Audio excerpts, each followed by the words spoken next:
down and you're in a backyard or whatever, and it's kind of like I'm Honey, I curious Shrunk the now. Kids. It's Oh, that's one of the weird. s- Don't like that. one of So the studios that made it is called Xbox Studios or something. So I'm guessing it was originally an Xbox game, but X-Backs? it's so weird to have that pop up on my PlayStation. That is weird. That is weird. X-Backs. It's Xbox. Xbox. It's Xbox. Don't talk for a second. I need to hear me. But it's so weird to have that pop up on my PlayStation. That is weird. That I is hear weird. both of us. That is weird. X-Backs. Hmm. It makes me wonder if I had my gain too high and it was echoing because my microphone was picking up the headphones. Certainly possible. Interesting. Interesting. But the important thing What is am I that I'm doing? here I am also here, and we are here together. to talk In about three. movies and news and movie Whoa, news. whoa! You ruined my. I was in the middle of doing an intro, Jordan. No, you weren't. You were doing a pre-show ritual. Now you're about to start because three, Two, two, one, one. Wait, I fucked it up. I fucked up. Let's do it again. In three, three, two, two, one. one. This podcast is brought to you by the Arte Media Pantheon. Please head to artemedia.org to see all kinds of podcasts from our great friends. And if you'd like to start your own podcast, they can provide you with the tools and resources to do so there. So please head to artemedia.org. That's ARETE media.org. I did it, Jordan. I nailed the intro. I have not been nailing the intro lately. Welcome to the Spur of the Moment podcast, everybody. I'm as always, I'm Justin Spurr. I'm the host. I do the hosting thing. And I'm joined by several children in a trench coat. I mean, one very tall man. Just he's just buying drinks. I just want to buy some adult drink, please. It's incomparable, Jordan. Everybody, he's definitely not several children in a trench coat. He just And wants a, to. and a, and a, and a Halloween mask. That's why my face is so ugly. He just wants to buy an adult beverage. I just need one adult beverage, You would please. just like one adult beverage, please. On today's show, it's movie news. There was a PlayStation State of Play, so we're gonna talk about a bunch of video games and video game related accessories. See, we talk about things other than movies. God. There's an Among Us trailer.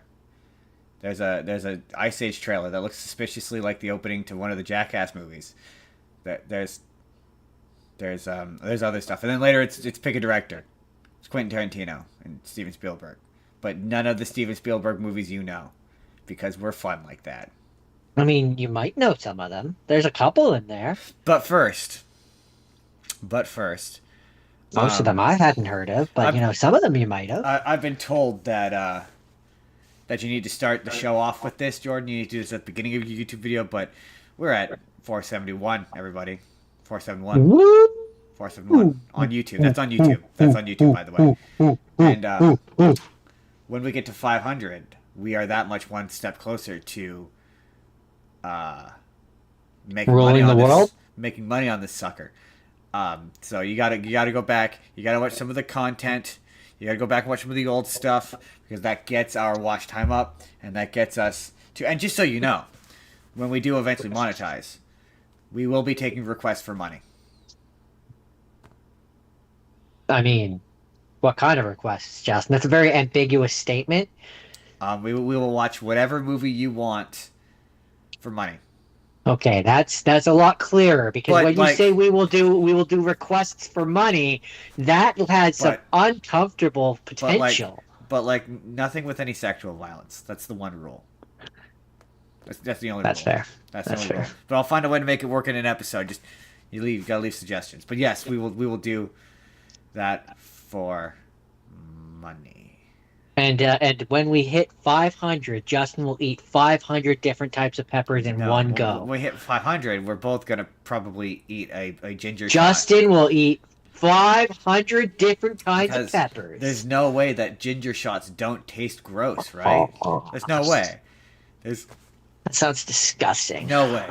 but that comes at 500. So we're close to that. So hit subscribe and like and comment and do all the Better things. keep a bucket nearby. Ugh.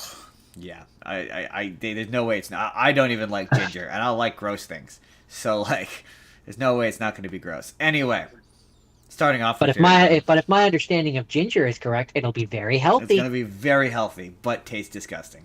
Again, I don't even like ginger. So other than when it's in cookies, it's the only time I like ginger is when it's in cookies. But I'd like to start Yeah. off today's show, as we always often like to start off our show, Jordan, responding to comments on the internet. And Big time comment respond time. big time comment response time because Jordan, I'm going to be real with you. I know I said we wouldn't talk about TikTok or to TikTok, but man, we had some shit blow up on TikTok this week, and of course TikTok, um, it's funny because I don't like doing video responses on there, as the spur of the moment page because that's pretty much a clip page, but it won't let me do it as myself. So anyway, so I never respond to comments on there, but TikTok, the place where nuance goes to fucking die. Holy shit. Is it the place where nuance goes to fucking die? Because, like, let's start off with our Clayface video, okay? Which I think is pushing, like, 2,000 views. It's got all kinds of shit ton of comments.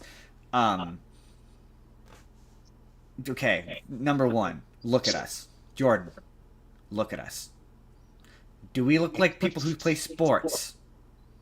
What's a sports ball? We've obviously picked up a fucking comic book. You nerds. You sack of nerds. We've obviously picked up a fucking comic book, right? Okay. And what was weird, yeah, I mean I could do that too. I can randomly reach off frame and pick out a comic book. I don't know if I actually have any in my room at the moment. I can't because I don't. But here's an Animorphs book. See, look. It's Animorphs. That's how nerd I am, okay? Moving on with this. Jordan. I have some other things, but I don't have comics offhand. Okay, so obviously read a comic book, okay. And what was weird is all the comments that were like they thought they hit with this take. Okay, no, that was the first thing I wanted to say, which is there was a really funny comment that said, "Why does TikTok keep trying to push these guys onto us?" I can promise you, they're not. They're not. They're really not. They're so not. Maybe they are with that person who is like maybe commented on a few things, and that's why. That's how TikTok works. Yeah, pretty well. Watch less of our videos, bro. That's what I have to say to that. But like every comment that was like, this is such a bad take. Like they thought they cooked with this take, and I kept going, what fucking take? Like we said that the Clayface trailer looked jarring because it was in the same universe as Superman. Which it does. Like that, and then like what you miss is the 30 seconds or 10 seconds later where we went, but we still want to watch it because it looks weird. Good. It still looks good. Like it doesn't look like a bad movie. Just because this is what nuance lost on this generation. TikTok is the place that nuance goes to fucking die. Well, because it's where all the young people are, and nuance is lost on this generation. See, the thing is that two things can be true at once. It can look jarring because it does, and still look good. Right. And people are like, oh, comic book styles look different. Yes, obviously they do. Yes. Between two comics, like a Batman comic is going to look different than a Superman comic, obviously. But when you have a Justice League comic, you kind of like the styles are worked so that they work together. It's a comic book. Okay, these universes exist in the same comic book, yes, but not every run in a comic book is exactly the same. Like if you want to use a comic book example, this trailer is a little bit like if in the middle of Invincible, which is drawn by Robert Kirkman. I don't know if he draws it, but if whoever draws what's an artist you would know. If in the middle, we'll use oh my god, my mind's going blank. Holy shit! I mean, for me, it's like if you look Joe Quesada, Superman, like Joe Quesada or a not this would ever happen, but if in the middle of a Jack Kirby run of comic books, out of nowhere, Frank Miller started to draw them, and it's a completely different art style and a completely different tone. You'd be like, that's weird. In terms of this, I would actually take it one step further for me, where it's the equivalent of you have a Superman comic, and then the next one is drawn in a manga style. That's a really so extreme. different. That's a really extreme. But yeah, in terms of keeping it contemporary, oh my Right, god, but what did I just say? His I name feel was? like for TikTok where nuance goes to die, I have to make it extreme What so they get the fucking point. Yeah, but yeah, what did I just say his name was? Oh my god, I'm blanking. Frank Welker, I think you Not said. not Frank Miller, but the guy who draws Invincible. Who does I don't Invincible? know. Fuck, what did I say his name was? Oh my god. Oh, it's gonna drive me crazy now. Guy who draws Invincible. Point being that like, yeah, it's jarring when you're realizing they're in the same universe, just like it would be if you did that in the comics. That doesn't make it bad; it just makes it weird. Okay, so the guy the guy Robert Kirkland, that's who it was. But the guy who actually drew Invincible is a guy named Ryan Ottley. But it would be like in the middle of Invincible, of 132 issues of Invincible, all of a sudden Frank Miller wrote and drew Invincible. You'd be like, this is weird. This is strange. This is off-putting. It's like jarring. It's or like it's been in one particular style for so long, and now it's different. Yeah, it doesn't mean yeah. Or if you were watching like the Justice League cartoon, just out of nowhere, a bad guy stabbed a guy to death. You'd be like, "This is jarring. It's weird. It doesn't necessarily mean it's bad, or even but it doesn't really match the overall tone of what you're going for in this." Or to take it like in the direction of the Green Lantern show as an example, it'd be like if you were watching the Justice League show where it's it's like the Superman movie where it's very family friendly and colorful and bright, and then all of a sudden one of them dropped an F-bomb. I mean, that's that. Yeah. Well, comparatively, yes, that's exactly this. That Green Lantern show also suffers from that same problem of like, I know, that's what I'm saying. Yeah, it's weird when Guy Gardner shows up in that with his stupid fucking James Gunn fucking bowl haircut and shows up in this dark, gritty reimagining of the Green Lanterns. It's jarring. It doesn't mean the show's gonna be bad. I think it will be, but that doesn't necessarily mean the show's gonna be bad. It's not a guarantee that the show is gonna be bad. It's just it makes it weird for me. It's jarring. It's a jarring stylistic choice where you're like, yeah, there's no consistency to this. And someone said, oh, isn't that a good thing? No, and then a lot of people were like, yes and no. A lot of people were like, see, because I want to be fair. A lot of people were like, there's a couple of people who were like, well, wasn't that the problem with the MCU was all those shows, all those movies looked the same? Yeah, but no, they didn't. A and B. They had a visual consistency to them. Like if I showed you that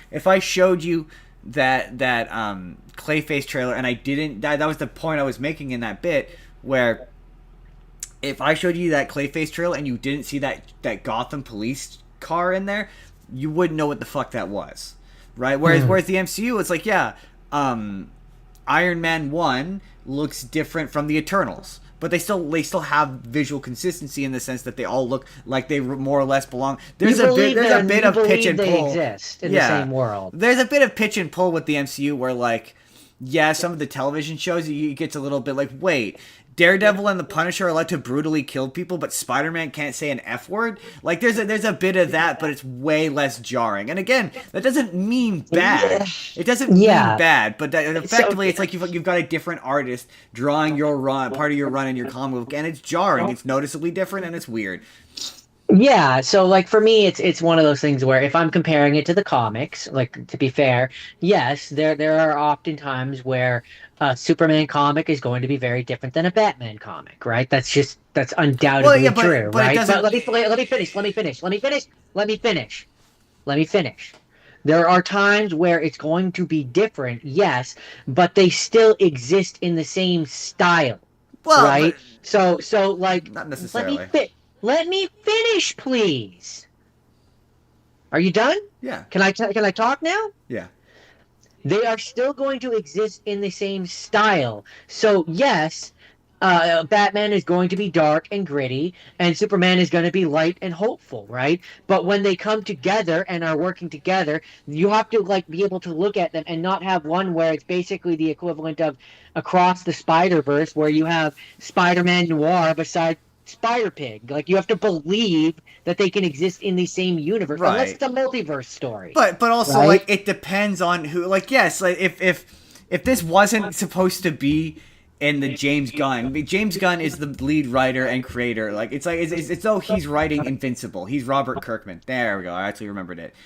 he's the one in charge of this. So like, yeah, if it looks completely different from that's what I'm saying. But like in comic, like if you want to be like, oh, you don't read comics, in a comic book there are different runs with different artists. So yeah, if in the middle of a singular run, like if there's two That's different, what I'm saying. there's two different runs of Batman, for example, yeah, you could have a Batman that is bright and colorful and jumpy and jousty and whatever. That's Adam West Batman, and then over here you can have a Batman who's dark and gritty and who's Frank Miller. Right. Who says, "Hold on, I let you finish." Who is the? You didn't. You kept interrupting me. I'm the goddamn Batman. Whatever. If you had I'm the goddamn Batman show up in Adam West Batman, it doesn't matter if it's in the same universe. Like, you know what I mean? Like, it doesn't matter. Yeah, that's what I'm saying. If you had him do this, it would feel jarring. No, so yeah, so that there's no consistency. Like I'm looking at like the if we're talking comics, the Batman and Superman who are the public enemies. Yeah, those ones. Like technically they look.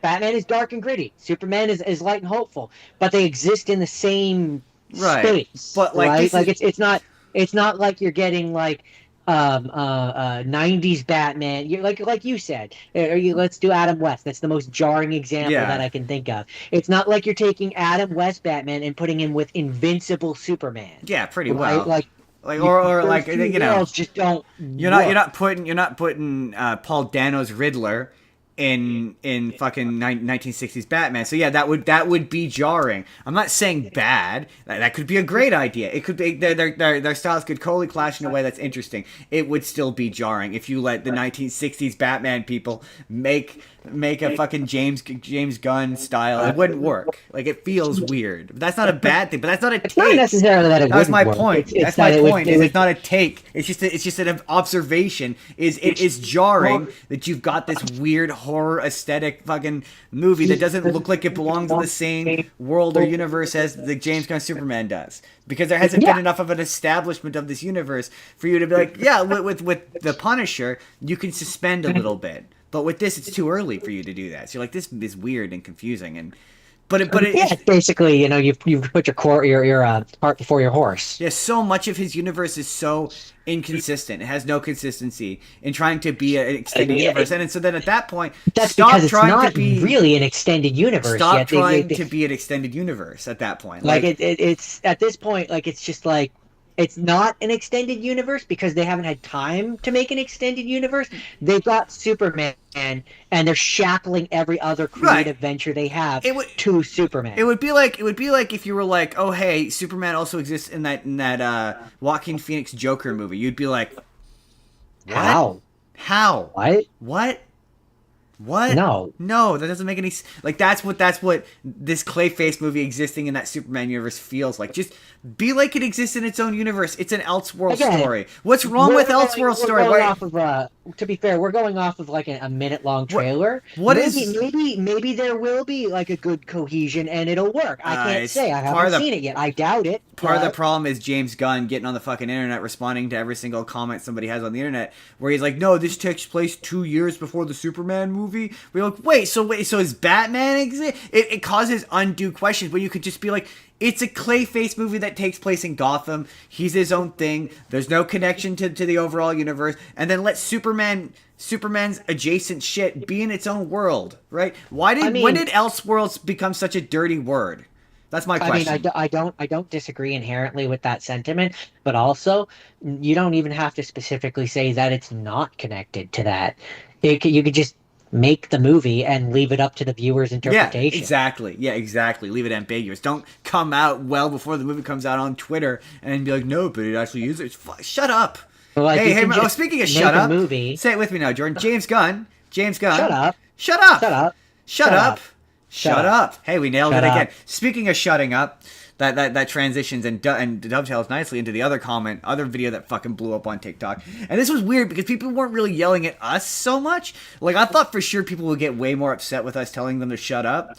But like, some people like they were making points that were like not valid. I don't think you mentioned this one to me. What was this? Some of the comments? This was on our VOT Rising where we were like, I know we said shut up a lot, but like, what were the comments? Oh, the comments were basically they could do a better job of de-aging her. Better Call Saul does a decent job of de-aging people. How come this one can't? And like to a degree, you're not wrong. You could do a better job with makeup and like disguising the fact that they look slightly older. I did see a comment that was like, you can allow for a certain level of cognitive dissonance for this, and basically was like, shut up, basically. Saying, so agreeing with us. Yeah, there's a couple of people who are like, oh, my favorite is always the I don't like addressing these kinds of comments, but it should be illegal to have a podcast, or podcast equipment should be more expensive, or you should require a license. And someone responded to that with, did anything they say was wrong, which was funny. Loving that from the audience. But what I will say is, we have made fun of, technically correct. I have to be completely fair and be like, there is a threshold of being like, this pulls me out. But then you have to kind of allow, it's like that comment that you have to allow for that cognitive dissonance to be like, or far enough anyway, to be like, I get it, real life happens in real life, and I have to, but like the best example of if I'm seeing like a 60-year-old actor trying to play the 30-year-old version of their character that they were, obviously I'm going to be like, you're too old. No. I'll try at least put some effort in. Right? I'll try to push myself back in as best I can, but like, the number one we always go to is, we always make fun of. It's funny because one of the comments mentioned Breaking Bad. I think they were mentioning the cleaner, how when he came back on Better Call Saul, he looked like 10 years older. Like, he looked like he was ancient. But the best example of that, there's two examples of that from Better Call Saul and from El Camino. You got Fat Jack, which everyone likes, which, I always felt bad making fun of that, but he did. He gained a substantial, and to his defense, he had gained all that weight for another role, and he did that cameo in El Camino really quick and for cheap. He's not like it, but the one that always gets me is in we joke about it all the time. In Better Call Saul, there's an episode where Huel Babineau shows up.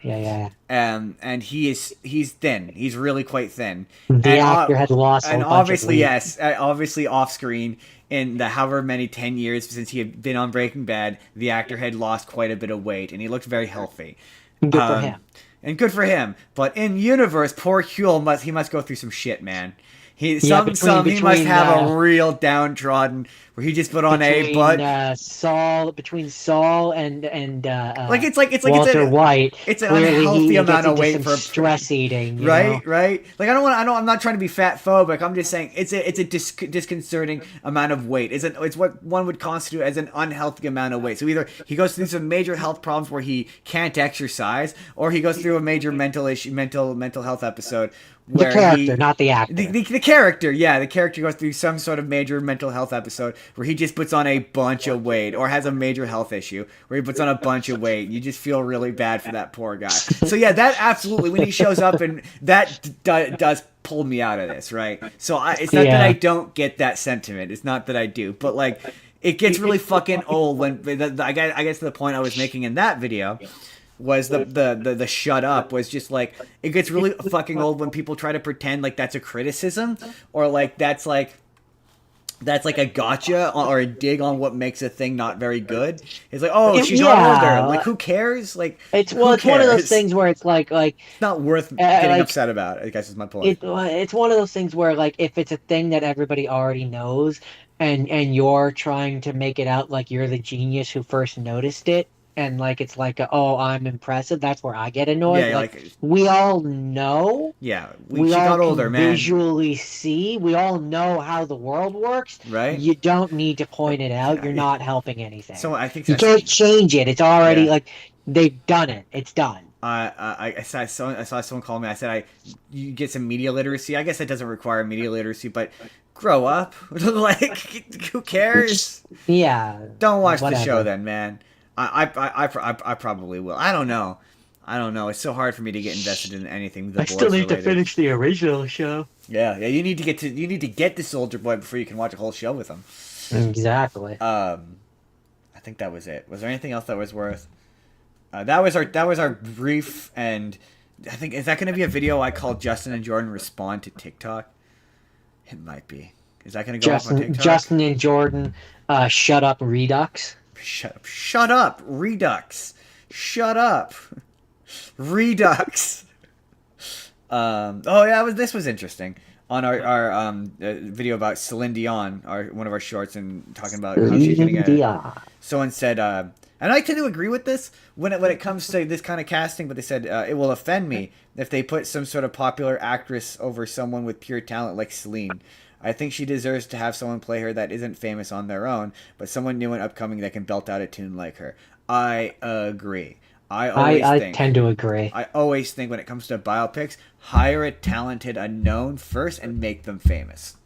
Because that's what, especially if it's a person who's dead. If I'm famous, if I'm like super duper famous, and someone's making a biopic on me, I want someone else to get famous. I don't want someone who's already famous to get to do this. Like, because that's number one, and number two, it automatically it pulls me out if it's someone too famous playing someone. That's famous. More what it is for me. You're like, oh yeah, that's just like Tom Hanks is Walt Disney. I'm not getting pulled into this. It's just Tom Hanks. Unless they're a really talented actor. Yeah, unless they're like really talented, like exceptionally talented. But yeah, I tend to be like, the more famous they are, the more just pulls But me right out. I have found the more that I do this show, the more that's kind of true for me. So like when I see Tom Hanks in a thing at this point, I'm just like, oh, he's just Tom Hanks. It depends. It depends on the yes, you're not wrong. There's certain actors who like Joe and I watched Quentin Tarantino this week. He's Sam Jackson every single time. Like every single time. So like there's subtleties and slight nuances, but for the most part he's Sam Jackson. Yeah. Same thing with Bruce Willis. Bruce Willis is just Bruce Willis, especially when he's in live action. Just like every single time. Certain actors are just like that. But some actors chameleon and they meld. They blend. So like it depends. It really depends. Like it really Tom Hanks is kind of an exception. Sometimes he will blend. He'll blend pretty well. But other times you're just like, that's just Tom Hanks. It really depends on the role. When he's in like a fatherly sort of role, he's just kind of Tom Hanks. Somebody agreed with us that they need to make Advent Children into a game. Huh. When did we say that? That must have been a while ago. That was on by the looks of it, quite an old short about me saying that they should make Advent Children into a game. Or maybe that was when I said it looked like it was at one point a game. Well, I mean, I would have if I was going to do it when they did this whole remake or whatever. Instead of making it, since they insisted on splitting it up into parts, instead of it being 3 parts, I would have made it 4 parts, and I would have made the 4th part the Advent Children part. Speaking of that remake, did you see that? Travis Willingham. He's Sephiroth now. Yeah, it sounds weird.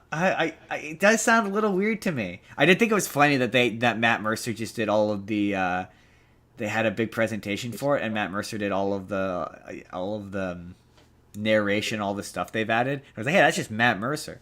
But in the next one, I know that Matt Mercer was Vincent Valentine. Yeah, he's playable now. I never played the second part. I haven't gotten around to actually beating it.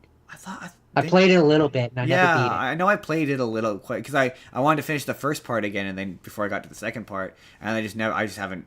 I think I played it a little bit, but it's like substantially bigger.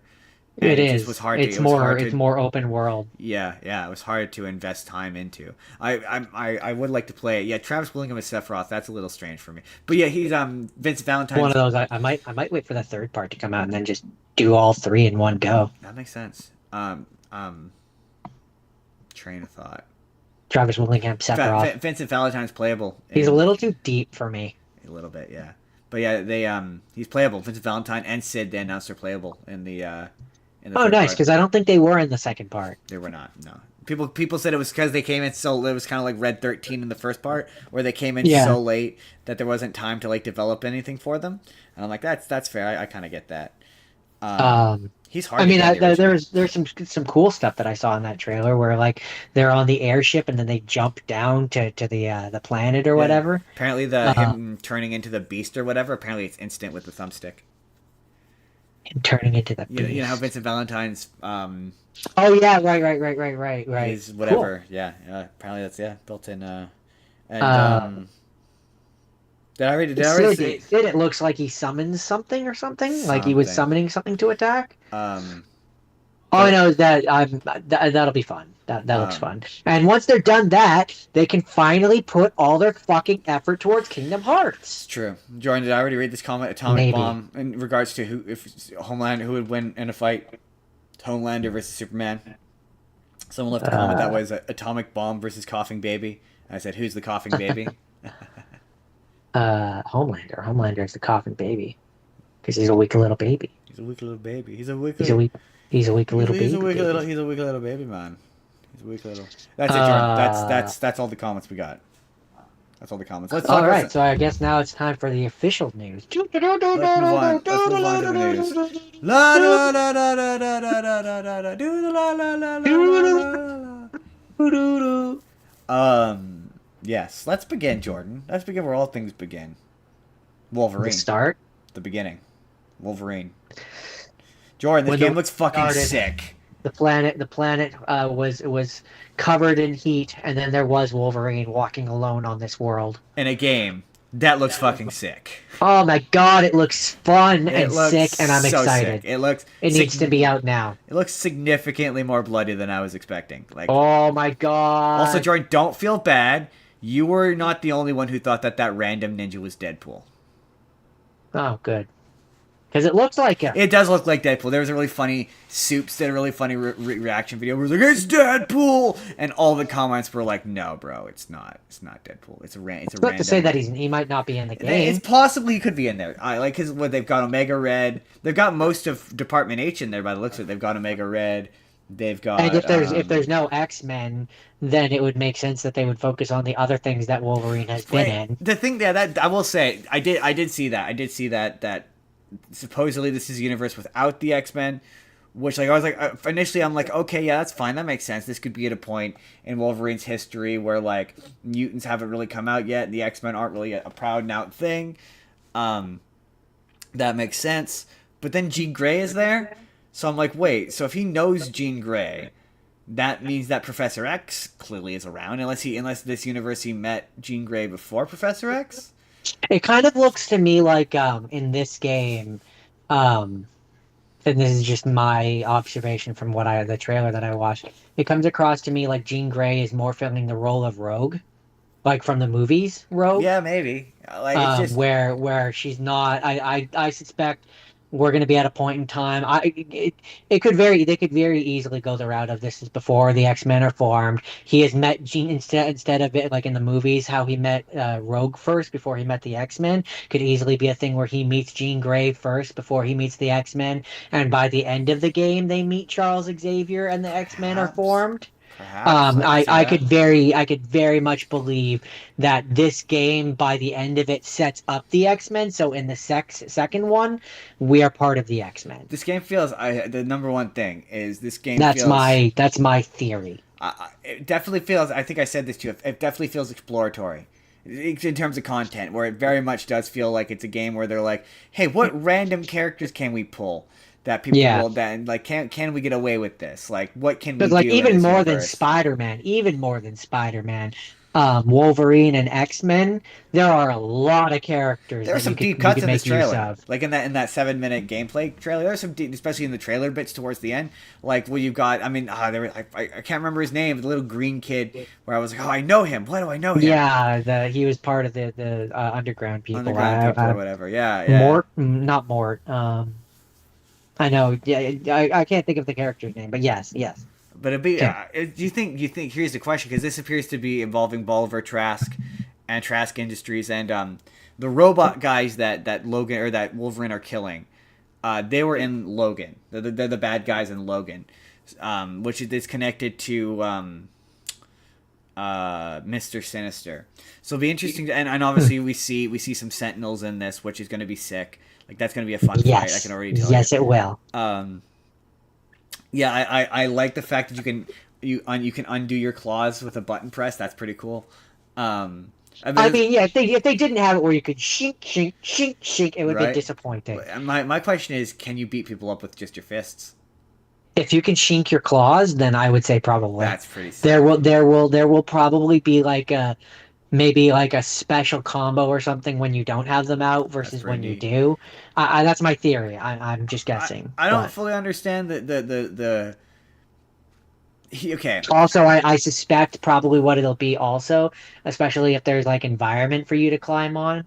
I suspect if you don't have your claws on and you do like your running Yeah, thing or whatever, you won't go up the wall. And that when you would make have them sense. open, you'll probably like it'll probably be a traversal thing. There's quite a bit of this game is built on the skeleton of Spider-Man 2. Like It's quite not a a bad bit. thing. It's not a bad thing, but there's just a lot of like they're like you can stealth but we discourage it, so then what's the point having your guy have a stealth animation or stealth if you're not going to, if the game discourages you from doing it? Like what's the point in that? Like his a little bit of his mobility is a bit sluggish for me when he's approaching. Once he's fighting and once he's gashing guys, I'm like, this is fucking great. But like the fact that there's I any need to level of see you it. sneaking, I need to play it, I need to experience. This is Yeah. too akin to that very first. Actually, no, it's really more akin to that first thing we first sight we saw Spider-Man 2, where I was like, there's stuff here I don't love, and it did eventually translate. I still don't love the way they do abilities now, and this looks like it still has that. Like you can see it on the bottom, it still has those two ability wheels. I'm not really a fan of So, that. so I don't inherently disagree, but where I think that this will do that better is it doesn't have a first game where it already had a bunch of things that you could do that it's removed. This is true. And B, or two, uh, Wolverine, unlike this Spider-Man in particular, is not a techie guy. So Yeah. to have those different things be just attacks that he does Yeah, even works better for me, I need to play it. especially if like one of them is like the wheel where it's like with claws and the other is a wheel which is without claws, and like you've got different stuff. It to me it works better with Wolverine because Yeah. he's more of a beat 'em up character. It's just a lot of Spider-Man 4 or Spider-Man 4. So a lot of Spider-Man 2 devolved to like using the same three button prompts. So and so Right, but what I'm I'm saying is worried that that it's gonna be that. he's a very different character from Spider-Man. Yeah, I would have liked more diversity in like limb selection for. But again, this is early gameplay. This is not. There's still time for them I need to play it. change and add things too. So There's a lot of stuff of like, oh my god, this is just built on top of Spider-Man that I'm like, ugh, not loving. I think for me the reason why I have But more it's so bloody. hope, not hope, that's not the right word, but why I think the combat in particular will be a lot stronger than Spider-Man 2 was, is because Spider-Man 1 and 2, they had to worry about more of a open world scenario, Yeah, this and they doesn't. had to worry about populating and filling a bunch of side missions that and this and that and this and that, whereas this doesn't really look like it's going that route.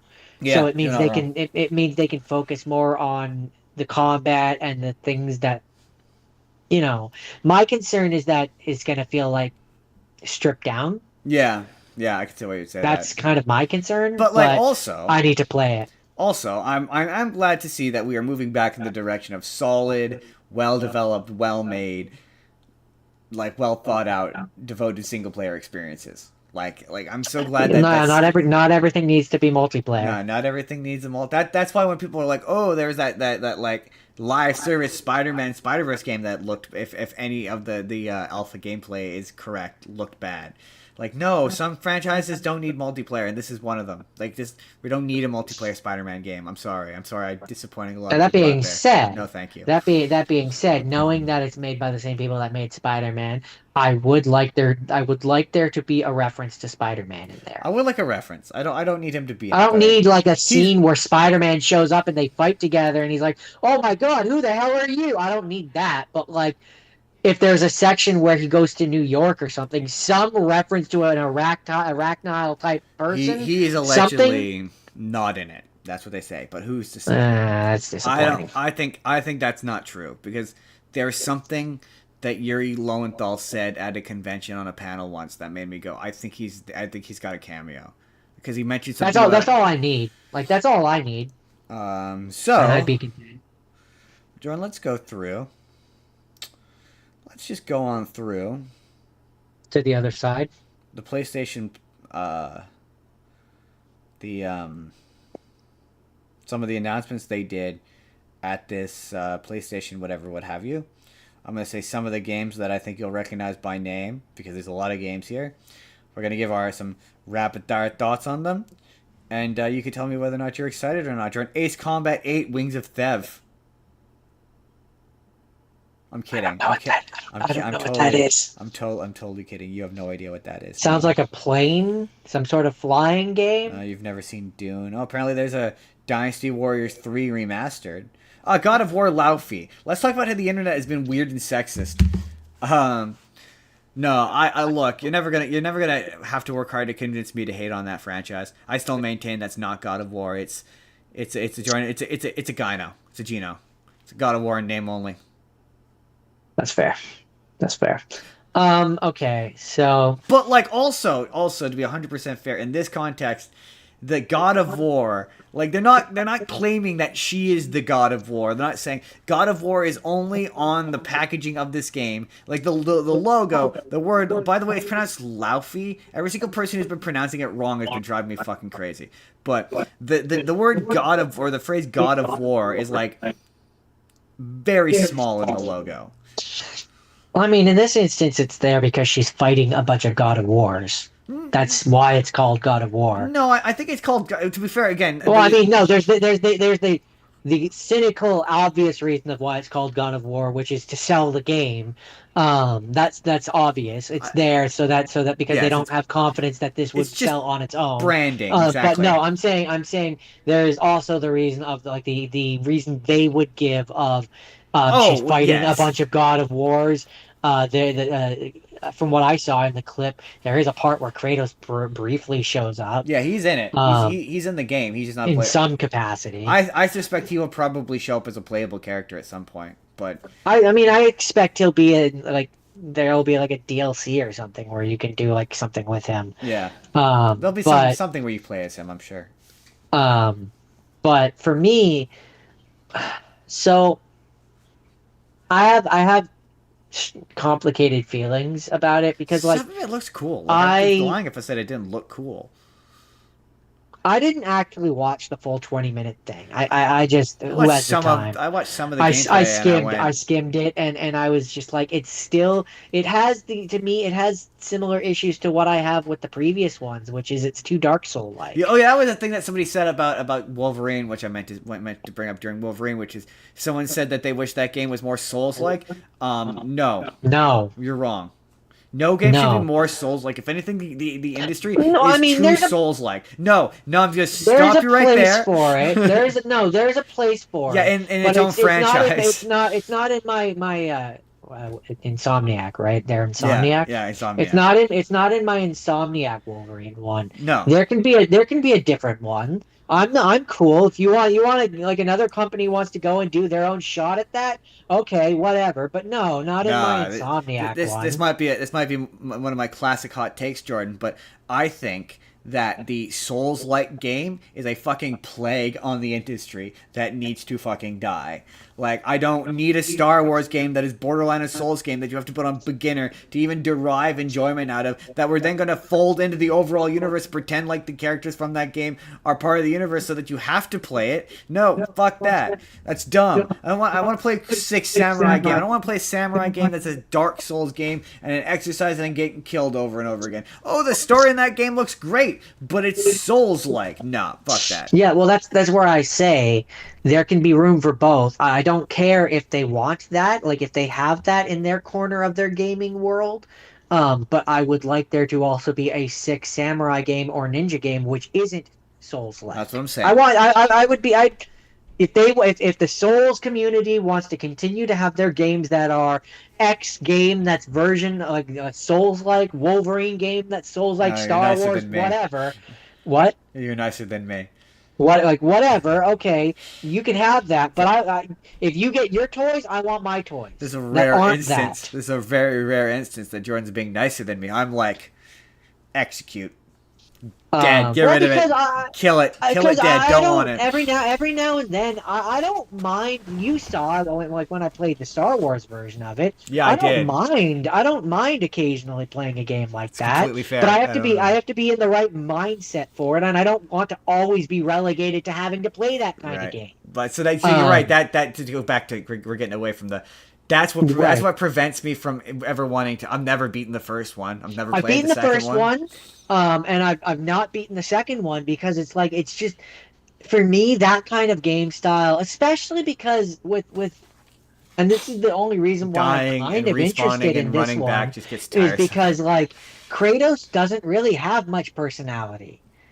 Not really. No. He doesn't have much personality. So when I'm playing the Dark Souls style game, the reason why I don't mind the Star Wars one is because Cal Kestis has an ounce of personality. So, like, yeah, the gameplay style is a little bit rough for me, but at least I like the at least the character has something to bring to the table.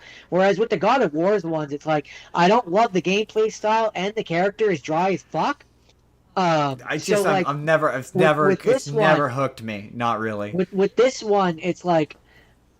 Maybe she will. I don't know. I can't say. My only real problem with it is, and I've seen both sides of the argument. I've seen the argument of, oh no, she is a major part because she's been like mentioned since the first one. She was the entire impetus of the first one of why they went on their journey and this and that and this and that. And I'm like, right, but like, and I can't think of a good comparison, but like. It's one thing when a person is like name dropped or like mentioned or talked about versus when they're an actual character. Yeah, I don't know. If this was calling itself God of War 4 or whatever, if this was claiming to be a God of War game, I'd maybe be with you, but it's a spin-off. This is what spin-offs are for. This is the point of a spin-off. That's not what they're calling it, though. The developers themselves, are not calling it a spin-off. They don't consider it a spin-off. But it takes place at the same time as the two mainline ones, and the main character of that one shows up in this one. It's not considered a spin-off. Oh my god. Is this what it's like to be you? Cuz like it is a spin-off. But it is a spin-off. No, I know. You've turned into me. You're giving me a me answer right now. You're talking to me like you're me and I'm you. Cuz I'm going to be like, but it's a spin-off. I know. That's where I spin-offs can contain the main character from the actual thing, but it's a spin-off. Who gives a shit? like but like okay. So I think for me the thing where I get crazy with this is like I don't care that it's a woman.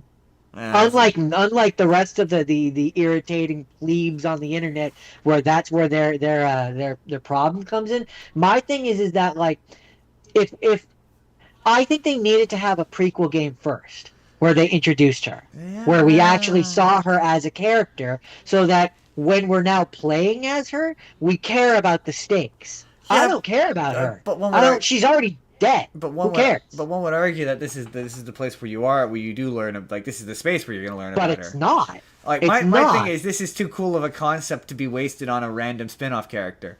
Like, why the God of War goes to the it's also just confusing because afterlife for the gods and he fights other gods of war? That sounds sick! It's also just confusing because Kratos has died before and he went to Hades. Yeah, he went to the Greek. He went to the Greek place where people go when they die. And he was the God of War at that time. Yeah. How come he didn't go to this place? So why didn't he go to this place? I suppose that's what we're going to have to find out. Anyway, moving on, Jordan. Moving on. No, yeah, my problem with this one is more just it would have been nice if we had her like even in flashbacks. Like we had never even seen her. Yeah, again, I don't. Okay, to be fair. Sorry. I need to clarify. Maybe they do in Ragnarok. Yeah, maybe. I never beat that. I can't say that for like, sure. Yeah, I guess I'm just like, it's a spin-off. This is what you do with spin-off. You have a character nobody gives a shit about, and you give them their own thing. That's what this is. It's one of those things where when it inevitably comes to PlayStation Plus and I can try it for free, I'll try it. But there's some gameplay elements to it where I'm like, this it looks cool. Like watching her do flips and shit look cool, but I'm like, speaking of, I don't get it, Jordan. You know what I don't understand? The 3v3 arena fighter, Jordan. God, we gotta talk about that 3v3 arena fighter. We're gonna go back to this subject. Well, Jordan, they showed clips from Marvel Tokon Fighting Souls, which is but see, who cares? It's just Marvel versus Capcom, Justin. It's just another 3v3 fucking fighting game that doesn't. It's Marvel versus Capcom without the Capcom. Really looking like it's doing anything all that interesting. Jordan, yeah, but it's even more egregious because it's just Marvel versus Capcom without the Capcom. It's just Marvel versus Capcom without the Capcom. It's like, oh yeah, I guess oh my god, you get to play as Carnage, who looks like he plays exactly the same as Venom does in every other game he's been in.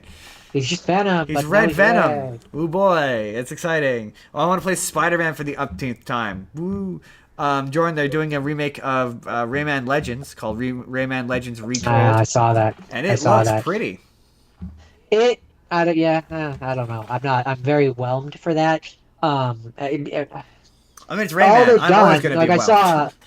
I saw their side by side one where it was the Black Betty level. Yeah, it looked pretty. And looks pretty. Well, yeah, sure. I mean, I guess it does, but like the other one was stylized in 2D and still looks great. No, so I know it's for me.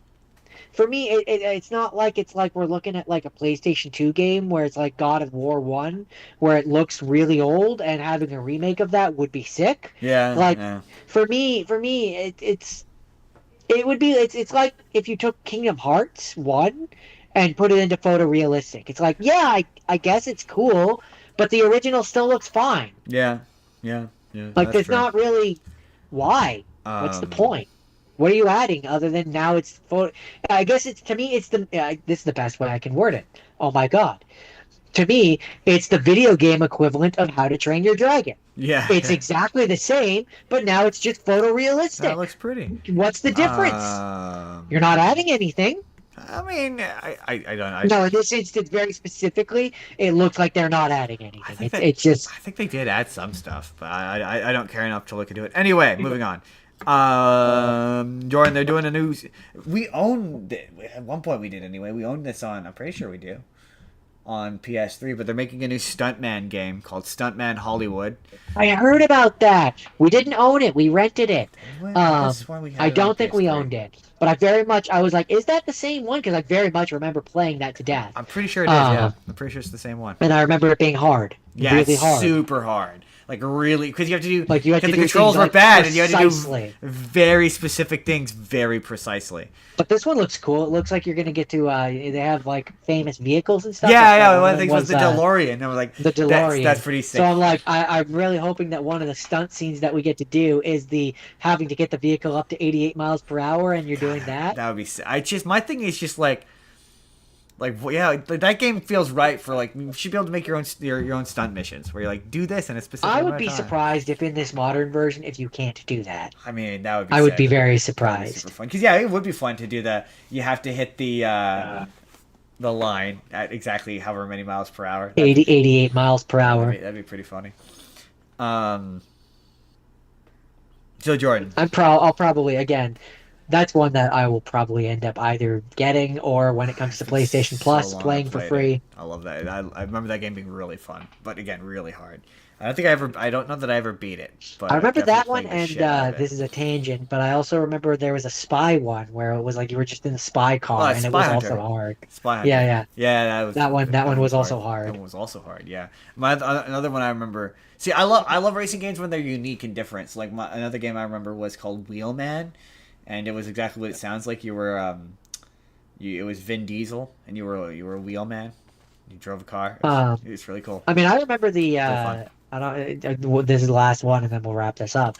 But you remember that one where I think it was a driver game, where you could jump from car to car like psychically. Yeah, I'm pretty sure that's Wheelman. I'm almost entirely. I don't think so. Pretty sure that. I'm pretty sure.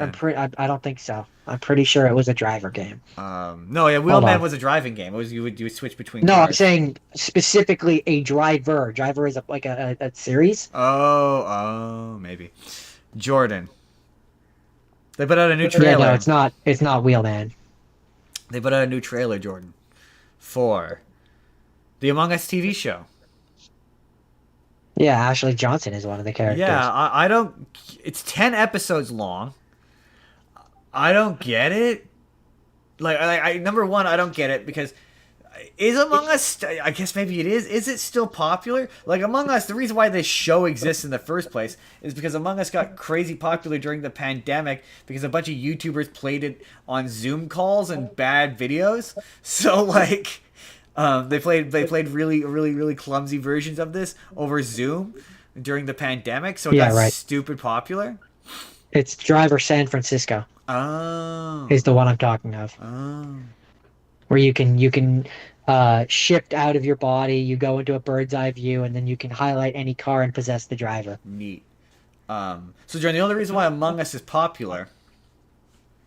Oh yeah, it was because of the pandemic. Everyone was lonely, and it lets you talk. Yeah, everyone played. A bunch of YouTubers played really clumsy versions of it on Zoom in really bad videos that everybody watched. As for whether, okay, I don't know if it's still popular. I haven't seen people really playing it with the same fervor as they did, but I think. How do I word this? I don't think it's popular enough that a show is going to do well. That's for sure. Well, I think that it's just old enough now. I think it's just old enough now that it will trigger kind of a weird nostalgia. Really? Is the nostalgic cycle that short? That's short. That's like 4 years. You really think people are feeling nostalgic for stuff? It's not been 4 years. It's absolutely been 4 years. It was like it was popular in like 2020, 2021. So okay, 5, 6 years generously. 6 years at this point. Still, that's still short. I mean, it's not in public zeitgeist. No, it's not. Yeah, a good nostalgia takes at least 10 years, 15 years to develop. Like this is the cycle. Is the cycle depends on what it is, and it depends on how is the cycle But the thing that you have to remember, it depends on how scarring the event was, or major, I guess, however you want to word it. So yeah, the pandemic was a pretty fucking major deal. I don't think anyone's nostalgic for that time, though. I just don't. No, but I think they are nostalgic for what this game brought. Which was freedom from that. I don't think it's too soon to feel like well, no, I don't think you're wrong. The cycle on this Clearly, you're not wrong. The cycle on nostalgia is short because they're putting out a fucking Moana movie banking on nostalgia, and that movie came out like not even 5 years. So, like, yeah, I don't think you're necessarily wrong. I just don't know that they are for this. The thing is, This thing is 10 episodes. I mean, I'm not saying whether or not it will be successful. I think that's what they're banking on. This thing is 10 episodes long, and the trailer has just about as many jokes as unless the episodes are short. To be fair, I didn't look into this. Like, unless they're like 10 minutes a pop. I have no idea. Like the Cuphead show is kind of like that, where you're like, I don't see how this sustains itself past an episode. And yet it has like 5 seasons of TV. Oh, the Cuphead show? Something like that. It has a lot of seasons. I think it's up to 3. I don't think Let's find out. I don't think it's quite at 5. I'm pretty sure it's at 3. But this is the same. I don't. How do you? There's not even 10 players. So even if 3 seasons. Yeah, okay, that's what I thought. 3 seasons, right? There's not how many players typically run. I'm not to be fair. I've never played Among Us. How many players? Among Us? There's a lot. How many? Stars? Definitely more. Did you say 3? No, so I said there's not as many as 10. I can't say. I want to say how many? Unless I'm wrong. Unless there are 10. How many players in a game of? I want to say 6. I can't type. Because I don't think it's 10. Definitely not 10. I think it's 6. I'm pretty sure it's 6. It's definitely not 10. Let's see. Monitor roles. Most are crewmates. Why does it not just tell me? Gameplay, multi-game for... Okay, I mean, fair enough. For 4 to 15 players. Okay, fine. You can do 10 characters. Okay, fine. Up to 3 players, based on the number of players and the game host's choice, are randomly and secretly chosen to be imposters. So you can have up to 3 who are imposters, and then the rest... I suppose you could have 10. You could have 10. So you could have 10. 10 people then. What the fuck? Okay. Jordan, it's time for my favorite section. Comics are Weird. No, I can't. That's Movie Bob's thing. I'm still a Movie Bob's Oh, thing. it's hot. Comics are weird, Jordan. Comics are weird. So, okay, this the headline of this, Jordan, is controversial Spider-Man story might become canon with foolish twist. What do you think? What's your guess, Jordan? What do you think the story that they're trying to make canon with foolish twist? In the movie? No, this isn't Jordan. Did you miss the bit where I say comics are weird? I mean, comic movies are also weird. I mean, they are, but no, comics, Jordan. Uh, I don't know. I mean, I guess maybe his sperm are radioactive. No. That would be a weird one to try and make canon. Um. Or or that he has a twin brother. No, you're close.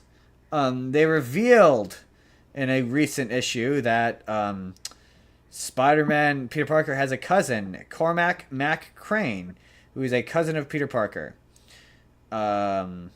He, after some genetic testing, discovers that his dad is Uncle Ben. Apparently, this is the idea of Aunt May having a secret child may stir memories for some Spider-Man readers. This setup is remarkably similar to the 2003 miniseries Trouble. It is also an incredibly silly idea, as Trouble is one of the most infamous stories in Marvel history. All right, I don't really understand the issue, but all right. I don't. I mean, it does feel a little jump the shark-ish. I guess, but the only way that the only way that I'm like, oh, I guess that's kind of silly.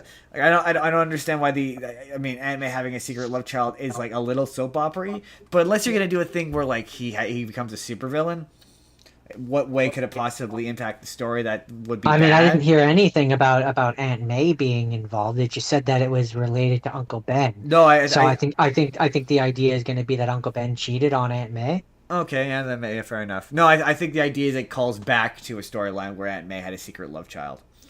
No, but I'm saying in this context, it does not appear. It does not appear. Hold on, let's go back. Let's double check, because it did say how he was introduced, and I was like, never mind. Oh no, I got rid of the thing. Dang it. Never mind. We're not finding out because I can't. I can't find So we'll anything. just assume that Uncle Ben cheated. We're gonna assume that Uncle Ben cheated until otherwise corrected. I also got rid of another story. That's okay. That's fine.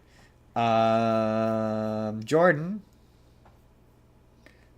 They revealed that the new Moana movie is 120 minutes long, making it the stupid live action one. Making it 13 minutes longer than the animated film's 107-minute runtime, which is interesting.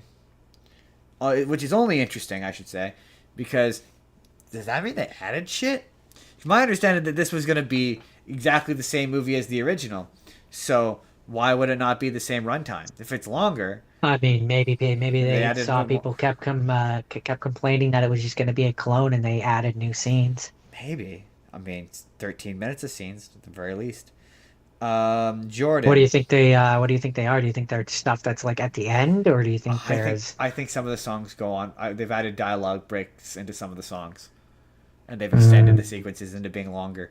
That's my guess. I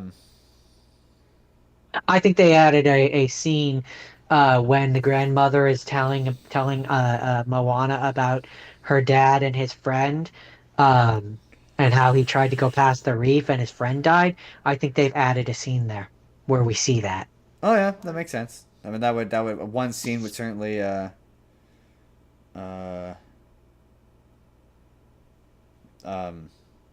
potentially add or lengthen it. Yeah. Sorry, I'm just.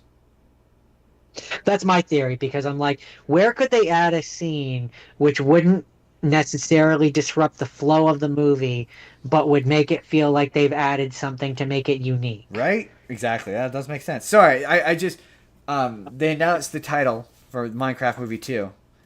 And, Minecraft Squared or whatever. Minecraft Squared, and they've announced that they already talked that Kirsten Dunst is going to be girl Steve, and that Matt Berry. I don't think we did. Is going to be playing. Okay, it's weird. Everyone has it. I was trying to look up the name of what people thought that he was, and I can't find it. But he's dressed. Herobrine. What is that? That's a meme. I don't know. Okay. It's so there is. I don't know Saying the it's a full. meme provided no clarification, Jordan. I don't. Well, it should because that means that you. I mean, you know what a meme is. Um, but I don't. I don't know the full story or the full background. But if it is Hero Brian, um, there was a. Do you know what a creepypasta is? Basically, a ghost story. Vaguely. Um, from what I understand of it, which is not a lot, there was a creepypasta story where some I don't know what the story fully is, but something to do with Hero Brian and how if you did a particular set of things, he would appear behind you and kill you. So it's like a ghost What? story type thing. All right then. Like Sonic.exe. Yeah, I know. I vaguely know about that. Or I'm trying to think of another one. Or Link is Dead. um where the statue there was a whole thing where it was like the statue the story is like the kid was playing a cursed version of the Majora's Mask, and he did the song where the statue appears behind Link, and instead of it looking like Link it looked like the kid, and then the kid was yeah. Okay, apparently you haven't been on the internet enough. No, I don't.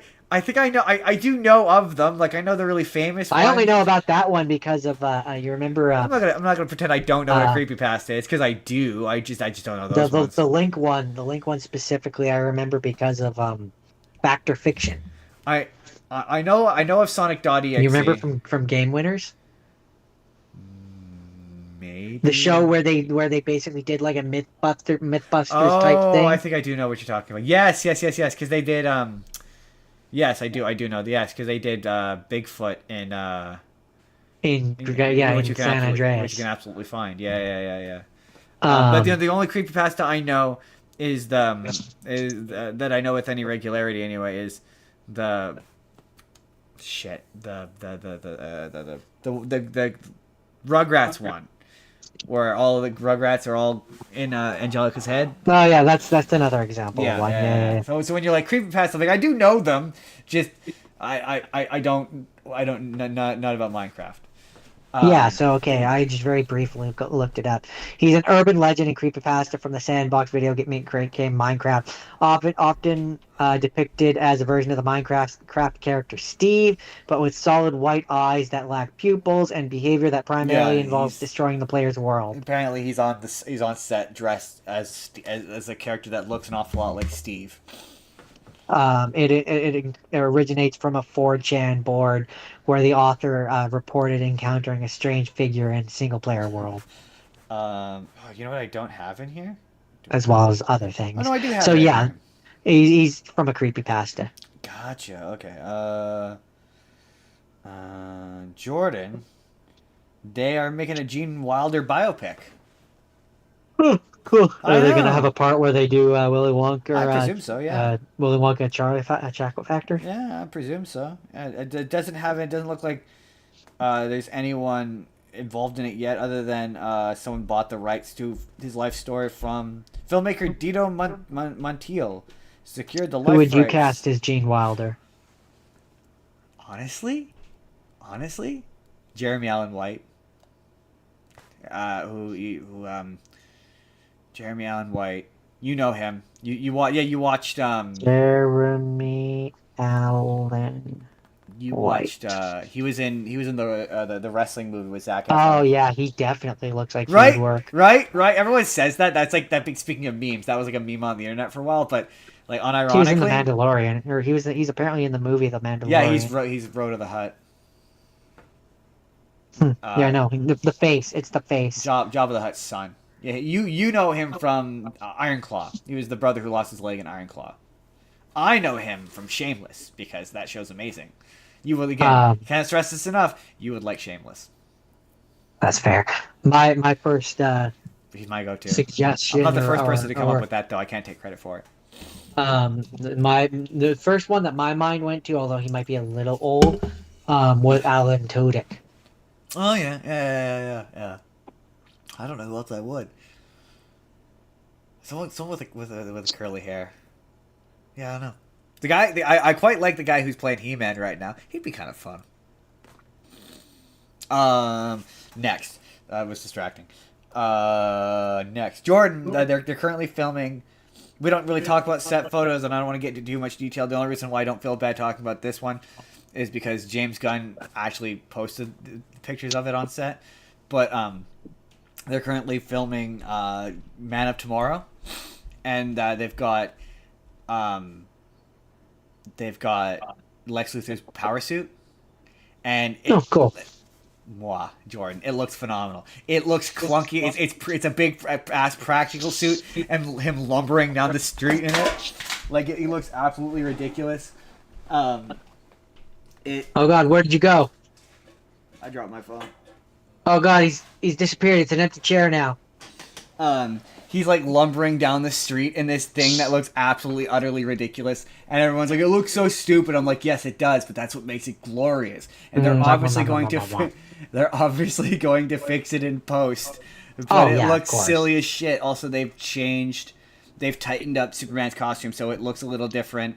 And, like, I really like that. I saw someone make this comparison. They were like, it really reminds me of the Raimi Spider-Man costume, where, like, they didn't drastically change it movie to movie. They just tweaked it and perfected it as those movies went on. I'm like, yes, take notes, Marvel.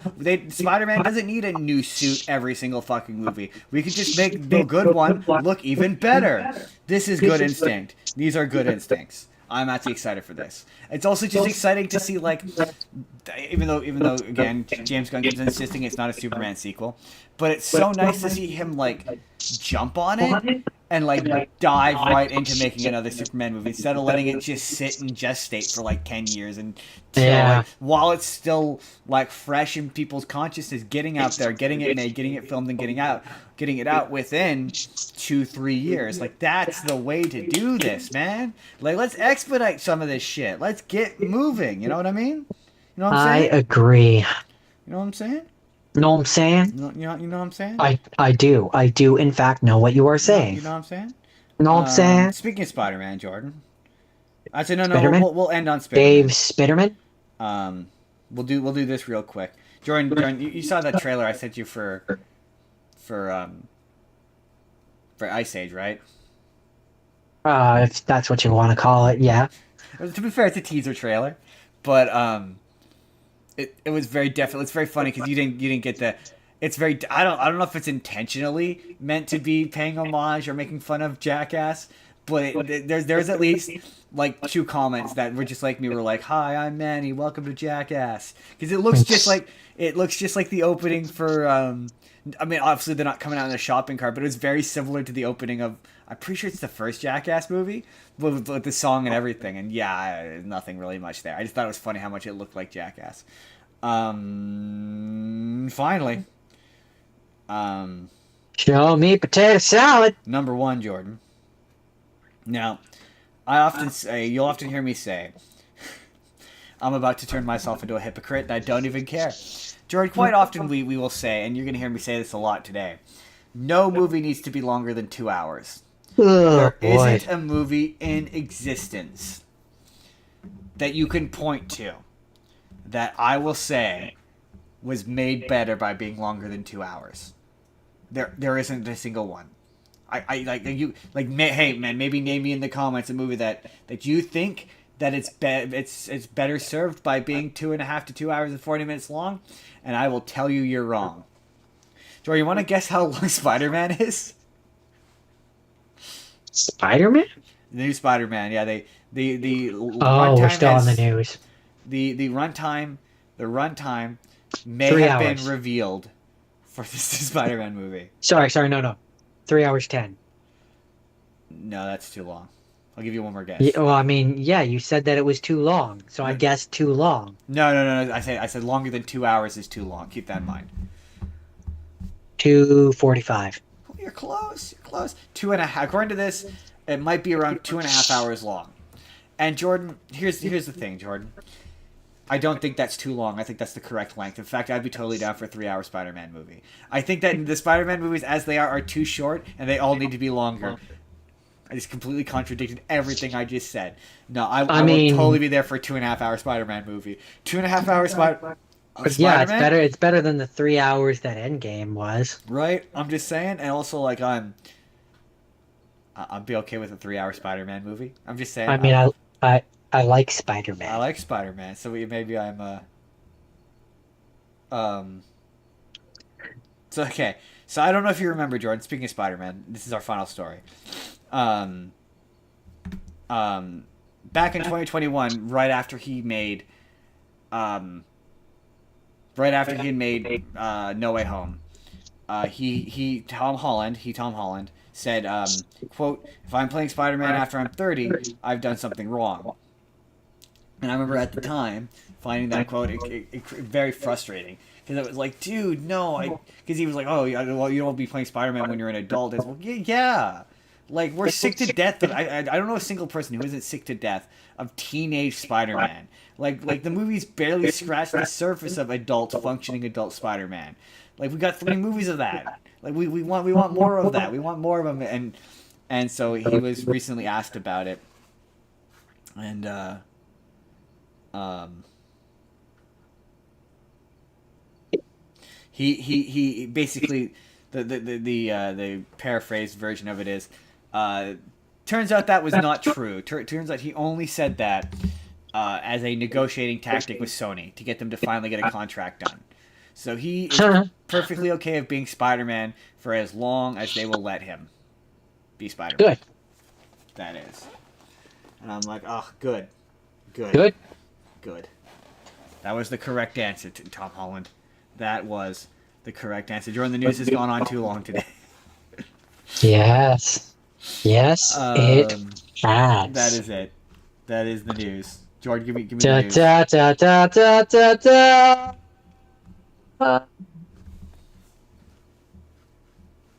That's it. Oh, That's all you get. I was expecting more. You get a triumphant toot. Da da da da da da da. Today's show, as always, brought to you by our good friends at Wild Education. You click the link to go support their GoFundMe, or you can go to their Facebook page, or if you live locally, or I don't know if they ship, but they will have all the information on their Facebook page.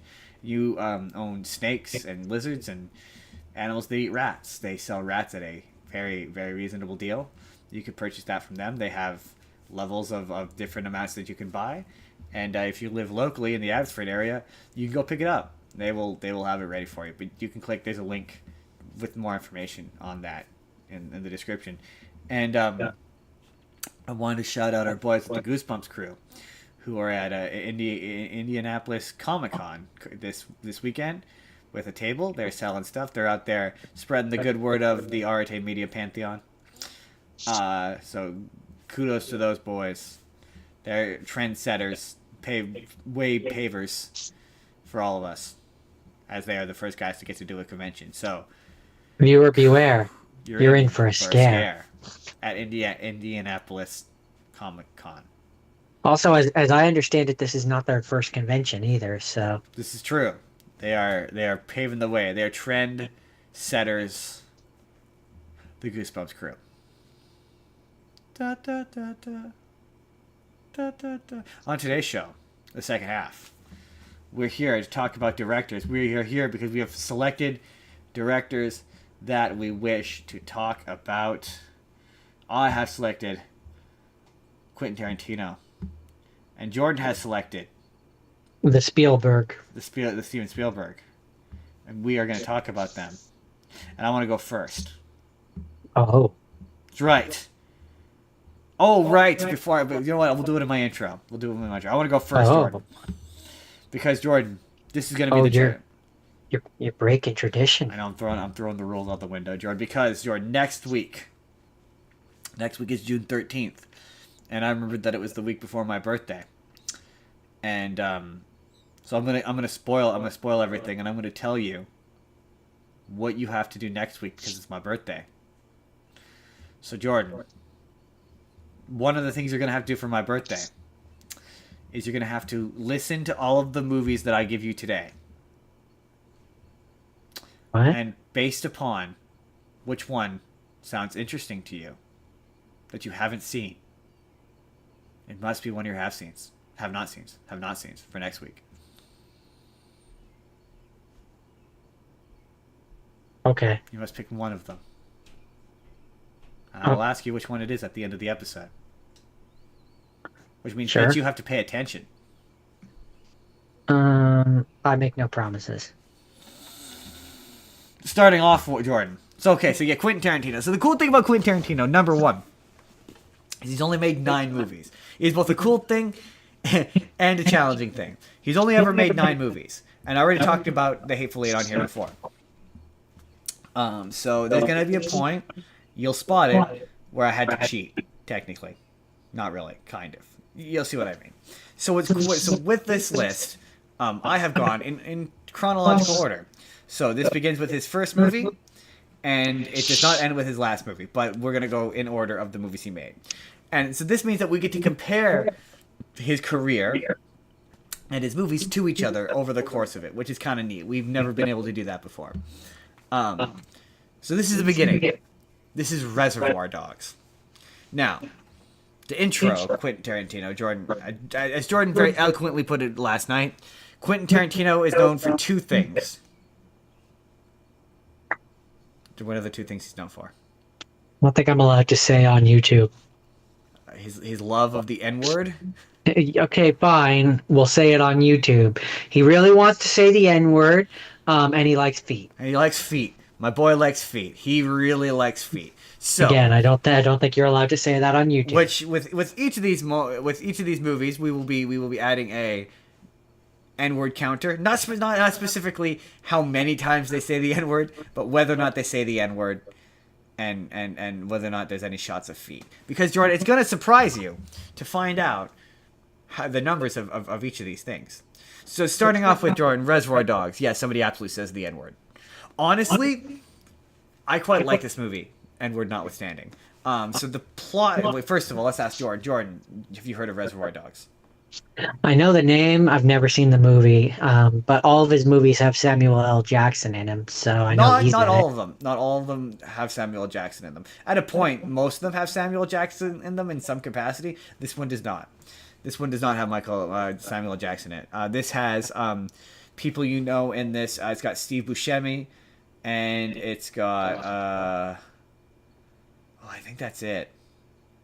It's got other people you know, but you wouldn't know them by name, but you've seen them and stuff. It's got Michael Madsen in it. That's one of the guys that has in it. And you know Michael Madsen is one of those guys who shows up in a lot of Tarantino films, but you know him in one movie, and he's the dad from Free Willy.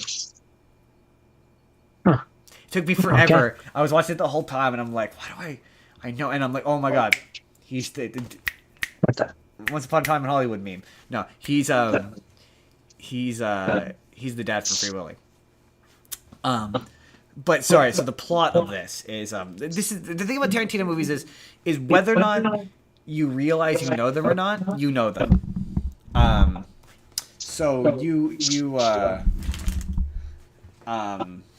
you know Reservoir Dogs because of the one bit from Space Jam where what's his face?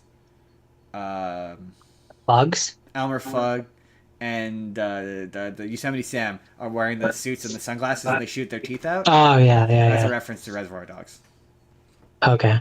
And I think probably a little bit Pulp Fiction as well, but the music... that's what I always thought it was referencing. Yeah, it's kind of both, because the music cue is very much from Reservoir Dogs, but sorry, the plot.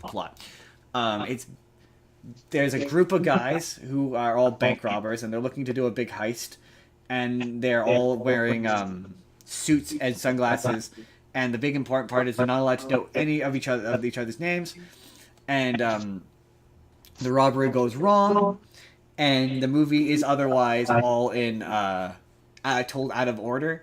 So like the first scene is them at a restaurant sort of talking about it, and then the next scene is like everything's gone wrong, and then it's sort of told just kind of like Pulp Fiction is, but a bit more streamlined, out of order. So you find out who each of the guys are, what their relationship is to each other, how they know each other, why they're working together, so on and so forth. And yes, they absolutely say the N-word in this movie, and this is one of those like he really wants to say the N-word, but I'm a person. I'm not a person of color. I'm not the person to necessarily have this conversation. But in this movie, it's particularly bad because it's people saying the N-word in conversations. I don't know how to put this in a good way. Where it doesn't belong. White people don't sit around saying the N-word. At least not in my experience. Not in my experience in 35, however many years, of being a white guy in conversations with other white people. Maybe they do down south. We don't. Maybe they do in the deep south, but generally speaking, I'm gonna speak in generalities. We don't sit around saying the N-word. So there's a lot of cases where characters will just there's an example. Like, it's not to say that like white people don't sit around and say uncouth, not okay things in private. Like that, everyone does that. It happens. But there's a scene in this where they're driving along, and part of the charm of Quentin Tarantino movies is its characters sitting around having conversations, like seemingly normal conversations. It's irregular people having regular conversations.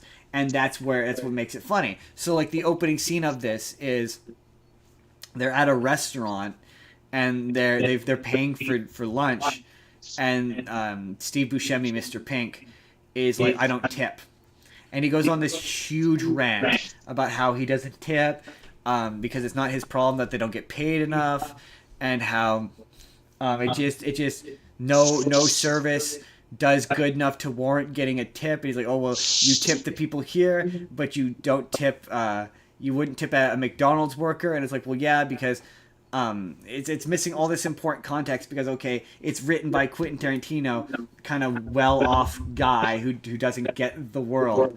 Where it's like, well, it's just one scene in this movie that I got to a huge fight with someone about this, because, like, it's the scene that drives me crazy, where it's like, yeah, tipping in America exists because waitresses make a sub wage than the regular wage, and the tips fill in that wage. That's why they need those tips to live. That's why tip splitting fucking sucks. I mean, we could get into a whole other conversation about tips real quick, though. No, tips shouldn't exist. Pay them the proper wage. Right, but tips do exist for a reason. But they shouldn't. Whether or not they should or not, you not tipping is actively hurting these people, not helping them, and it just makes you look like a prick. Right, but it's not my responsibility. Again, we could have a whole other conversation about this. It's not my responsibility to pay the wage that their boss refuses to pay them. Right, but the system is built. So yeah, again. Yes, the system needs to change, but it's not my fault. Yeah, but you're not. It's not my problem. Yeah, you're not. Anyway. That's what makes this movie funny. Is it's just guys who are about to rob a jewelry store sitting around having just a regular conversation where the guy who's saying it is objectively wrong and an asshole. Not the point. So there's a point where they're driving the car or whatever, and they're talking about the differences between dating a black woman and dating a white woman, and they just are casually saying the N-word, and I'm talking like hard R N-word, and it's a bunch of there's not a single person of color in this movie, so it's just like you're just like, yeah, this is not a realistic conversation. And a movie where does the movie take place? Somewhere in America. Right, but where in America is kind of important. I don't think they say. Because again. No, in like California, for example, that is a entirely unbelievable conversation that I do not believe. In, like, let's say, Texas. Oh, but it's not the conversation that's unbelievable. That's my point, though. Is there's a lot of points in this movie where and to be fair, it exists in his. We're gonna get to Pulp Fiction in a second, after you do your bit, but there's moments where, like, it's believable and realistic that this character would be using this word in this context, right? But the conversations these people are having, they're treated like they wouldn't say the N-word. This person right, but I'm saying it really depends on where it takes place. Not the context. That does matter, Justin. No. But what I'm saying, no, you're saying this having not seen the movie. The believability of it matters. Where it takes place matters. You're not hearing me. What I'm saying is you're right, but I would say okay. I would say maybe mid America. The point is these are not. This is not a context. It also depends on like when it takes place, because like in the '60s, for example, it's going to be a lot more believable than in 2020. Right, but again, the context of the conversation kind of, and who's talking. What I'm saying is, yeah, that's what makes the usage of the N-word in this case, in my opinion, bad. Jarring, yes, because you're like either having a perfectly regular conversation, like okay, oh yeah, this is a conversation I'd have with a bad conversation I'd probably have with my friends, yeah, and then just you're like no, and then he just says the N-word. You're like son of a, really. And then it happens a few times. Like there's like you're right. That's what I say. Like if it takes place in the '60s, then that's believable. In the context of like they're guys, and he's saying a slur at somebody. That's different than like me and you were hanging around where we're saying we're having an uncouth conversation. There's no context in which I'd ever say the N-word ever. Yeah, no, but again, ever. So it makes it you got to think about what the year is and where they are. So the thing is, it just comes across. It's going to completely change it. It just comes across as though, as we've said up front, that Oh no, absolutely, that's the real justification. Quentin Tarantino just wants to say the N-word. Yeah. No, absolutely. So someone once told him he wasn't allowed to, and he does. He's not very like much quoted as saying such, as being like, they told me I couldn't say it, so it just makes me want to say it. But that is an interesting quote and perspective moving forward in his filmography, because like yeah, it makes it hard to recommend this movie, which is a shame because this movie's good. Like honestly, it's one of those like, oh, I understand why he developed a career from this, because like it's a tight movie. It's only an hour and a half. None of it feels overly long. Like all of the dialogue is reasonably tight, and none of the sequences feel like they go on forever. There's a really iconic bit where not that you remember this, but we did remember when I did King Lear? I'm aware that you did it, yes. There's a bit in that play where one of the characters gets tortured, and we just did the ear cutting scene from this movie. So there's a bit where they're trying to. Long story, very very short. They're robbing this jewelry store, and it seems as though the cops know they're there, and they're trying to figure out how the cops know that they're there. So they're torturing this cop for information. And one of the bits is Michael Madsen cuts off the guy's ear. And it's really funny because when you read contemporary reviews of this, like, oh my god, it was so bloody and so violent and so... It's not really. You don't even see him cut the ear off. He goes to cut off the ear, he screams a bunch, and then it cuts away. And but I guess the subtext was violent for the time. Yeah, it was just interesting. Oh, this isn't really... Even compared to Quentin Tarantino movies, this is relatively tame. But the cool thing about that I like about Tarantino, especially early Tarantino, is he's really good at foreshadowing. At setting up something and then paying it off later. Like, he's really quite good at that. So, spoiler alert. The other guy it has in it that you would know is, you remember the bad guy from The Incredible Hulk, the Edward Norton version? He became the monstrosity? Yeah. I can't remember the Abomination, but I don't remember what the actor's name. He's in this as well. He's another guy you would know. And he is Mr. Orange. And this is revealed fairly early on, so it's not a huge spoiler, but it is kind of a spoiler. You find out that he is a cop, and he's trying to get... This whole thing's being put together by some gangster, and his flashback is basically his scene, because a lot of early Tarantino movies are separated by chapters. His chapter is about how he's a cop. He's an undercover cop. He's trying to get in with these guys and learn who they are, and he becomes close to one of the main guys and what have you. And he gets shot early on, and he kills someone. And there's a really cool bit, which someone pointed out in the comments that even I didn't pick up on. Remember how I mentioned Mr. Pink goes on the tirade about not wanting to tip?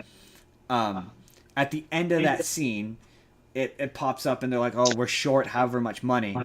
And Mr. Orange rats out Mr. Pink and goes, Mr. Pink didn't pay. And that's supposed to be... foreshadowing to the fact that he's the cop. And it's one of those things where like you wouldn't pick up on that he's the rat if you were unless you knew that. And like that's such a clever bit of foreshadowing that even I missed the first time I watched it. But yeah. It is the tightest tightest of Tarantino's movies. I don't think it's his best, but it's definitely. I started off feeling, oh, this might actually be his best. That opinion kind of wavered as this week went on. It's a hard recommend though because of the N word. Yeah, that's it. That's Reservoir Dogs. Pew pew. Pew pew. Okay. Fuck. So. Okay. So all the movies that I watched this week were at least around the 2 hour mark. Yeah. So that was an hour 40-ish, yeah. and it only goes up from there. This first movie that I watched. So Steven Spielberg is a prolific director for a reason. He also has produced a lot of things. He's produced more than he's directed. Yep. Yes. And but in terms of directing, we had already done a lot of his more well-known things. So I really wanted to scratch the things that we hadn't done. And so the first one that I chose was called Empire of the Sun. I've heard of this movie. Came out in 1987, and had a lot of oh hey, that's a person that was apparently in this that I didn't recognize because they look so young. Yeah, I know that guy. So the main character, the kid, is Christian Bale. And in the movie when they filmed it, he was 13, and in the movie he's supposed to be 12. Oh, so this is even before Newsies. He's young. You've got John Malkovich as one of the characters. And he was the one where it was like I recognized him, but I couldn't place him. I'm just gonna say the names that we know. Ben Stiller is in there. I did not recognize him. And then there's also, I don't know if you know Miranda Richardson as Mrs. Victor. I don't. But so okay. This movie is dark. A lot of these ones are, but this one was about World War II, so you can imagine. Movie starts, Christian Bale's character, he's British. He's supposed to be British. Is Christian Bale British? I believe he's Welsh. I don't know what that means, but okay. He's from he's from Wales. Okay, well in this he's supposed to be British. Okay. I mean it's British adjacent. And that's what I would say. So the movie begins, and him and his family and a bunch of people are privileged British people who are living. Yeah, Wales. It begins in the amid Japan's invasion of China during World War II. So they're at war, and Jamie, Christian Bale, is a upper class schoolboy. He's living a privileged life in Shanghai in the international settlement, and then after the attack on Pearl Harbor, Japan begins occupying the settlement. His parents and him are separated, and he is supposed to, like, when it begins, he's supposed to be like 7 or 8 or something like that, and then he spends a lot of time alone. He eats at their place after he's separated from his parents, and then he eats the remaining food, and then he goes back to the city, and then he's hungry, he's starving. He tries surrendering to the Japanese soldiers so that they will, like, essentially take him and send him back to Britain, I guess is the idea. And long story short, he ends up meeting John Malkovich's character, who tries to sell him for money and food, and then when the people won't buy him, kind of takes him on as like a little protege, I guess, or a sidekick, or a servant, what have you. And He's about to abandon him, and Ben Stiller's character are about to abandon the kid, and then he's like, "Wait, I can take you back to the rich people houses, and you guys can loot it, and I'll be useful, and you take me along with you." And so they go back there, and his house is being occupied by Japanese soldiers, who then arrest them, and take them to like a place where not Japanese people end up, which is not yet a concentration camp. But then they are starving there with like the thousands of other people, and then John Malkovich's character and Christian Bale's character end up getting taken to a concentration camp where Christian Bale's character and John Malkovich's character live there for the next 4 years. Do they Um, do they learn how to focus? no. No, this is a serious movie, Justin. Because There's no, it's a concentration camp? there's no. That's a terrible joke. You should be ashamed of yourself. This is a serious movie with serious things. So they don't have trouble concentrating, is what you're saying? That's... And so Jamie and John Malkovich end up setting up essentially like a network inside the concentration camp. Jamie helps Japanese soldiers as well. Learns Japanese. Oh, also this is based on a real story. Right. Learns Japanese, and then long story short, after 4 years, America does what America did to end the war. Boom.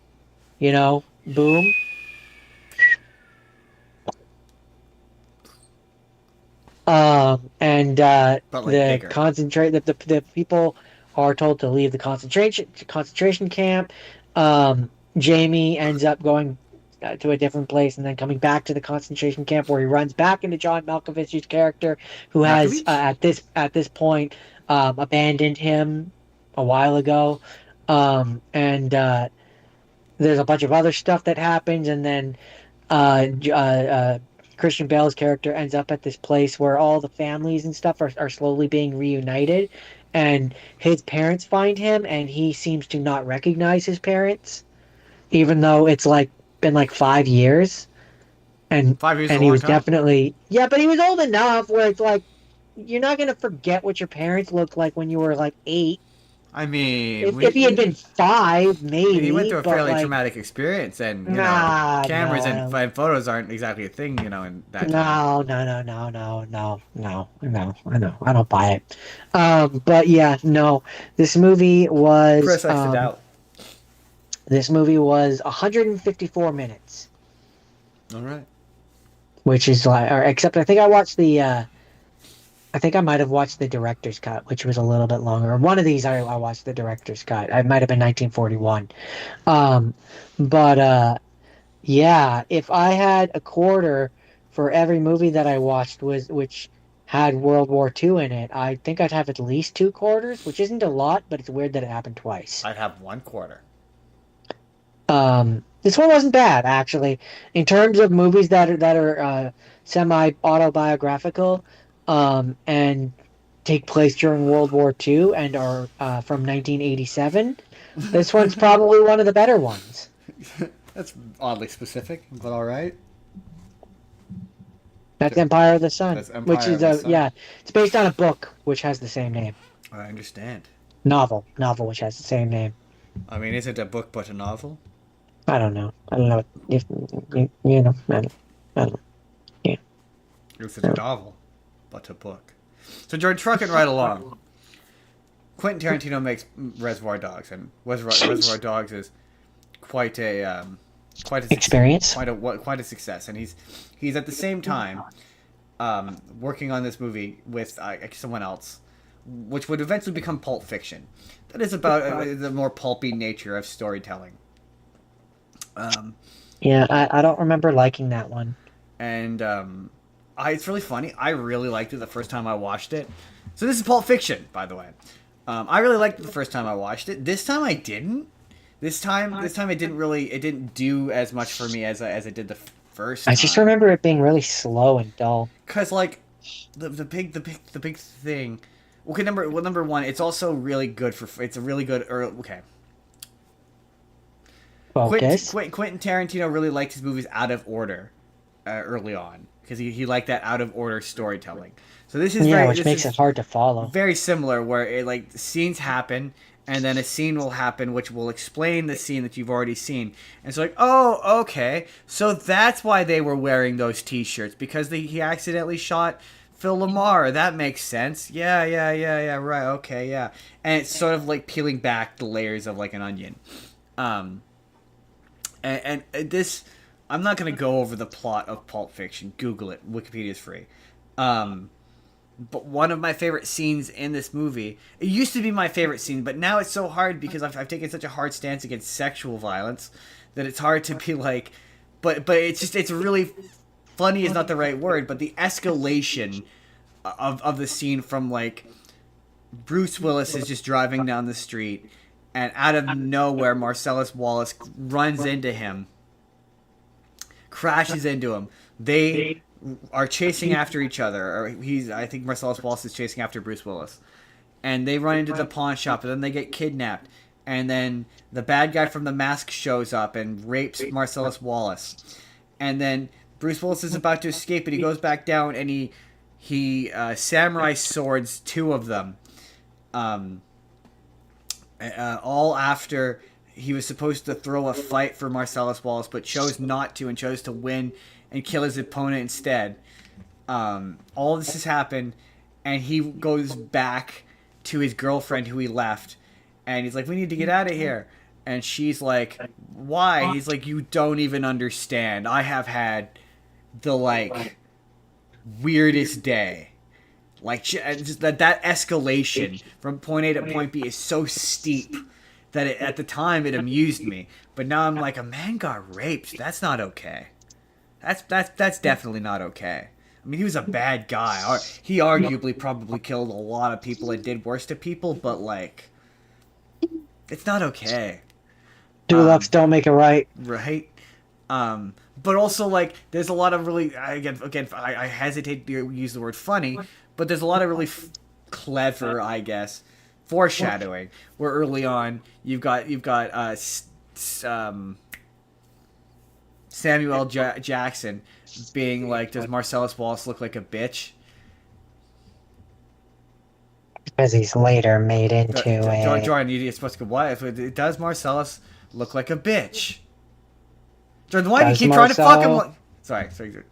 Does Marcelo look like a bitch? No, Jordan, why do you keep trying to fuck him like one?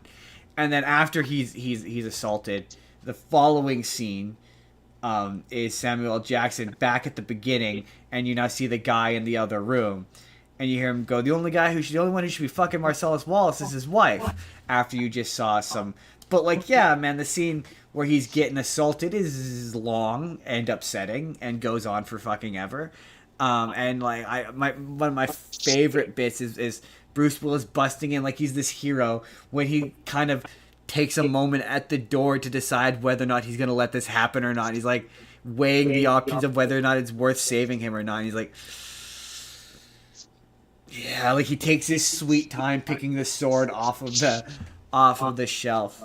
But like, yeah, this is the point where Samuel L. Jackson gets introduced into Quentin Tarantino's filmography, and man, he steals the show in like every scene he's in. Him and John Travolta. John Travolta eventually meets up with Uma Thurman, who is Mrs. Marcellus Wallace, and they go do the dance competition at the ice cream shop or whatever. And John Travolta is doing the most like unenthusiastic dance I've ever seen in my life, but they somehow still win. And Mrs. Marcellus Wallace snorts the heroin and winds up unconscious on the ground. He jabs the fucking adrenaline needle in her chest. Oh, I live! But yeah, the opening sequence, they made fun of it on The Simpsons, where they were talking, what do they call like a Krusty Burger in Shelbyville? But what do they call you know what they call Big Mac in France, don't you? Crown Royale? A Royale with cheese. Yeah. That sequence is again, that's funny. That's not to say that's Tarantino at his strongest, but it certainly is where he is almost at his most strongest.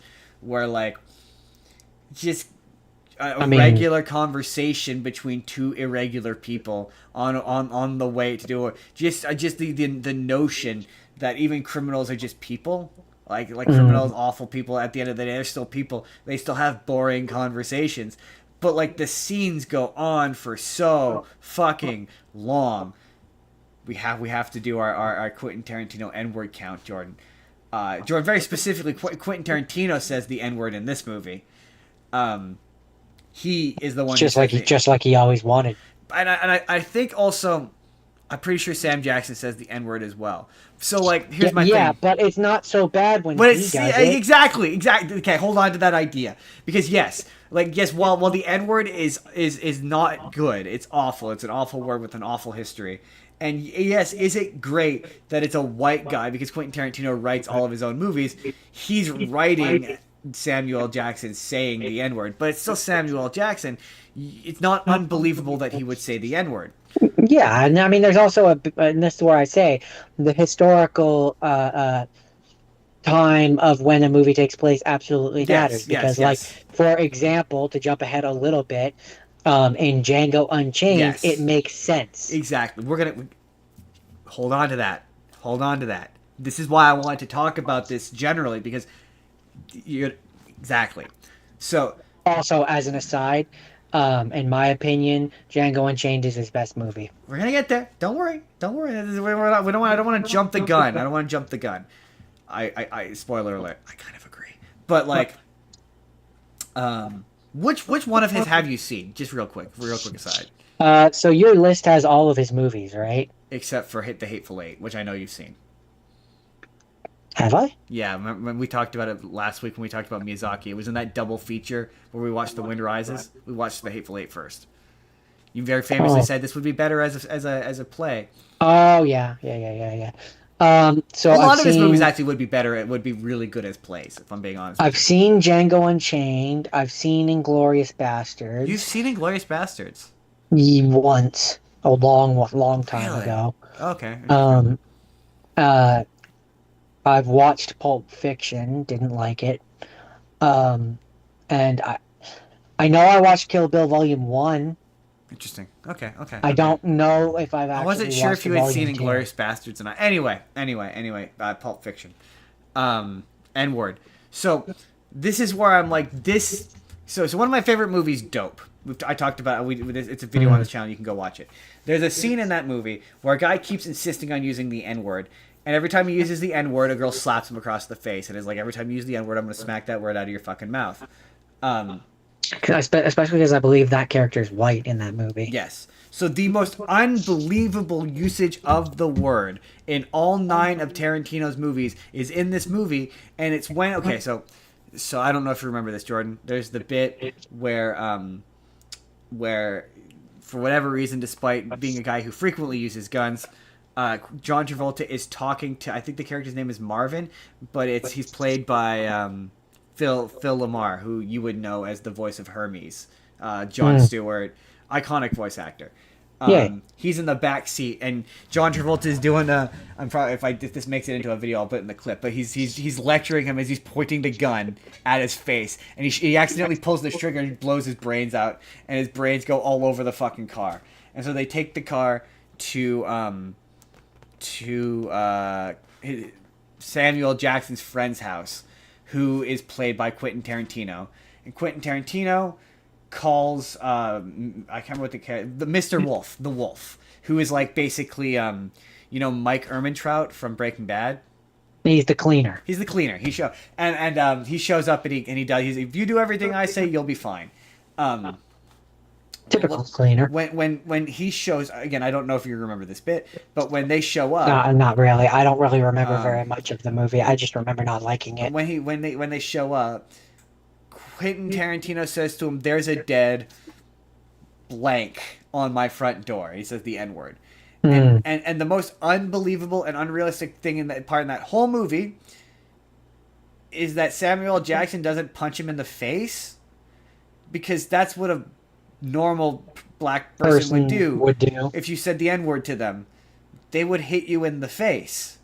Because certainly if you're white, if you were white and if you're Quentin Tarantino, like unless you're like a really good friend and it's in private conversation and it's clearly a joke, but he's saying it to him like completely seriously, and it's like this is the most unrealistic bit in any of his movies. Like I don't believe like if Jules, the character from Pulp Fiction, is even a fraction like Samuel L. Jackson, I do not believe Sam Jackson would let any of his friends say the N-word to his face. I just don't. It's super unbelievable. It just comes across like it just comes. No, but no, I'm not talking. I'm not talking. No. Hold on. Let me clarify. I'm not talking with the A, Jordan. I'm talking hard R. There's a difference. There is a decided difference between a white guy who thinks he's black and uses the A and has been allowed to by his black friends and the hard R. There is a difference. I'm too white to be making this argument, but there is a difference. If we're talking about Samuel Jackson, the actor, I think there's a world where, like, if you're talking about it beforehand and it's not unprompted, and it's like, you know, I've always wondered what it would be like he might be like, go ahead. Yeah, and go like, for it. You'd be like, give his blessing. No, I don't think I want to. You know, famously, there's a specific. There's a clip of him being like, "Do it," and yeah, I know what you mean. But like, I'm speaking in like a social. But to be fair, like the context of the scene is they're supposed to be in distress, but still, it's just not believable that in any context that this character would take this level of disrespect from a white person. I just don't believe it. So when people are like, all Quentin Tarantino wants to do is say the N-word, this is the movie where I'm like, yes, he wrote this scene specifically, and there's no reason for this character to be played by him. It could be anyone. It could be a person of color. It could be literally anyone. He specifically wrote this scene for himself to say the N-word, and it reads as such. I mean, it's not even that the character could have been anyone. I mean, it could have been him, but he didn't have to write it to say that word. Yeah, right, exactly, yeah. But, but if he wanted the character to say, there's a dead N-word on my... He could have written it from a person of color, or he could have made the character a hick. Right. Like if it was a hick, then okay. That was it. The other character that's what it is. Sorry, there's one more character who says the N-word, and it's the rapist. The rapist, the guy who rapes Marcellus Wallace. But he's a racist. That's where I'm like, you're right. It depends on the context who's saying it. Its existence in a movie is not in and of itself a bad thing. Like in that scene, it's a bad thing. It shouldn't be said. But like, if you're using it under the implication that it is a bad thing, exactly. Like there's the he goes eeny meeny miny mo catch a tiger by the toe, but it's the original lyric. Yes. He says that, but he's a hick fucking racist. So you're right when you're like, oh, is he a racist? I'm like, yes, he's a racist. So it makes sense that why am I getting so in detail? But it's a part of Quentin Tarantino's. It makes it believable. It makes it believable. It's a believable part of the scene. It's not not even just believable. I think the word that I would use is it makes it palatable. Palatable, or like no, I say I do think believable. It's just not believable to me that any version of any multiverse of any person who remotely shares the same personality as Sam Jackson would be cool with his friend yelling the N-word with the hard R at him. I just don't believe that. And again, certainly not in that context. No, anyway. not in that context. No, right? I just don't. But again, movie iconic. That everyone got famous off the bat. It was one of the most successful indie films of all time. The only other unfortunate thing about a lot of Quentin Tarantino's movies is they're produced by the Weinsteins. Almost all of them are in some way, shape, or form. Apparently, that's problematic. Apparently, there's a bunch of this where like you read behind the scenes anecdotes, and it's all like really believable stories of Harvey Weinstein nearly ruining these movies and like not listening not listening to Quentin Tarantino. This I will say, this isn't the one where he starts to get annoyed. There's a point where Quentin Tarantino gets annoying in his filmmaking habits, where you're like, oh my god. I see at one point, no word of a lie, we're going to come back to this. This is where I'm going to end Pulp Fiction. I had to Google who his editor was. I was fascinated who edited his movies, because some of the scenes in later movies are agonizing. Like, fucking agonizing. Like, it's funny, you complain about movies being long, but So yeah, I mean, just so you all know, of my movies were long. if I will allow for Pickens, you can't do Pulp Fiction. You already did Pulp Fiction. I don't think you did Inglourious Bastards for the show, so I don't think so. I will allow Inglourious Bastards. Good to know. But anyway, Because I know I've done Django Unchained what's really funny is for the show. now I can after this week I can now we are probably gonna do a blind power ranking by the end of this because I can rank all of his movies officially now that I've seen them all. I don't think this is his best movie. We're gonna do a what? Blind ranking. Power ranking. Okay. Of what is Quentin Tarantino's best movie. For Tarantino's movies, okay. Because now I've seen all of them. Because I was gonna say I don't want to do a ranking for mine that doesn't have any of the good ones. No. For me we can because I've now seen all of his movies, so I can now be like, which one's the worst one? It's funny. There was a point where I would have said Pulp Fiction is one of his best movies. I don't think it is. I don't think it is. All right. I don't think it's his worst. It's actually really funny. So we got a comment. Fuck it, no, I'll save it. I'll save this next bit. But it's funny. It's funny what I think is his worst movie. I'm torn on it. Anyway, that is Pulp Fiction. Okay, so, interesting. Okay, Sid. Unlike the actual thing, my next rapid fire will be quick. We're gonna do West Side Story. The 2021 version, the one that Steven Spielberg both produced and directed. From what I saw, so like I mean, no, I think we did. I think I did work out that I think I did talk about West Side Story, but fuck it, it bears repeating. I hate West Side Story.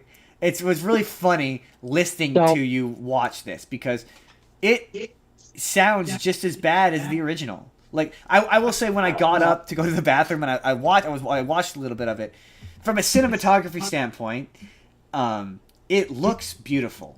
Like, it looks great. The cinematography is interesting. The musical numbers, from what I could see, you're gonna do a butt in a second, which is why I'm not letting you. Just let me finish this thought. I'm actually probably going to be nicer than one might expect. It looks great. Like I don't know that Spielberg has ever done. I don't know what other musicals he's done other than this. But it's clean. Like, the number one thing that a musical should look is you should be able to see all of the motion. Like, the dance, the numbers should look clean, easy to follow, easy to see, and the singing and the sound design should sound good, and all of that is great. It is a technically great looking movie from what I saw, but I didn't watch the whole thing. So that's my starting off piece on this. That's my preamble before I say the negative things. But I don't want to take away from you saying the negative things. Why are you saying negative things when it's my thing? I should be the one talking. I know, but I wanted to do that little preamble because I know because compare and contrast to the original as it were. Okay, so that all comes with how much you're gonna enjoy this movie? Because I'm not going at this. I've never seen the original musical. I don't know much about it. I'm going at this from a movie standpoint. And so how much you enjoy this movie is going to entirely depend, A, on whether or not you're a fan of the original, and B, how much you like Romeo and Juliet. I still don't agree with that. I don't agree with that. It is. It's very much based on Romeo and Juliet. No, but I don't think your enjoyment of it depends at all on whether or not you like Romeo and Juliet. I do, because I don't like Romeo and Juliet, and this is just Romeo and Juliet. Yeah, but I think it's all it is. It's Romeo and Juliet. I think if the music were slightly better, different pageantry. I think if the music were better, I just don't think the music's very good. Well, that's my point, though. Is that you didn't? To be fair, you've interrupted me before I finish my thoughts. So as a movie, the main plot, I'm not going to bother saying it because it's just Romeo and Juliet. You've got two warring families, gangs, whatever, factions, racial groups, who representatives, a guy from the one and a girl from the other, fall in love. It's Romeo and Juliet. Oh yeah, I'm not disputing it's Romeo and Juliet. It's exactly what you think of when you think Romeo and Juliet.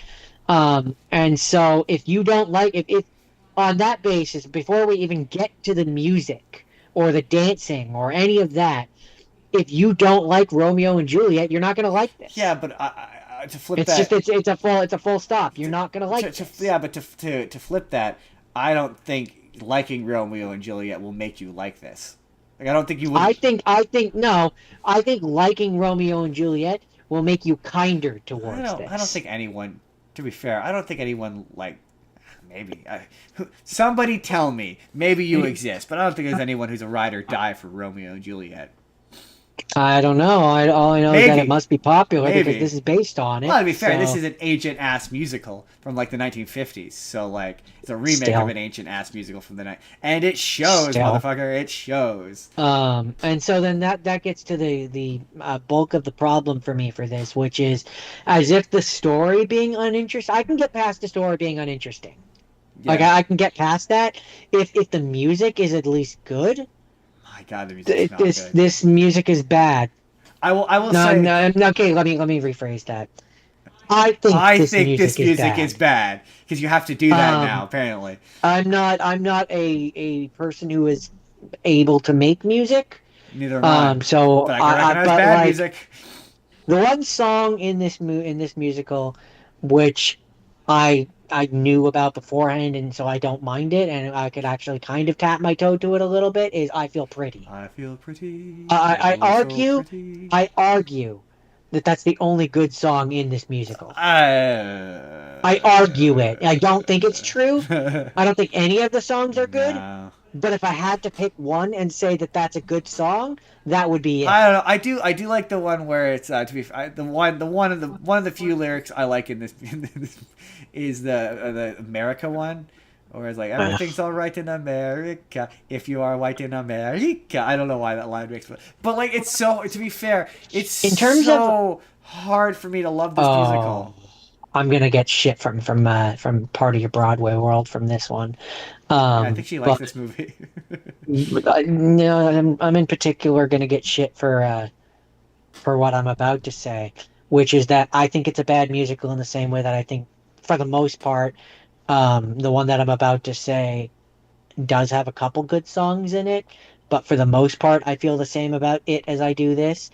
This makes me think of Wicked in terms of not Interesting. in terms of story, but in terms of music. I completely no. See, that I will push back on. I think Wicked has substantially better music than this. I think it has like one or two good songs, and the rest of them are not very I could good. say maybe yeah, in that regard I don't necessarily disagree, but they're different musicals. Like I don't think it's a fair No, that's comparison. what I'm saying. I'm not talking in terms of story. I I'm just talking meant purely in terms. musically. I'm talking purely in terms of the music and the Like songs. like like to be, Like I like Defying Gravity, so I'm not going to say that yeah. Wicked doesn't have any good songs. It I has like I at like least Four Good. two. I like Four Good as well. It has at least like two or three good songs. But like if I'm looking at the two Wicked movies as one musical, Yeah. right? It has not very many good Yeah, but songs. they're yeah. I mean, look, I don't disagree. I only like three, but I don't think it's fair to compare them musically because I think Wicked. I mean, Wicked is more of a pop musical, and this is an old school And 1950s yet they style both musical. don't have very good music. So like the music and like it's funny. I'm listening to it, and to its absolute credit, like I will say, I will give it to its absolute credit.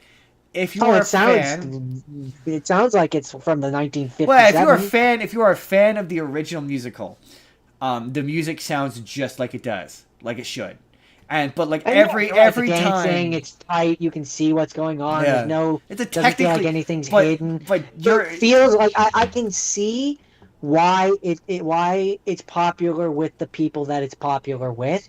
This is just an example of it's not for me. when you said it, when I said, "Oh, it looks really technically impressive," and you're like, "Yeah, but it's a Spielberg movie." That would be It like should be. that would be like being like Michael Jordan beat beat a series of high school students. He should be beating a series of high school students. He should be. He's Michael Jordan.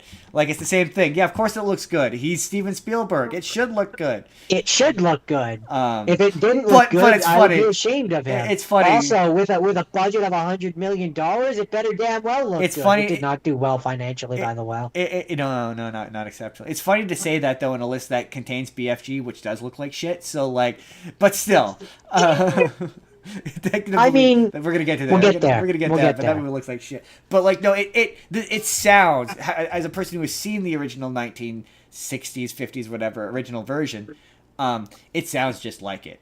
Like, and if you're, it's like you're right.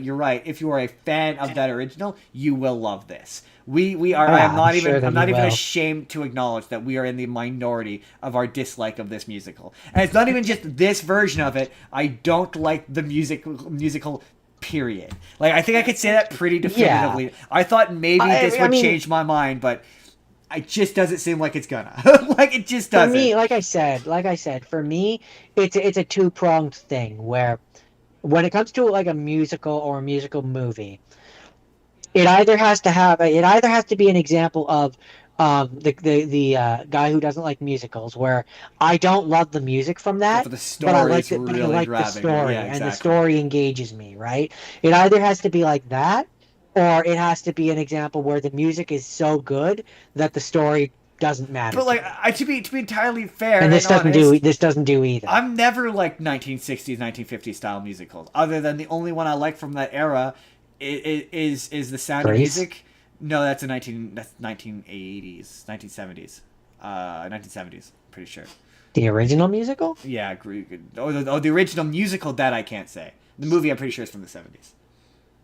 Because the movie is an adaptation of the stage musical. Right. I'm wondering, because we're talking about this movie, but it's based off the 1950-something original musical, right? So it's designed to be like that. Yeah, so I'm like, when did the original musical come out? I'm pretty sure it's 1950s. For Grease. I think you're right. Grease musical. 1971 musical. Really? What can you Google? Does it say what year the West Side Story came out? The original musical? Can you find that out? Because I'm curious.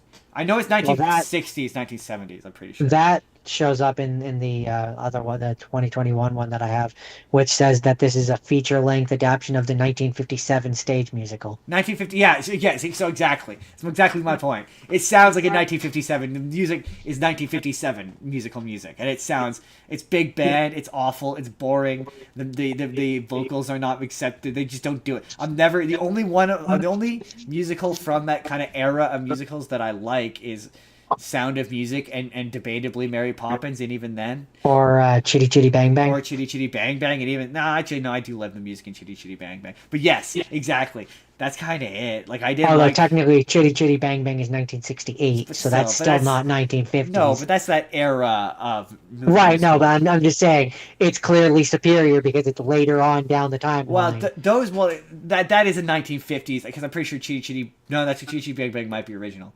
But like, a lot of those are like, they came out in the 1960s as a movie, but they were on stage in the 1950s, so they're really a 1950s musical. But or they're based in that aesthetic. Like, I think The Sound of Music is a 1950s musical.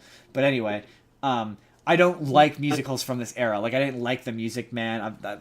They just don't do anything for me musically. No. But also, this one doesn't do it for me at all. But also, I have to be fair. I think a part of me is always going to flash back to being like 15, like that. The one song in particular, the one they sing, it's like tonight, da da da da tonight. The one they sing, like right before the Rumble or whatever. I can't hear that song without hearing the kid from my high school singing it horribly. Like, it doesn't matter who sings it. I always hear that squeaky tonight. Oh my god! I can't listen to that song and not cringe. So like, I hate all, and just, yeah, you're right. Nothing happens in that movie until like arguably the last 30 minutes. There's too many duets between Maria and Tony, and not enough with the other characters to make you give a shit about any of them. So like, when this movie's version of Mercutio dies, you don't give a shit, because it's like, yeah, I don't really need to hear a fourth song of Tony and Maria singing about how much they love each other. The only thing this has above, I would say, above Romeo and Juliet is at least they're not 13. Yeah, well, I mean, I guess that's a low bar. I never said it was a high bar. I just said it was consolidate. I don't know. All I know is that, like, for me, I'm just gonna call them Romeo and Juliet. Who cares about their actual character names? Maria and Tony. Who cares? When Romeo and Juliet are dancing at the dance or whatever, the ball, whatever it's, which is also confusing to me because I'm like, how old are they supposed? Are they in high school? Is that like a school ball? Is that like, because obviously it's supposed to be like the modern day representation of what Romeo and Juliet's ball would have been like. So like, what is it for them? I think they are supposed to be in high school. I think. Honestly, don't know. I just know that the major difference is I'm pretty sure they don't die at the end, right? Spoiler alert. Oh no. Romeo dies, Juliet doesn't. Right. I just know it's not like as tragic as the original. Romeo dies. He gets shot by the person that she was supposed to be dating. Right. And then she gets upset and is like, a shame on all of you. Right. And then Romeo's boys carry Romeo away. And that's pretty much how it ends. Yeah, it's really quite, again, it's astonishing how much faithful. I very much made the joke when they were dancing and whatever, and I was like, just fuck already. And you were like, yeah, no, this is like a PG-13 movie. They're not going to do that. And then later on, it cuts to a scene with them in bed. I mean, they very much did that. They very much fucked already. But yeah, I definitely remember the first time I watched it, being like 40 minutes into it. I was like, oh yeah, no, not much can happen in these movies because singing and dancing needs to happen. Yeah, like I said, has very little plot. If you like Romeo and Juliet, maybe you'll like it. This is gonna be, I don't know. This might be a YouTube video. The title might be we don't like West Side Story, and it's just gonna be comments telling us how much we're wrong. I would go even further than saying I don't like it. I think I hate this. Yeah, I did not care for it. It's very funny. It just makes me think of that Key and Peele sketch where it's I don't know if you've seen it, but where they're sitting around talking, and he's like, I know I'm in the minority, but he's like, ooh, tell us what you really feel. No, I that's why I prefaced it with saying I know I'm in the minority. I know I'm I know that this is not a popular opinion. Yeah, it's me. I'm very aware it's me. I'm the one who doesn't care for this. I don't like this. This is one of those times where I get why you might, but I don't. Funny enough, Quentin Tarantino sang this movie's praises. Did he actually? And said that hold on, I'll see if I could find the actual quote. That's funny. He said something to the effect of how it was one of Steven Spielberg's, like, don't say best. Opums or whatever. Magnum opus. Opums? Oh God, Quentin, you're so wrong. I'm not necessarily quoting exactly. No, if he said Magnum, I could believe he said Magnum opus, but no. Filmmaker Quentin Tarantino voiced his praise for both this film and Top Gun Maverick, saying that they, quote, both provided a true cinematic spectacle, the kind that I'd almost thought I wasn't going to see anymore. Okay, yeah. Okay, I will get on that. He expanded on the subject in February 2024 during an appearance on Bret Easton Ellis' podcast, calling it the best movie of 2021, should have won the Oscar, and the guy who played Riff should have won the Oscar. It's the only film that I've seen on my own at the theater twice. It was beyond the beyond. It was right up there with Mad Max Fury Road. Oh, no. Is also a bad movie. So I mean, Mad Max Fury Road is not a bad movie. It is a bad movie. That is an excellent movie. That is an actually good movie. It's not. No, John. We've been through this. You watched it for the podcast. You changed your opinion. You said it was a good movie. No, I believe when I talked about it on the podcast, what I said was I can understand why other people appreciate it. I still don't like it. I very much remember still not liking it. I could see the argument for I went and I had fun. It's a spectacle, but no, it's not. No, Quentin, you're wrong. No, this movie's bad. This musical's bad. It's a bad musical. It's a bad musical. It's not a very good. Sorry. Again, I think it's bad. Okay, Jordan. I need to not make blanket statements. Right. The internet gets mad at you when you make blanket statements. But then you get engagement. So take the good with the bad. So yeah, that's the 2021 West Side Story. It's not for me. Mambo. So Jordan, that's it. Yeah, I mean, what else is there to say? It's a shit musical. I'm sorry. Yet I again, think it's a I shit think musical. it's a shit musical. Where's my timer? Why is my timer not on? Oh, there it is. That's weird. Next movie, Jordan. So, this was it's funny. This was initially a have not seen, and then I had to restructure for reasons that I'll explain later. So I had not seen this. This was one of two movies in Quentin Tarantino's filmography that I had not seen yet. This is Jackie Brown. Now, what's interesting about Jackie Brown was in our Hateful Eight video, the comments said that several comments said that the two worst movies were Death Proof and Jackie Brown. And I said, wow, that's really interesting because it's the only two I haven't seen. And there was a couple of comments that said that, and it was consistent. That's what made me want to do Quentin Tarantino. And yeah, this movie's not very good. It's like all of it. It's all of his worst instincts in one movie. It's everything that makes a Quentin Tarantino movie bad in one movie. First of all, it's almost 2.5 hours long, if not 2.5 hours long. So I was like, oh, and to be fair, Pulp Fiction was almost, I think it was 2 hours and like 17 minutes. It was almost 2.5 hours long. But like, it doesn't feel it because of how it's structured. It doesn't feel, it's because every scene is sort of episodic in nature. It doesn't feel like it drags. This does. This very much is trying to have a narrative. So the very, very, very, very, as brief as I can possibly muster, plot of this is... real quick, I disagree with you. I think that Pulp Fiction does drag. Continue. Yeah, I can see why you would say that, but just... yeah. I can see why you would say that, but like in terms of just structurally, it doesn't really. This is my opinion, but anyway, that's the point. So this is about Samuel Jackson is a gun runner, and he is trying to get his money from La Paz, Mexico, Los Cabos, and he. I know that place. His initial runner gets busted by the cops, who is played by Chris Tucker, and one of his mules, Jackie Brown, gets busted by. Did you do Inglourious Bastards already? We're doing this in order, Jordan. So this is his next movie. Okay, got it. This is his next movie in his filmography. What's really funny. It's funny you ask because I had Inglourious Bastards in there, and then I fucked up and I didn't watch it, and I watched Jackie Brown instead. So then I shuffled everything down and then just put everything in order, and I was like, well, okay, that works out. I'm glad I did it the way I did it, but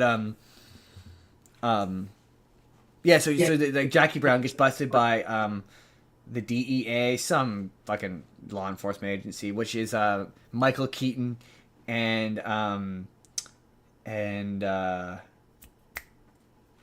forget who else, but the main guy is Michael Keaton, and she's trying to get out from under Samuel Jackson's thumb, who is controlling her, and she through one or another basically is double playing Samuel Jackson and saying that she's working with the police to get him out of it, but she's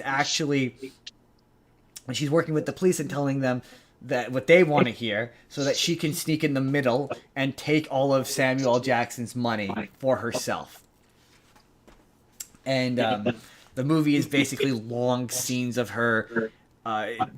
Early on in the movie, Samuel Jackson runs into this bail bondsman, and so she ends up becoming, for lack of a better word, friends with him, lovers, love interests, what have you.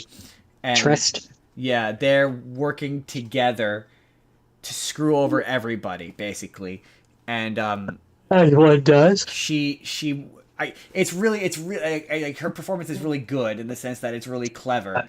Her decision to, well, I'm just gonna fuck them both over and play them against each other and walk out the middle is really clever. However,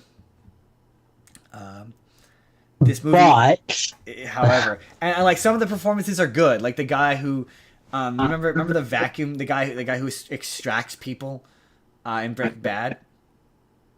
The vacuum Extract. cleaner, the vacuum Oh cleaner. yeah. He's in this as the bail bondsman guy. He's quite good.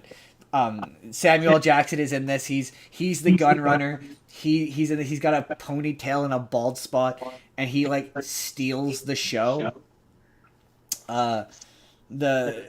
Negatives. Okay, negatives. I said this movie is agonizingly fucking long. The pacing between scenes is atrocious. Scenes go on forever, and it's not like later Tarantino movies where it's like two people having a dialogue or a conversation, or even earlier like Pulp Fiction, where it's like two people having an organic conversation, and like you don't notice how long the scene has gone on because you're really invested in what these people have to say. Like the opening sequence of this movie is fucking agonizing. It goes on forever. It's just... Well, I should mention, Robert De Niro is in this movie, and it might be his worst movie. He is, like, atrociously bad in this. Like, he is, like, sleepwalking his way through it. There's multiple scenes of, like, this girl giving him... I swear to God, he's stoned the whole time. Like, he is either half passing out at points, or, like, the entire opening scene is this agonizingly long scene of Samuel Jackson just talking at Robert De Niro while Robert De Niro stone face, like famously charismatic Robert De Niro, nothing. Like he's just sitting there like. Sometimes he musters a nod where he's like, that's it. He barely talks. He barely has any lines. And, like, yeah, there's so many, like, another thing I forgot to mention about Tarantino films is so many of his characters smoke because you can tell they don't know otherwise what to do in a scene. Like, who was that? Who was messaging me? Sorry. Breaking news. Breaking news? There's gonna be a new Spyro game. Oh, okay. I haven't actually watched that yet. It popped up and I wanted to send it before I forgot. Oh, okay, fair enough. We'll look at that later. That might be for next week. Next week's news. Anyway, sorry. It's just I apparently didn't close Messenger, so now that drives me crazy when I'm editing a video and you can hear Messenger go off because I made the mistake of closing it. Sorry. No, it's my own fault. Sometimes it happens when other people in our social life message us. It was one of those things where like I'm checking, like I'm watching the chat on my YouTube and it popped up on my tablet thing and I'm like, send that to myself and Justin for later. I'll check that out later.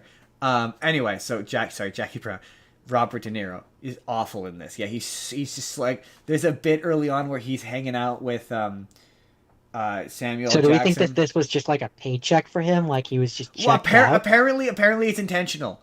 Apparently it's like it's supposed to be a character affectation and it's supposed to be intentional, but it doesn't work. Like he's supposed to be bad character affectation. He's supposed to be like laid back and like easygoing and like, then there's points where he like snaps. There's a point where he snaps and he kills this girl. And, like, it's supposed to be like, oh, this is him snapping. But him snapping is so lazy. Like, there's no emotion behind it. And again, I guess it's supposed to, I guess, be a direct answer to him in Goodfellas or something. But again, he's famously, this is in the 90s. I think this came out in, like, 97. So he's famously at the peak of his charisma. And he's so, like, there's a bit where he's, like, smoking pot with Samuel L. Jackson's, girlfriend or whatever, mistress or whatever, and he's just smoking a pipe, and you could convince me that he's actually stoned this whole movie. Like Quentin Tarantino was like, "Hey man, be authentic, get high." Like that's how bad and sluggish and awful this performance is. And there's so many scenes in this one in particular. This is where I got frustrated, where I went, I like this guy's movies. Why do I hate this so much? Because there's so many bits where like. You can see actors waiting for him to yell cut. Like there's so many scenes where I can visually see it happening on screen. I could see them waiting for him to go. I could see that happening where like you could feel like okay, the scene has reached its natural conclusion, but it just keeps going. It just keeps going. It's Would you say so that's long. a director issue or an editing issue? That's just it. That's funny that you say that because this was the moment where I googled who his editor was because I was Because like, like, because like, if a scene is going too long and that makes it into the final cut of the movie, yes, that's potentially bad direction. But also, like, the editor should be that's my cutting thing. It's that like I'm out. like this movie made me go, did Quentin Tarantino edit his own movies? Because to be fair, there are scenes in Pulp Fiction and Reservoir Dogs that go on for too long, but they're Yeah. not as bad as in this, where they're so like the opening sequence is just one still static frame of Robert De Niro and Samuel Jackson just sitting on a couch watching TV. And that's it. And Robert De Niro doesn't do anything. He doesn't react. He doesn't make any. He doesn't have any feelings or emotions. He just every once in a while he nods. And like so it made me go like, wait, does Tarantino edit his own movies? And no, he has had two editors. Someone who did his like the first half of his movies, and then another person who does the later half of his movies. And spoiler alert, the second editor is much better. Like the editing in this is atrocious, but when you read, you're like, oh, Tarantino worked super closely with the editor to help it be part of the language of the film, and you're like, oh, okay, that means he stood over top of him, and anytime the editor had an even remotest bit of an inclination to cut something, Tarantino bullied him into not cutting it. Or her. I think it was a her. That makes sense. Right? At least that's how it comes across anyway. But this movie could be 20, 30, 40 minutes shorter. Like, it doesn't need to be over 2 hours. It could easily be an hour 40. It'd be a much tighter movie. And Jordan, you're probably wondering about the N-word. Oh, yes, right. This is also the one where there's very specifically a shot early on of a woman's foot. Earlier on. Oh, I forgot to mention the foot fetish in Pulp Fiction, which is Marcellus Wallace threw a guy out a window because some guy massaged his wife's feet and described massaging the feet as being the most erotic thing you can do. But in this one, there's very specifically. We don't hate shame here, but I never got the attraction to feet. Well, no, I'm not. I'm only shaming Quentin Tarantino. No, that's just an aside. Like Jordan, the incomparable Jordan has never seen the appeal of feet. Like don't. It's not really my There's thing. nothing wrong with it. It's just not something that I've ever done. I'm not judging. I'm only judging the fact that Tarantino is ashamed of it. Like, dude, own it. Be like, yeah, I like feet. What of it? Methinks he does protest too much. But there's several shots of women's feet in this that are very specific. But the N-word is way more interesting. No white people say the N-word in this. Good. But this is where we come back to the idea that you're right. Context matters, because what was interesting about this is when I was reading about this movie, I don't know if he's broken the record since, but at the time this contained the record for the most N-words used. But the N-word is only ever used by black people in this movie. At least from what I can recall. Maybe I missed a white person saying it, but I haven't yet, so I don't think I did, but maybe I did. But the only person who ever uses the N-word is Samuel Jackson, or I think Jackie Brown, who's the actress's name is escaping me. But it's Samuel Jackson. He can say the N-word if he wants. Like, but it's always in the context of, like, with the A. It's never with the hard R, from what I can recall. So, like, yeah, in that context, it's less off-putting or jarring, or it makes sense. Now, arguably, yes, it is a white guy who wrote the script, who encouraged him to say it, but it's not a white person saying it. So to me, it's not quite as bad as Reservoir Dogs or Pulp Fiction, where it felt unnatural in those movies. It just felt like, yeah, he just wants to say the N-word. Yeah, this was nothing. It was nothing. It was, yeah. It's interesting. I'm torn. I'm like 50-50. I'm 50-50 on. There's one more movie on here that might arguably be worse. But yeah, this was not very good. Like any movie that makes Robert De Niro bad is not a good movie. This is, I think, the lowest low we're gonna hit, maybe, arguably. Anyway, it's Jackie Brown. Okay, so my next rapid fire is a movie called 1941. Have you heard of 1941? The year or the movie? The movie. Oh, no, I don't think so. That doesn't sound familiar. It's possible It's I might have. directed by Steven Spielberg. I mean, you Yes. should watch this one actually. But it's a comedy. It's a Oh, a oh, war comedy that specifically. that was unexpected. It's a war comedy. It's directed by Steven Spielberg and it's written by Robert Zemeckis and Bob Gale. Really? Yeah. How have I never heard of this? It stars an ensemble cast which includes Dan Aykroyd, Ned Beatty, John Belushi, John Candy, Christopher Lee, Oh, so this Tim is this is Matheson, this is in the 80s. 1979. Yeah. Okay. Toshiro Mifune, Robert Stack, Nancy Allen, and Mickey Rourke in his film debut. Really? Yep. Huh. So basically, Cold Note's version of what it's about. It's a comedy, so it's silly in a lot of This must points. be early on But in all of those guys' careers. Not just Steven Spielberg, but Bob definitely Zemeckis had a and. few moments where I was like, "Is that who I think that is?" And Well, I I had to mean, double check. I don't even just mean the actors. I mean, like, 1979. I mean, Bob Gale and Bob Zemeckis. I mean, that's Back to the Future. Like, I'm pretty sure this is one of Steven Spielberg's first. I was gonna say, surely it has to be close. I'm too lazy to look it up at the moment, but I'm pretty sure it was. So, interesting thing about this movie is this movie. A bunch of the scenes in this movie are actually loosely based on real things that happened. Oh, that makes Um, sense. I mean, based on the so World it's War loosely II. based on what's come to be known as the Great Los Angeles Air Raid of 1942. It was based on the bombardment of Elwood Bombardment. oil refinery near Santa Bombardment. Barbara by a Japanese submarine, and it's got a bunch of other things that it's loosely based on, including what's referred to as the Zoot Suit riots. Um, Even there's a point in this movie where Dan Aykroyd, who is a soldier, him and his contingent put a anti-aircraft on a homeowner's property yard near the main coast.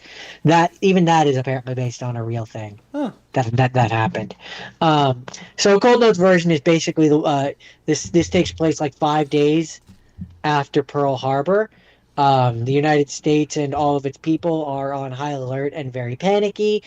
There's a Japanese submarine that wants to hit just one more honorable target. So they want to hit. They are hoping to hit Hollywood, but they don't know where it is. And there's a lot of kind of silly comedic things in regards to it. And so. There's mostly silly. There's a teenage daughter. I think she's supposed to be teenage of the homeowner who has the anti-air thing in his yard. She and her friend go to a what's it called where they're holding the UFO party or USO party or whatever for the soldiers. An army base? No, not in an army base, but it's like a dance thing. Like a club thing, like how like back in the day they used to for the United States forces or whatever, they would have it where like pretty girls would go and like dance with them or like serve them things or The only like thing I can think of is a USO show. it's kind of like that but for like on the home ground Oh yeah. basically. I don't know I don't remember what the actual term is called. Here, let's see if it calls it here. I'm from the USO. I'm not seeing it specifically, but yeah, basically it's like a party essentially that her and her friend are going to go to, and the idea is that the only men that are allowed to be like at it is people that are in the United States Armed Forces. So the Army, the Air Force, the Navy, et cetera, but no civilians. Gotcha. So this girl, whose character name I can't remember, we're gonna call her Betty, even though I don't think that's true. Betty and her friend are gonna be going to it, and Betty has a boyfriend who wants to go, and then Betty is discovered by an army person who is way too into her and doesn't know how to take no for an answer. And it's the 1940s, so you can put the pieces of the puzzle together. And her boyfriend dude sneaks in, and then there's a whole comedic scene where like the boyfriend keeps dancing with her, and then the other dude keeps trying to like steal her away, and it's good fun. It's a good fun movie, and the interesting to note thing, Justin, is I complained that this movie was too long because the version that I downloaded was the director's cut. The director's cut is 146 minutes. Too long. Didn't like. Yeah, Don't like that it's that I've long. never seen a director's cut that I liked. But I will give this movie grace because the theatrical cut is 118 minutes. That's acceptable. That's acceptable time. That's perfectly acceptable. And like that's like what, an hour and a half, something like that. That would be just under 2 hours. Hour 18, 118 minutes. Mm-hmm. 6 times Isn't that 2 like is 120? Hold on. I need to do the conversion. You know the comments are going to make fun of us again, right? I can never do it. It's math is hard for me. 60 times 2 is 120, which is 2 hours. 118 would be 2 minutes. Okay, so yeah, it's 1 hour 58 minutes. Yes. Yes. Still too long. My word for it?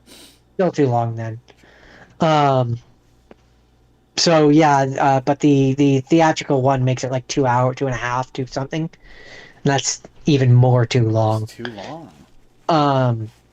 But no, yeah, I like this movie, and I think you would actually enjoy it.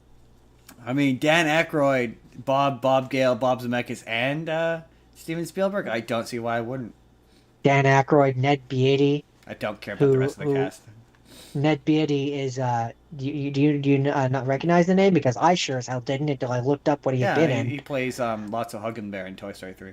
Yeah, and I was like, oh. You know, I'm not like you. I actually know names. Also, he plays the turtle in Rango. Yes, he does.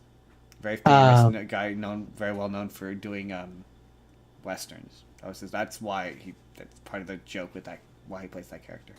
I didn't realize. Funny enough, though, that I didn't realize that it was Christopher Lee in this. Ah, yes. Because he's young. He's so much younger in this, Justin. I'm used to him as Count Dooku, the old man. He's not an old man. Count Dooku. It's weird seeing old people be young. Count. God rest his soul. God rest his soul. Is that it? 1941. Good movie. Also hard to look up when you look up movies because you type in 1941 into Google and it just brings up the year. 1941. No, I need the movie. And I'm like, no, I need the movie. I need the movie. That's 1941. Good movie. So it's really funny, right? So, I would characterize Quentin Tarantino, early Quentin Tarantino movies, not really action heavy. It's not really much of an action heavy director. And so when we get to Kill Bill, which is what this next one is. Now, I had forgotten that I'd watched Kill Bill Volume 2 already. So I initially was going to do... So the big anecdote about Kill Bill, just to remind you, is that it was technically one movie. It was released as 2 movies, Kill Bill Volume 1 and 2. But when he created it and when he filmed it as one long 4.5 hour long movie, and they went, yeah, that's too long. And so the first part is like an hour and a half, nice, tight, super fast, super action heavy, super fast paced, hour and a half, which is just very uncharacteristic for Quentin Tarantino. Not super dialogue heavy. Yeah, there's dialogues, but it's mostly like narration and telling you the story of who these people are, how they're related to each other, what have you. But it's not like Pulp Fiction or Reservoir Dogs, where it's characters just talking. But I don't think, and this might be a hot take, I don't think that I should say I said the first time I talked about this that I don't think Quentin Tarantino shoots action terribly well. I've sort of changed that a bit, but I certainly don't think he shoots martial arts very well. I just don't think, and I just don't think that Uma Thurman is all that believable in any of the action sequences. Like the final fight in the first one, I rewatched it so I could remind myself of what was happening in the series. I just remember it being boring. I just don't think it's very good. I just don't think that the choreography is exceptionally interesting. It does that thing where like it's very obvious she doesn't know what she's doing, and I just didn't think it looked very good.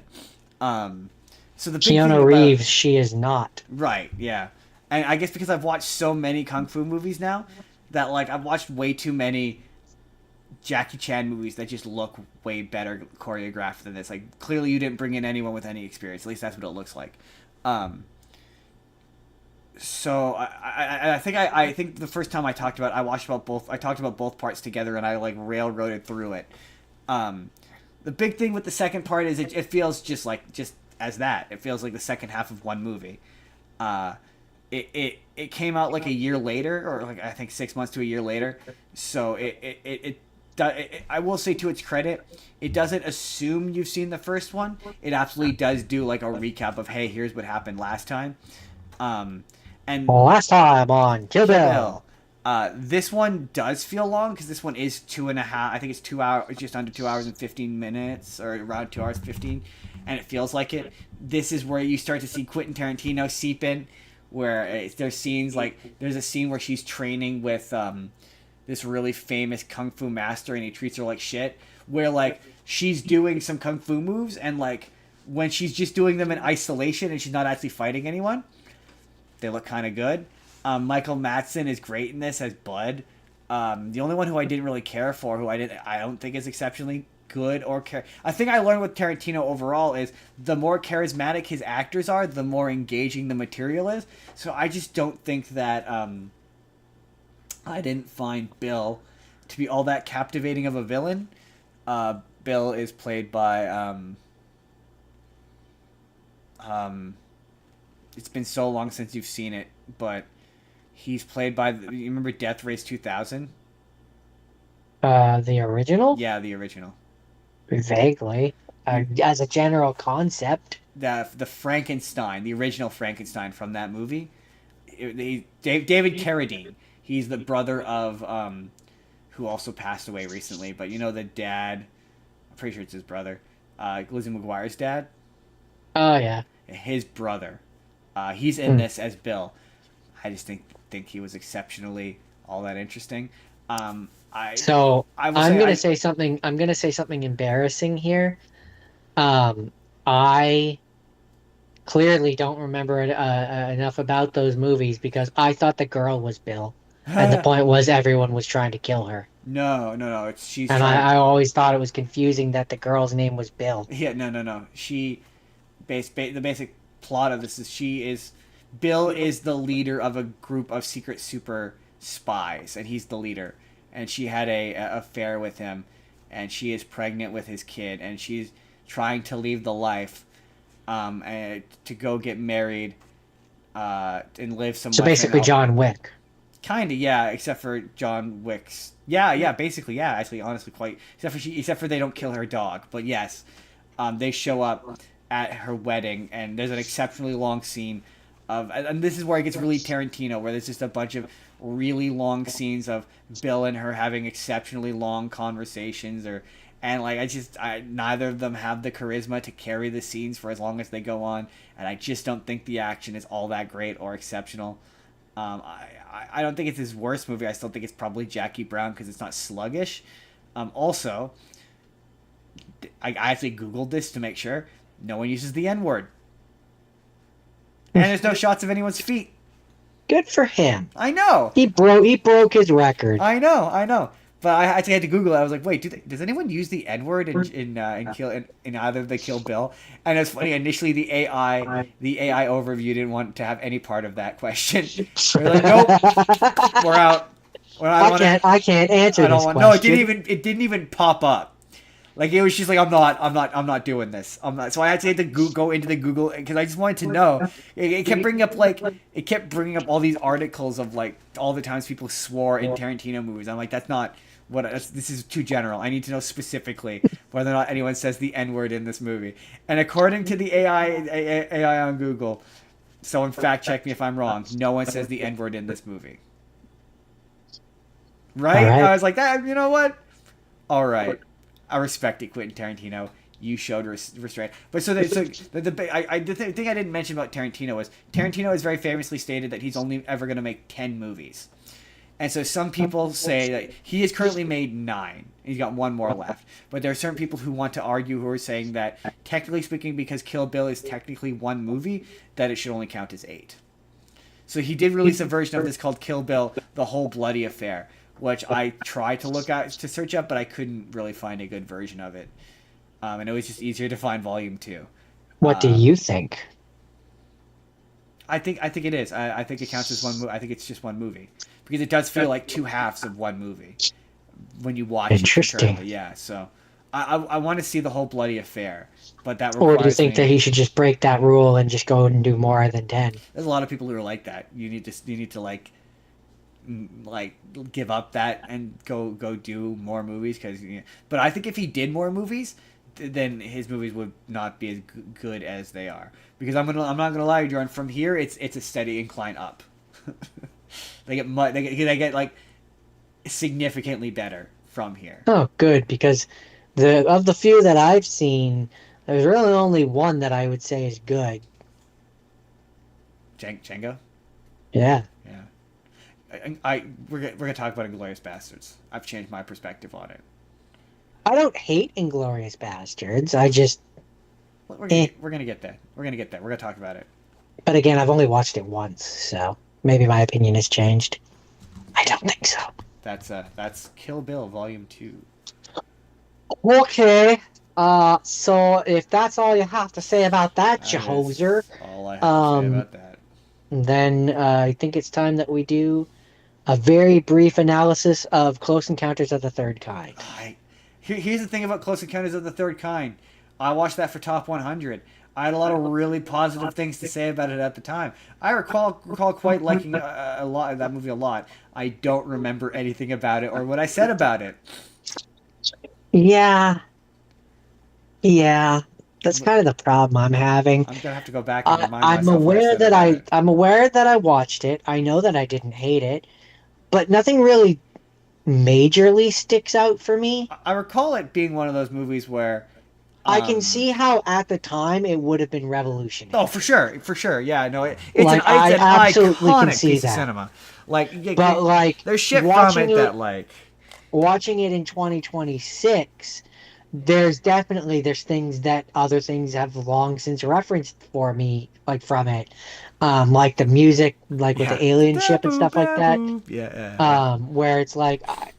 So again, I can see how it would have been big when it first came out, but because I've seen so many of those parodies, it kind of makes it lose the impact a little bit. You're losing a bit of that. And also, I kind of discovered this. I don't know if it was this or E.T. because I can't remember which one I watched first, but like Steven Spielberg has this really annoying insistence and tendency when it comes to aliens to infantilize aliens, like we're like. I'm sorry. They travel. It perceives an arrogance, or it displays an arrogance about aliens that we are They expended all this energy and ability to come here and travel here, but yet we're still somehow the superior ones. Like it has that attitude about it, from what I can. Well, in this one, it's more that like. The only way that we can communicate is through the music because they're too advanced. Right, but it's just like you're telling me that these people. So it's not so much that in this one, E.T. I agree with you fully, but in this one it's E.T.'s more worse. like E.T. they treat him like a house cat. This one was like it pulled me out because it was like surely they're smart enough technologically. They've traveled across the vast cosmos of space. Interplanetary translation. Surely they have to be capable of that, especially if they're studying us, as I recall this movie suggests. I remember that being a frustrating. It's a general theme that Steven Spielberg has. I think when the it comes to implication aliens. in this one. I think the implication in this one isn't so much that they couldn't, but like they have no reason to. We're the ones that are kind of reaching out to them to try and convince them that's at least that's how I read it. I know it's less egregious than E.T., but I definitely remember it's a theme of his movies.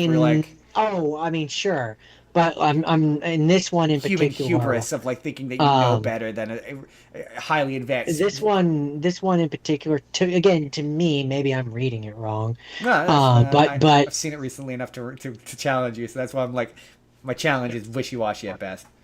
to me, the way that I read it is that we have to convince them that we are worth communicating with, which is why they have to figure out how to use the universal language to like of music or whatever to communicate with them, and which is why at the end we have convinced them that we are worth growing with or whatever, and that's why there's the group of them that go with them. I think there's something about, and I know that there's something, maybe a sequel, or there's something involving like the people coming back. Like there's something about I remember I remember reading the Wikipedia article about this movie because it was so fascinating to me. Well, I know that there's the period where there's the aliens had abducted a bunch of them, including the kid or whatever, and then once they start communicating, like they open the doors and all the humans walk out. So that might be what you're thinking of. That might be what I'm thinking of. I remember liking this movie. It's the number one. Yeah, overall it's not bad, and I mean, there's a reason why it did so well financially. It's a Steven Spielberg movie about aliens. What's not to like? I mean, exactly. I recall Richard Dreyfuss. Also, I quite like him in this. He's the dad, I think, who's slowly going insane. Yeah, I believe he's the dad. Yeah. I might have to rewatch this. We might have to do Aliens again. I might have to watch this again because, like, I know there is something about this specifically that really stuck in my craw, and I don't remember what it is. And I knew it was on your list too. I should have pulled that up. Apparently, this movie, the inspiration arose in Spielberg's childhood when he and his father watched a meteor shower in New Jersey. Yeah. This was one he was particularly passionate about. But this is one of the reasons why he never. I think this was either this or E.T. But he never did. He's just doing Aliens again now with Disclosure, which has just come out. I don't have much more to say about this one. Yeah, I think this might have also been one of the first times that what's his name? The person who did the music for this. John Williams? I believe John Williams was the one who did. Or Danny Elfman. No, it was the Star Wars guy. No, it's John Williams. John Williams is the Star Wars guy. Yeah. I'm pretty sure this was like the one of the first times they worked together. Oh, interesting. That I did not know. I don't quote me on that. I read that somewhere in here, and I now can't find it. So I'm not going to confidently say that. But I'm gonna unconfidently say it. And here we are, music. Film score was composed, conducted, and produced by John Williams, who had previously worked. Oh no, okay, this wasn't then. Previously worked on Spielberg's Jaws. Oh yeah. And performed by the Hollywood Studio Symphony. I will say that for Spielberg, man, his filmography is diverse, because like the fact that he went from Jaws to this, and this is an entirely different movie than Jaws. Absolutely, this was. But yeah, no, it's a good movie, and there's a reason why it's prolific. That is fair. Prolific? Yeah, is that the word? Iconic. Iconic. Legendary? Well known. I mean, my the song, the do. That's one that you know. This is one of those movies that you know, even if you've ever seen Monsters vs. Aliens, the opening scene. Oh, dozens of things have made fun of it. I've acknowledged it or referenced it. I'm pretty sure though that might have been X-Files. But I think when Mr. Burns shows up and he's glowing or whatever, I think there's also a reference to this in there. Yes, that is absolutely a reference to this. This and X-Files. Yes, because Mulder and Scully show up in it. But the thing opening up and him coming out, that's very specifically a reference to this. Yeah. Also, I thought this and E.T. also as well. But yes. I bring you love. He brings us love. Kill him. Is that it? Is that Close Encounters? That's it for Close Encounters of the Third Kind. Also, had to look it up to find out what a Close Encounter of the Third Kind actually was. Also, there are, since this movie has come out, there are now 6 degrees of Close Encounters. Really? Oh, that's interesting. Yeah, I know that what was it? First is seeing it, second is. Hold on, I'm gonna bring it up. I just know that the fourth kind is abduction. Not necessarily abduction, but it is seeing. The third kind is seeing both the alien and the ship together. Right. Because I know there's a What movie. are all the close encounter? Because I know that Encounter. we talked about the movie The Fourth Kind, which is the because I'm guessing they couldn't call it.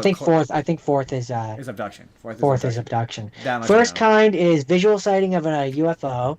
Object is seen at close range, typically within 150 to 500 feet, but leaves no physical evidence and has no interaction with the surrounding environment. Second kind is UFO sighting that leaves measurable physical trace evidence, which includes scorch marks or like crop circles, stuff like that. Right. Third kind is encountering or observing actual extraterrestrial, not extracurricular, I couldn't remember what the second kind was. In or around the unidentified craft. Fourth kind is cases where humans are allegedly abducted or forcibly taken aboard a ship. I know that because that movie, The Fourth Kind.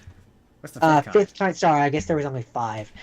Fifth kind is direct, voluntary, and conscious communication with terrestrial life. Oh, okay, that makes sense. So, this movie ends with the fifth kind. Like a whatchamacallit, Men in Black scenario. That would be fifth kind. So the third kind ends with the fifth kind, because doesn't someone go with them at the end of this?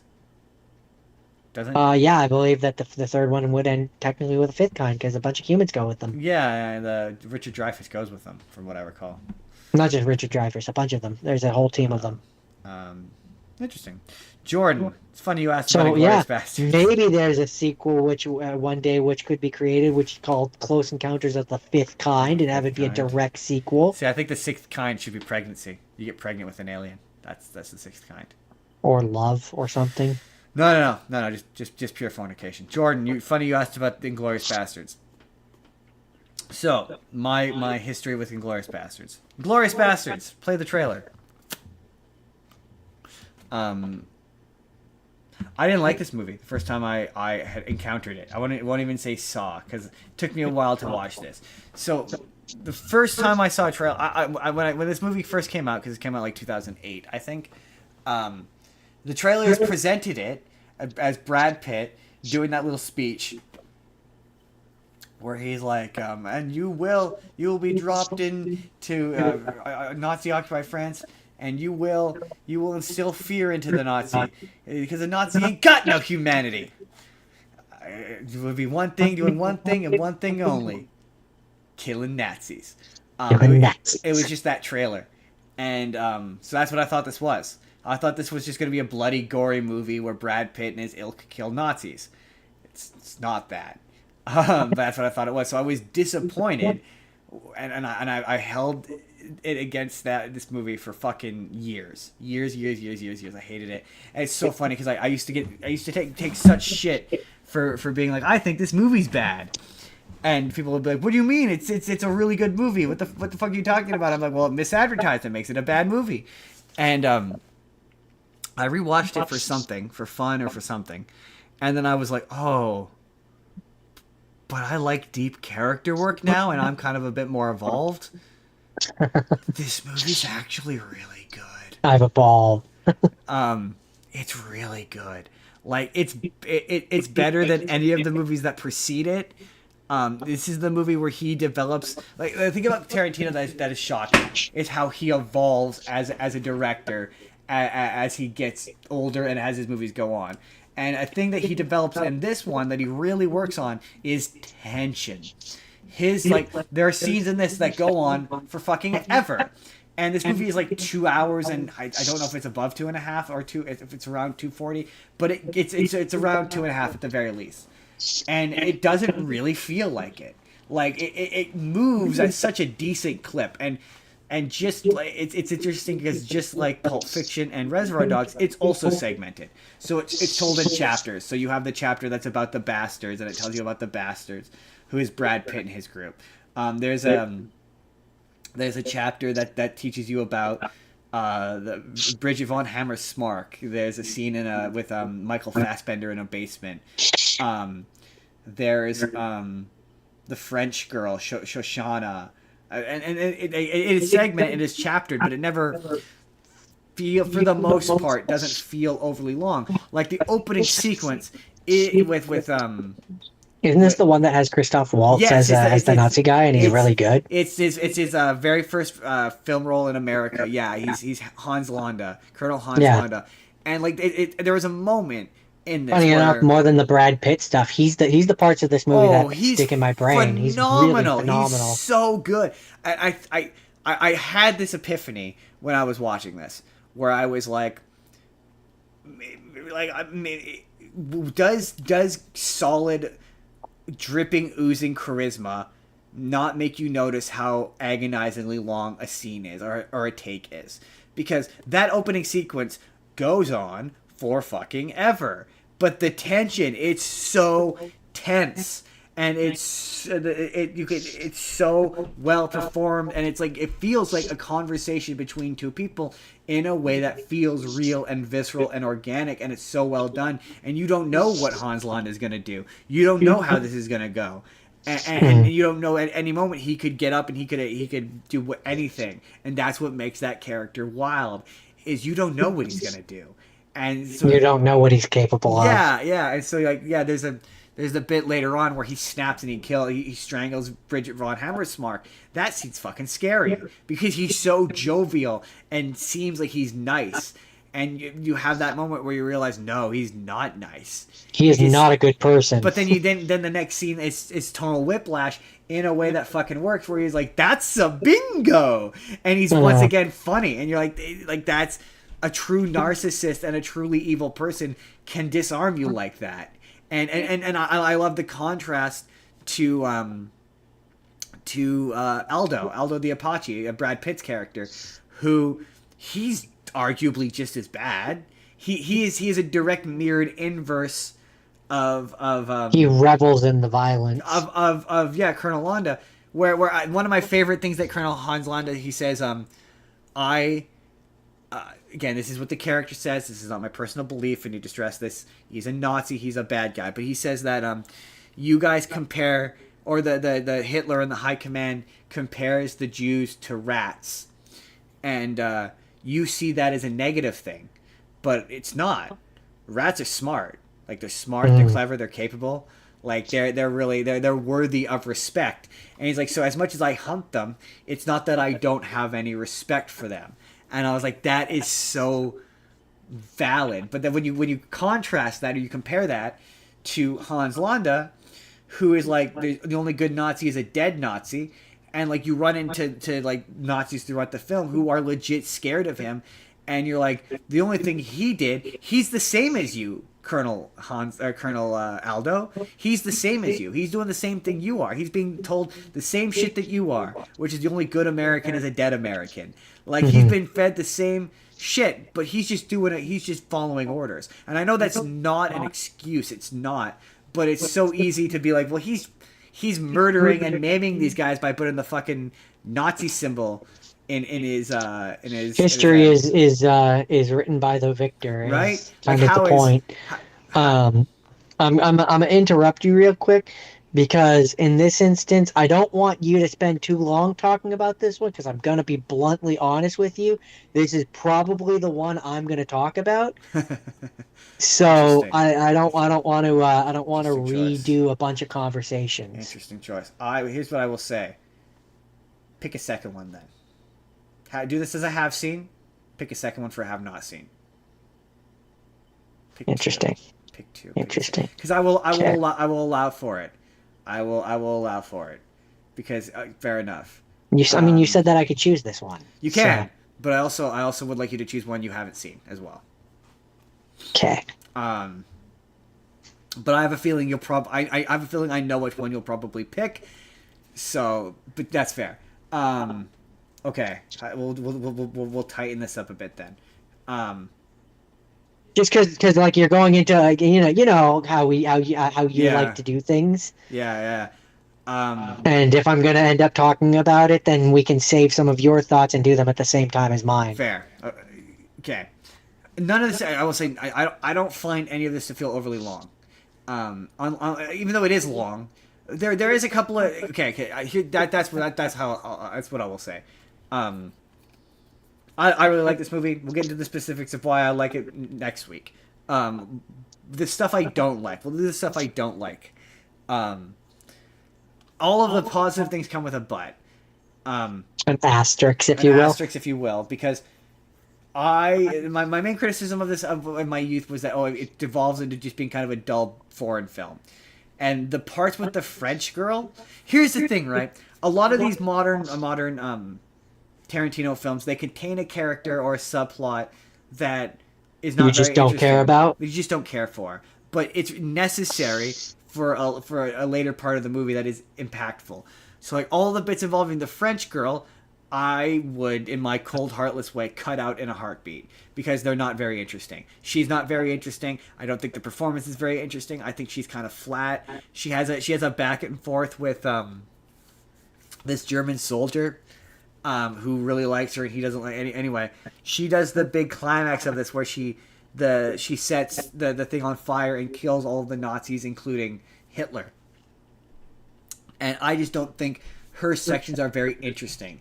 And you could make this movie shorter if you cut hers out. But you need her because she leads into the big climax, which is that I do need to mention. Spoiler alert. This ends with basically the entire German high command getting killed in an alternate form of history, which is why Jake doesn't necessarily love this movie because of the alternate history, whatever. And so there's a theory that all of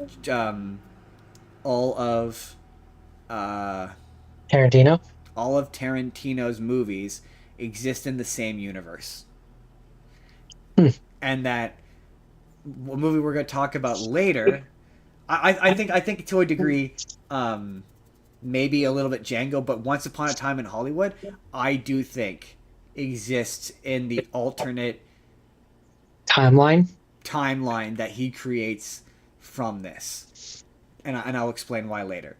I do. I don't know about the earlier ones, but I do think. I don't think Django would be because that takes place in the 1800s. That would be before this. Right, you're right. No, that's true. That's true. I mean, it could take place in the same world, but it would be before this. Yeah, it would be earlier in the time. Once Upon a Time in Hollywood, I think that one does, because that takes place kind of after, I think. Kind of maybe concurrently, but mostly after. In the 50s and 60s and whatnot. 70s, I think.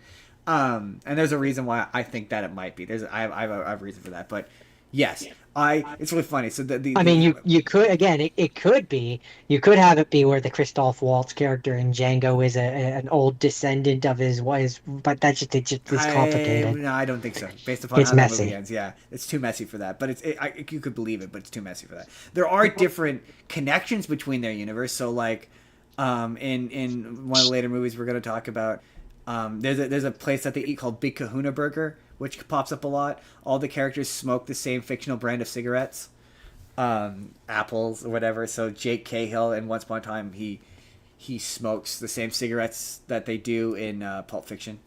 But I just think that's because he doesn't want to pay for the property. Anyway, to wrap this up, I used to not like this movie. Now it's top 3. Interesting. Yeah, it might be his second best. Interesting. This is an instance of I could be persuaded in either direction, and I could see why people might not say what I think is number 1. I could see the argument for it. Also, no use of the N-word and no weird feet shit. They don't say the N-word in this.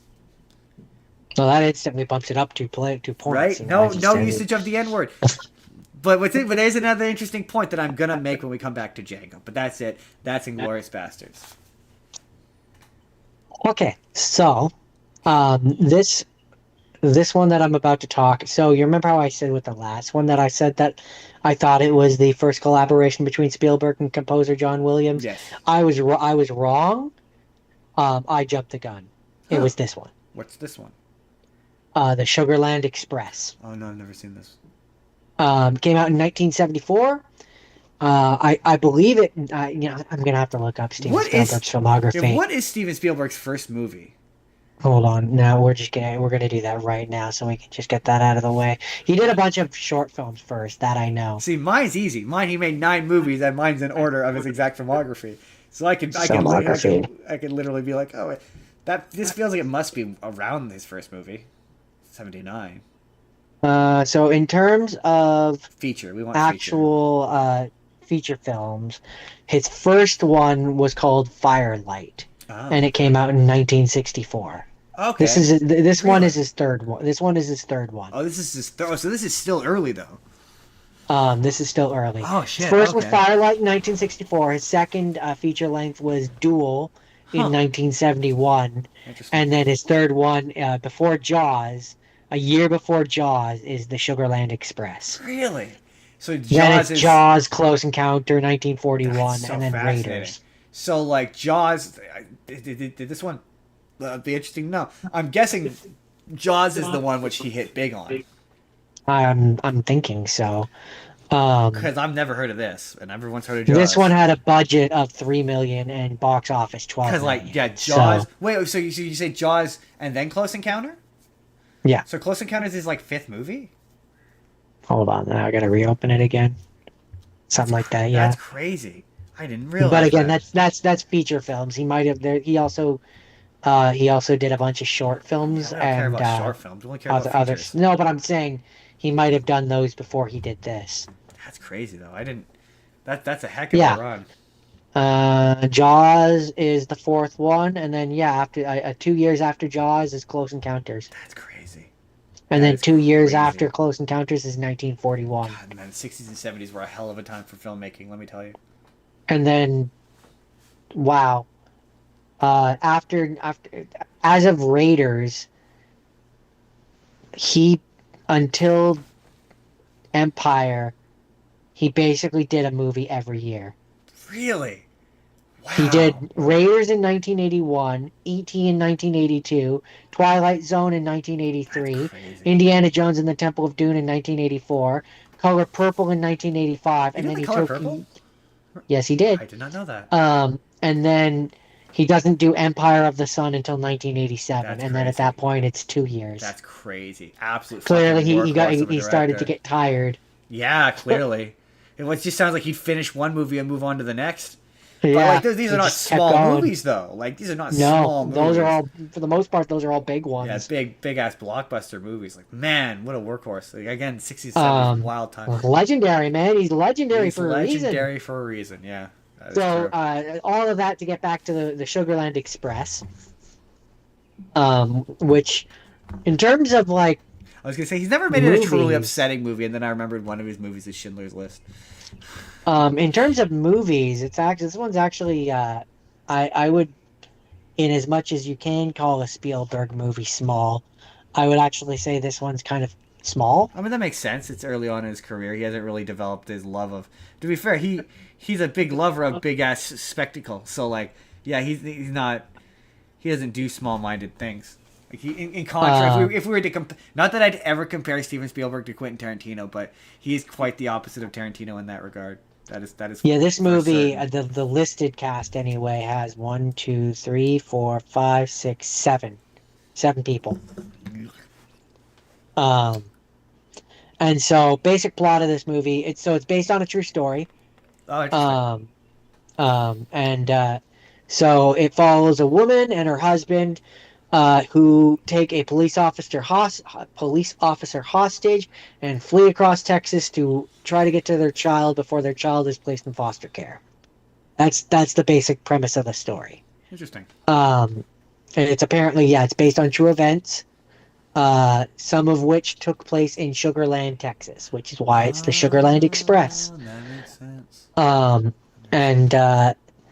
So in terms of the movie... Oh, it's called Sugarland because of the sugar plantations. Oh, that made me feel bad. I assume. I mean, I think it's just because it takes place in Sugarland, Texas. I mean the Sugarland, Texas is called Sugarland because... Oh, probably.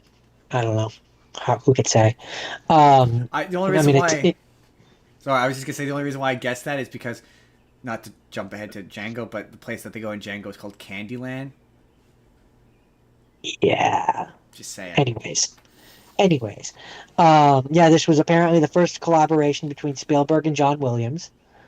Um, and so um, along the way, the police officer that they have taken hostage, um, I don't know if you would call this Stockholm syndrome, but like he starts to like them Does he identify and with his captors? develop a relationship with them, and doesn't want them to die. To be fair, most people Uh, misunderstand what Stockholm syndrome is, so I'm pretty sure I'm one of those people. But that sure sounds like Stockholm syndrome to my understanding of it. It's when you identify with your captors. yeah. Apparently, the film was a commercial disappointment, but at the time it was a commercial disappointment, but received generally positive reviews from critics. I mean, that's something me and that movie have in common because I'm also a disappointment. It's become a cult classic, and it's definitely one where like if you're gonna go and watch early day Spielberg's, I think you kind of have to watch this one. Really? Well, because it shows you where he came from.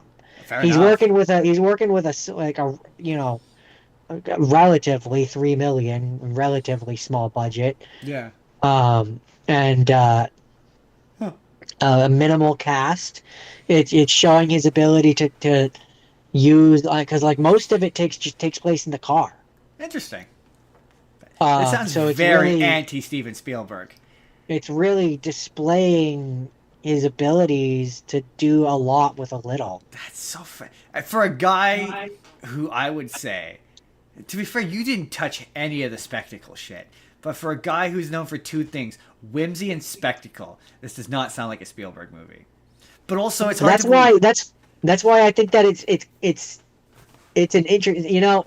If I have to pick two from your list, maybe you should pick two from mine. No, I have a different idea. Or like for future times. Oh no, I would like to come. I would like to pick a director redo, and I might do Spielberg.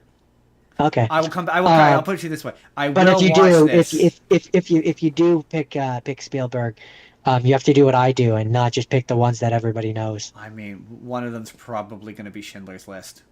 Anyways, yeah, it's funny. I almost picked that one, but then I remembered what you said last time about how it was long and boring, and I was like, you know what? And very boring. I'm good. I fell asleep through it. So, one thing that that made this, I mean, maybe you would actually recognize some of the people, but like, I didn't recognize anyone in this. I mean, at all. Probably not. It depends on the year when it came out. Based upon when you said it came out, probably not. There's a chance, probably not. Right, but I'm saying that made it more enjoyable for me. Yeah, well, it's funny. I can see why you would say that. With certain directors, he definitely is one of those directors where he doesn't just work with people he knows. Like you could say like with Tarantino, he's got his staples. He's got his Michael Madsen's. He's got Samuel Jackson's. Now he's introduced Leo, so Leo's gonna show up. Christoph, you know what I mean? He's got his certain seminal, like, these are the guys who, Samuel Jackson in particular. Samuel Jackson is going to show up at some point in this movie. I think he shows up, he does narration in Inglourious Basterds, I'm pretty sure. But he will show, Steven Spielberg's not like that. And you're right, that does add a certain bit to where you're like, yeah, I get to enjoy the performance. I'm not distracted by the actor. By the face, yeah. Especially when it's an older one, and I'm looking at a young version of an old person that I know, and it pulls me out of it a little bit. Where I'm watching a thing and I have to pause it so I can Google why I recognize this person because I'm being distracted by it. That has happened. I'm gonna have to go and read about what that firelight is, but so under the production area of the page here, it's interesting because it says after working as a television director, Steven Spielberg made his first standalone feature film length production with the TV movie Duel. No kidding. So that Duel movie was a TV movie. He was a TV director. That explains quite a bit. released in November 1971. After that, he persuaded co-producers Richard Zanuck and David Brown to let him make his big screen directorial debut with the Sugarland Express. Oh, interesting. So this is his first big screen This is directorial his debut. first. This is officially his first. Even though it's the thing here says that those two other movies are directed features. Yeah, they're but Duel was a TV one. They're feature length. That's like the equivalent of doing a streaming movie today or a YouTube movie. Where like it's technically a feature in the sense that it's an hour to hour and a half long, but it didn't go to theaters. But he was a TV director. So that is interesting. So reading about, I just clicked open the page for the first one, the Firelight one. It's a feature film directorial debut that he made at 17. Oh, really? Interesting. It follows a mysterious alien encounter and invasion. Of course it does. Of course his career began with an alien movie. Of course it was the one that it was apparently. Of course it did. It inspired for his third film, Close Encounter of the Third Kind. That makes sense. Yeah, that totally makes sense. But yeah,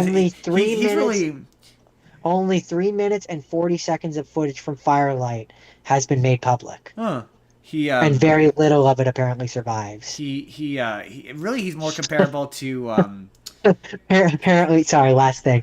Apparently, in terms of that Firelight one, apparently Spielberg has called it one of the 5 worst films ever made. That's pretty funny. Which, if I was looking back at something I made when I was 17, I would probably say the same. In fact, there are things that I have made when I was younger that I do look back on and say that. He's really more comparable though to the Russo brothers, because they were sitcom episode directors. They were television directors.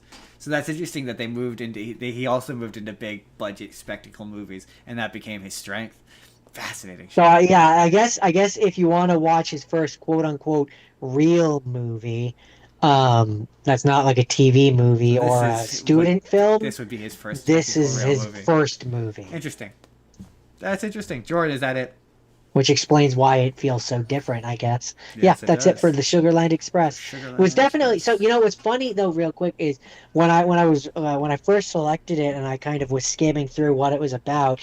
I thought, because I don't like to read the in-depth details of what the movies that I pick are going to be, especially when I've never seen them. I like to try and go in fresh, right? So I saw the Sugarland Express and I was expecting like a crime, like detectives hunting down a criminal kind of thing. It was giving me mob boss, yeah, just by that name, right? Like guys in suits and fedoras, kind of shit. Like almost like a noir, like a film. Yeah, noir. Yes, thank you, a noir. Yes, exactly. Because there is a movie called I swear to God, there's a movie called the Sugarland Chronicles. That is that.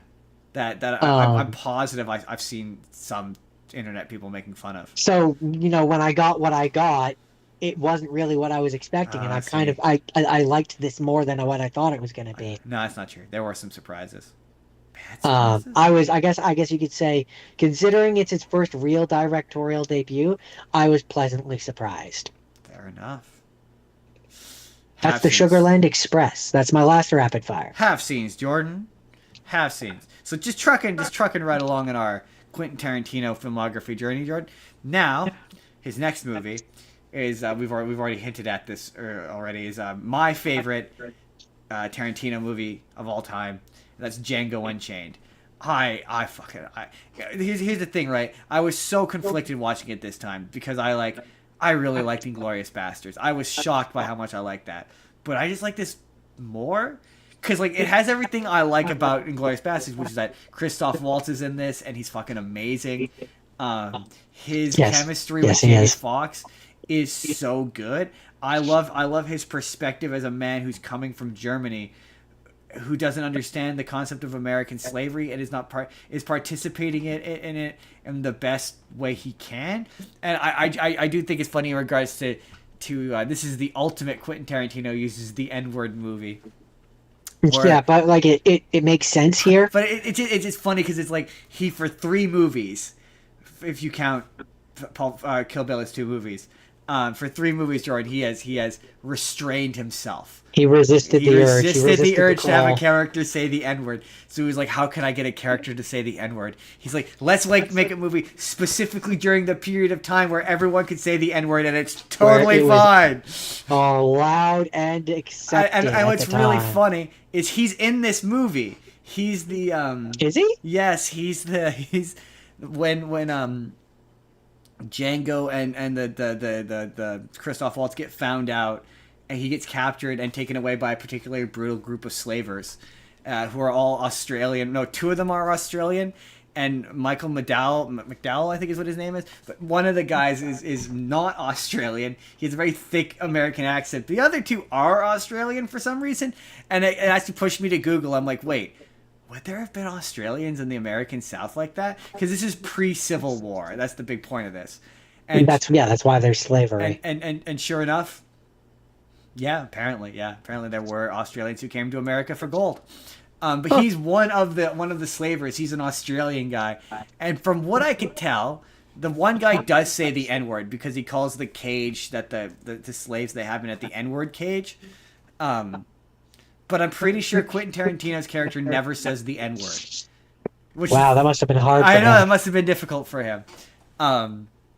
He must have been like a junkie where he's like, I could look at the bottle, but I can't drink it. I can't drink it. If I drink it, I'm just going to keep saying the N-word all day. I'll relapse. But yeah, there's a funny anecdote of Are we bad people? A little bit, yeah. There's that anecdote of Leonardo DiCaprio. He didn't feel comfortable saying it, and Jamie Foxx and Samuel L. Jackson had to be like, it's just another Tuesday for you. Like, you can't think about that. And that's how he managed to get over it. It's just another Wednesday. But he is despicable. I mean, what's impressive with his character is when he like, I think he crushes the glass or whatever, and his hands were actually bleeding. Yeah. He's great. He just kept fucking plowing through. Like, my God. The only character who's more monstrous than Leonardo DiCaprio, because for the most part, he at least... No, I don't want to do that. But he's the only one who's debatably more monstrous is Samuel L. Jackson as the Uncle Tom. He's Goldan. He's I know, but there's a name for what he is, but yes, but we can't say it, which is why I'm saying the more tactful way of saying he's Goldan, a person who's perfectly willing to sell out his own people. Yeah. Are we allowed to say Uncle Tom? I don't know what that is. I'm just gonna say if it seems like it could be offensive, don't say it. Uncle Tom is Don't say it. It seems to me it's another version of the house N-word. He's one of those, and yeah. I'm just gonna call him Goldan. He's Goldan. What's his face? Jamie Foxx is like the only one more despicable than one of those guys is a guy who owns people, like a black person who owns people, and you're like, I don't know how that would ever happen, but all right, I'll go with it. It's funny. So when I was saying in Kill Bill that I was like, I just don't think that Quentin Tarantino directs action terribly well. This movie is incredible because it makes me like westerns. Like, I don't like westerns, and I like this movie. I'm pretty sure. Like, I'm thinking about it in my head. I honestly think this is like one of the only westerns I like. One of the few, yeah. It's a very prestigious and small list. It's a very small list, but this is definitely on it.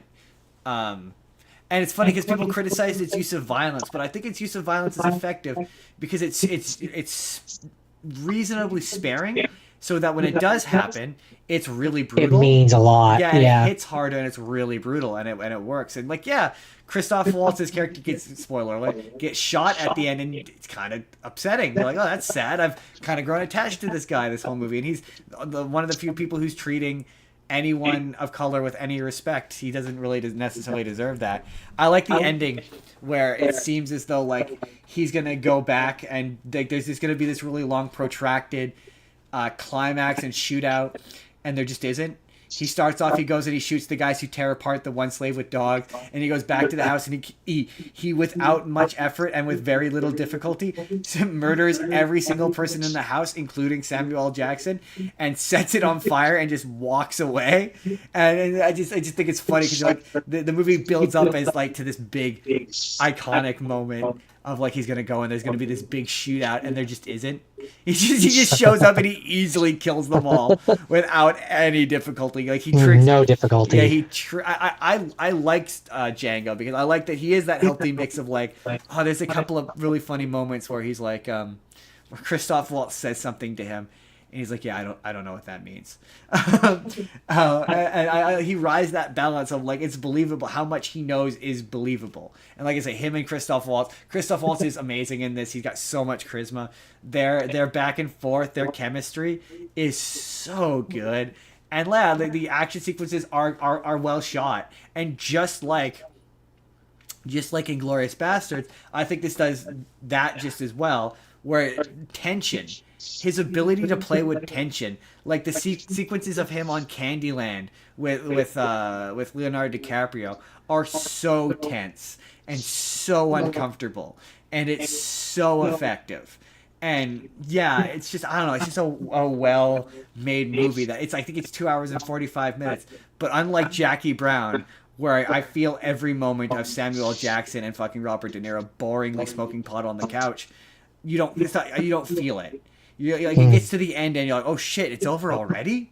Oh my god, I was just getting into this. Like this is really good. Like I'm really digging this. And like yeah, I don't know. I guess maybe because it's hitting a point where like I'm just into fun, creative cinematography, and there's just a lot of fun, creative cinematography in this that is just fun to watch. It's a fun movie to watch. But also like, yeah, if you're not super into white people saying the N-word, I get it. Like I understand. I just think it at least is in a cultural context that makes sense and work. Yeah, and it also doesn't try to pretend that the people that are saying it are good people. Right, exactly. Like, yes, exactly. Bad people saying a bad thing at a bad time when people said that bad thing right. in a bad way, and when shouldn't have been saying. When the good people say it, the movie's very clear about the fact that they don't want to be. Exactly. Christoph Waltz says the N-word a bunch, but he's very... Because he seems like uncomfortable every time he says it, and it works for his character. And he's saying it because, like, in the terms of where he is, he has and what time period it is, he has to. Yeah. He doesn't really... But he always feels... You feel that he feels discomfort by participating in this. And he also, apologizes to Django afterwards. Yeah, he's like, sorry, like, we have to do acting. Like, we have to act the part. We have to act the part, play the part, yeah. And it works, and you feel that uncomfortable. And my favorite part about this is how between them, Django is the better performer. He's the better actor because he's been around it. He knows how to play the part better because he's been more involved in it and more directly affected by it. Whereas Christoph Waltz is not a good actor. His character is not a good actor. And he's the one who ultimately gives them away, not Django. And I think that's so fucking brilliant. Like, again, this movie... Like, it's a great... It's so fucking good. I maintain I think it's his best movie.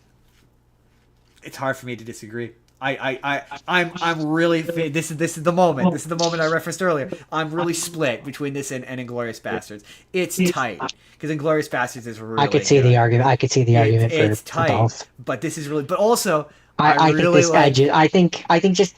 We're in the top three. Just so you're aware, we're in the top three easily. I think for me. What pushes this one ahead of, and this is just going to be down to a personal preference and a personal opinion. I don't disagree. But I think what pushes this one ahead for me, as opposed to Inglourious Basterds, is I think Jamie Foxx's performance is stronger than Brad Pitt's. Oh, Brad Pitt? Yeah. Brad Pitt. The problem, the thing that pulls me away from being like. I disagree. I think Brad Pitt is phenomenal. I think he's as good as Jamie Foxx. Oh no, I think he's really good.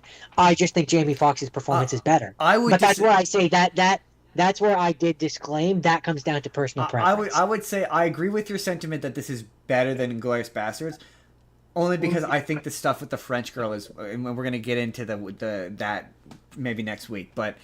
I just think the French girl's participation in it pulls away from the Bastards, who is and Hans Landa, who are the most interesting parts of that film. This doesn't have that. There isn't a character or there isn't a subplot that it keeps cutting back to Like it's entirely focused on Django and I wish I could remember the character's name, but Christoph Waltz's character. It's mostly focused on them. It does not pull away from them in terms of the narrative. And so I think it's a more focused film.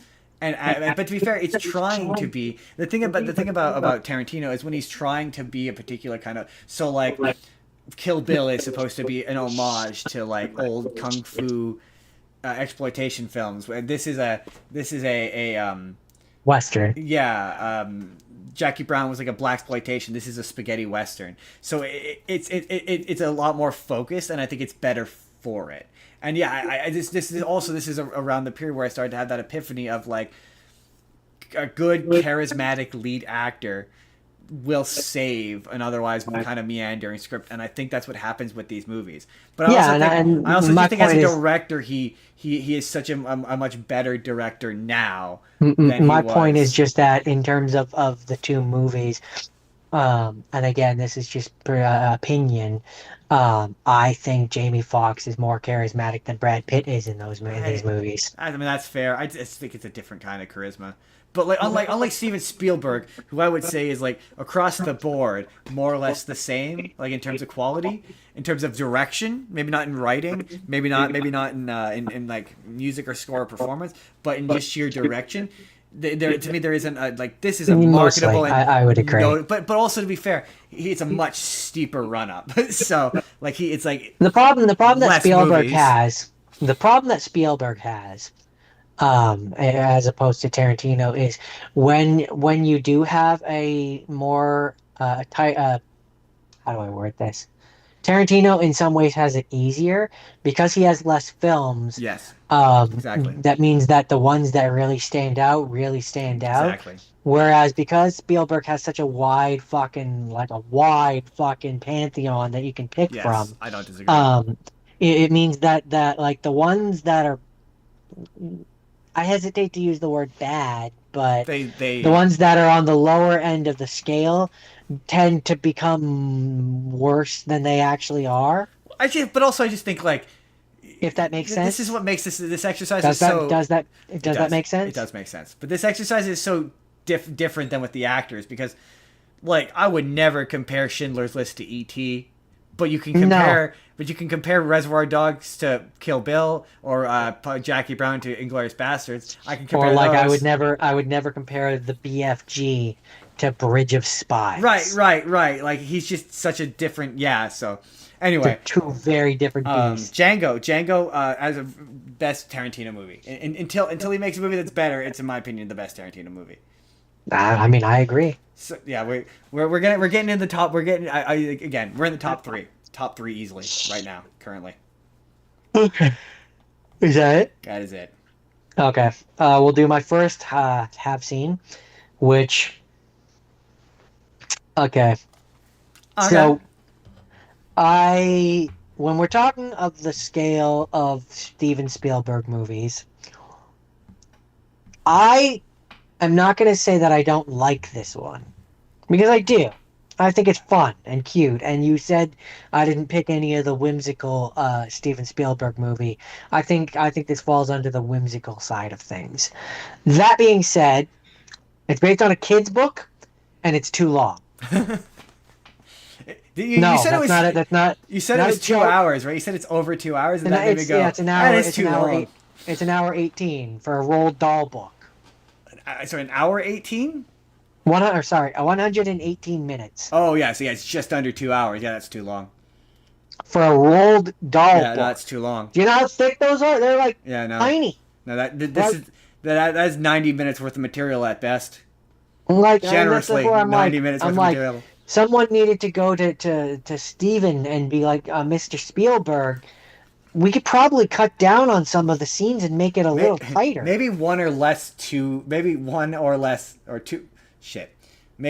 two less scenes where the giants fart, Steven. There we go. I got there in the end. Oh, I mean, like they fart so much, Jordan. A huge portion of the plot of this involves farting, from what I can recall. There's a part where the one man-eating giant goes into his house and is like sniffing around and like thinks that he smells something.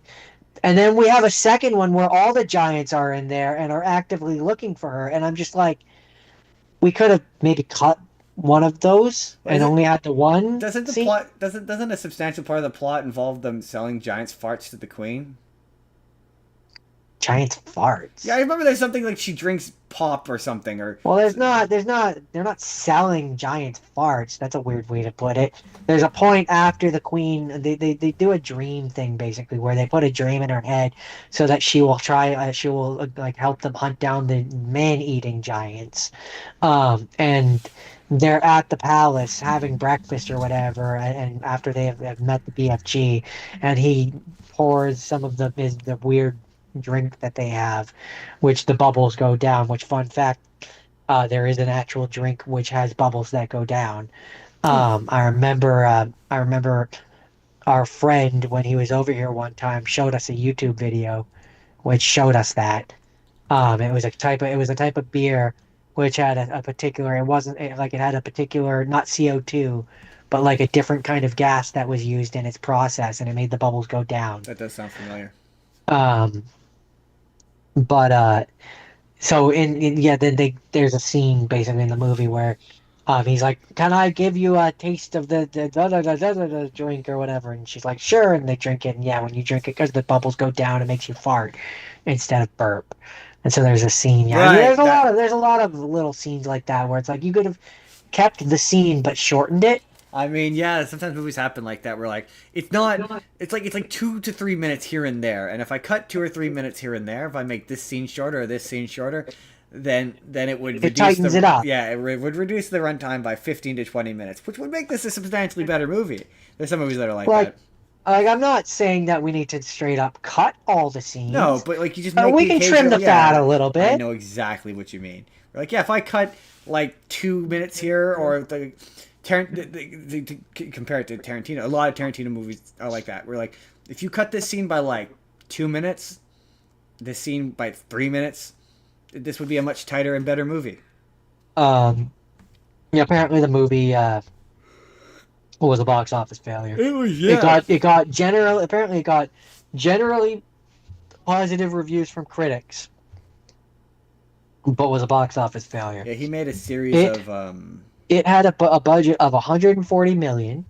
Do you dare guess what its box office was? like 90 million. It didn't make a ton. No, I was more than that. It was 195.2 million. Oh yeah, and I did do well. Didn't do well, but not as bad as you said. It Um, I remember it not being very good. I've seen this movie, and I recall it not being very good. yeah, it's I don't know. But yeah, he went through a It's run of movies where they were all like, Steven Spielberg, you can do better than this, and this was one of them. like it's one of those things where it's like I said, I like the movie. I have fun with it. It's not like I don't I believe he made this I don't after think this week. I don't think I like in terms of what I watched this week. I don't think I watched anything that I would call bad. that you loved. Well, no, oh, no, that's not true. There is one thing that I would call see, I already immediately wiped it from my memory. I would call West Side Story bad. Yeah, that's fair. That's fair. That's the one movie I would call bad. But, yeah, no, he made, This one I wouldn't necessarily strictly call bad. I would call it bloated. It's bloated. There's a term If that if you tighten it up, trim some of the scenes, like cut away some of the fat, then I think it would be a much stronger movie. yeah. Yeah, I think it was he did this after. I'm It's pretty too sure long. he did this after he did Ready Player One, and there was like a series of movies he made where everyone was like, "Yeah, Fine. it's fine, like it's okay because Steven Spielberg made it. And if anyone else made this, it would be bad. Yeah, but because he made this, he definitely like elevates it. It would Yeah. otherwise just be okay. yeah, exactly. This was actually funny enough that I said Bridge of Spies. This was after Bridge of Spies. I think Bridge of Spies also didn't do super well either. And this is before Ready Player One. Oh, this is before Ready Player. Yeah, so it's Ready Player One, and then there's one more. It's Lincoln, it's Bridge of Spies, it's BFG, it's The Post, which I did before. Right. It's Ready Player One, and then it's West Side Story. Oh yeah. And then it's The Fablemans, and then it's Disclosure Day, which came out this year. Yeah, Fablemans. Or that was the is one coming out this year. We're gonna talk about that later, but that was the one where everyone was like, Oh, Disclosure is the science fiction one you mentioned. yeah. The Fabelmans was the one where everyone kept being like, Steven Spielberg is back making good movies again. That was the thing. I should have picked that one. What, Ready Player One? No, Disclosure Day. Oh, it just came out. It's not, yeah. Like, I think it's in theaters. It said that it came out in April. I think that was I think it just came out in wide release. According to the Wikipedia, the release date was June 2nd, 2026. Yeah, okay. So June 12th, 2026. So it's probably still in theaters. Yeah. I know it recently came out. Anyway, sorry. Not the point. BFG it's one of those movies where if you have Disney Plus and you want to throw something on that your kids aren't going to sit all the way through because it's too long, then this is the movie for you. You have to remember, in T-minus, I've already forgotten. What were we talking about? We finished. I don't know. I've already forgotten. We finished up with BFG, and you were going to tell me about your second half scene. Yes. So this is Jordan. This is the last movie that Tarantino has made. Came out in 2019. This is Once Upon a Time in Hollywood, and this one had this one was sort of even more so than Tarantino's movies. Had a bit of controversy surrounding it. I like this movie. First of all, not everyone does. I've seen a lot of people be like, it's his worst one. I've seen a lot of people be like, it's really slow. It really meanders. It gets to be kind of tedious. And when I first watched this, I was in my art house. You're really selling it there, Justin. Well, when I first watched this, I was in my art house. I'm a film snob era of things. Trying to prove to my movie friend that I do my shit. So like I like things with class. So like there's shots in this of like them like if you love scenes shots of LA and Hollywood, the really self-indulgent, almost masturbatory shots of Hollywood. If you like really authentic looking cars from like the 1950s and like 40s and 50s and 60s that look really authentic, this movie is gonna be for you. There's scenes of like Leonardo DiCaprio and Brad Pitt driving, and it's shot over their shoulder, and I love shit like that because I'm a film nerd. But I understand why someone else might not. That having been said, this is about actor Rick Dalton, who is a failing. His career is in kind of a slump. Actor from, again, I want to say 50. Hold on, we're gonna Google this. We're gonna Google this because I want to get this right. Windows. Hold on. I want to say the 60s. It moves throughout the decades, but I want to say it starts off in the 60s. Hold on. I want to make sure I get this right. Come on.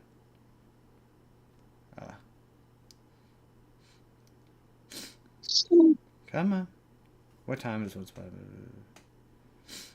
It takes place during the pivotal year of 1969. Yeah, it was 1969. So he's kind of a failing actor. He was on a really popular cowboy show, because I guess cowboy shows were popular in the 1960s. But anyway, that ran for like several seasons. It's a parody of the show Bonanza, which was another really popular cowboy show. He played a guy by the name of Jake Cahill. And he chose to leave the show and get the show canceled to go be a famous movie star. And the movie is sort of about him trying to have a resurgence in Hollywood. So he currently has he's been doing guest spots on shows as what he calls a heavy, which is the bad guy, basically the guy who shows up and gets beaten. And his agent, played by Al Pacino, tells him that, yeah, your job is basically to be the old famous guy, so the new famous guy can come in and beat you up and get famous off of the back of you being famous. And you could be like, oh, such and such. He's a Hulk Hogan. Kinda, yeah.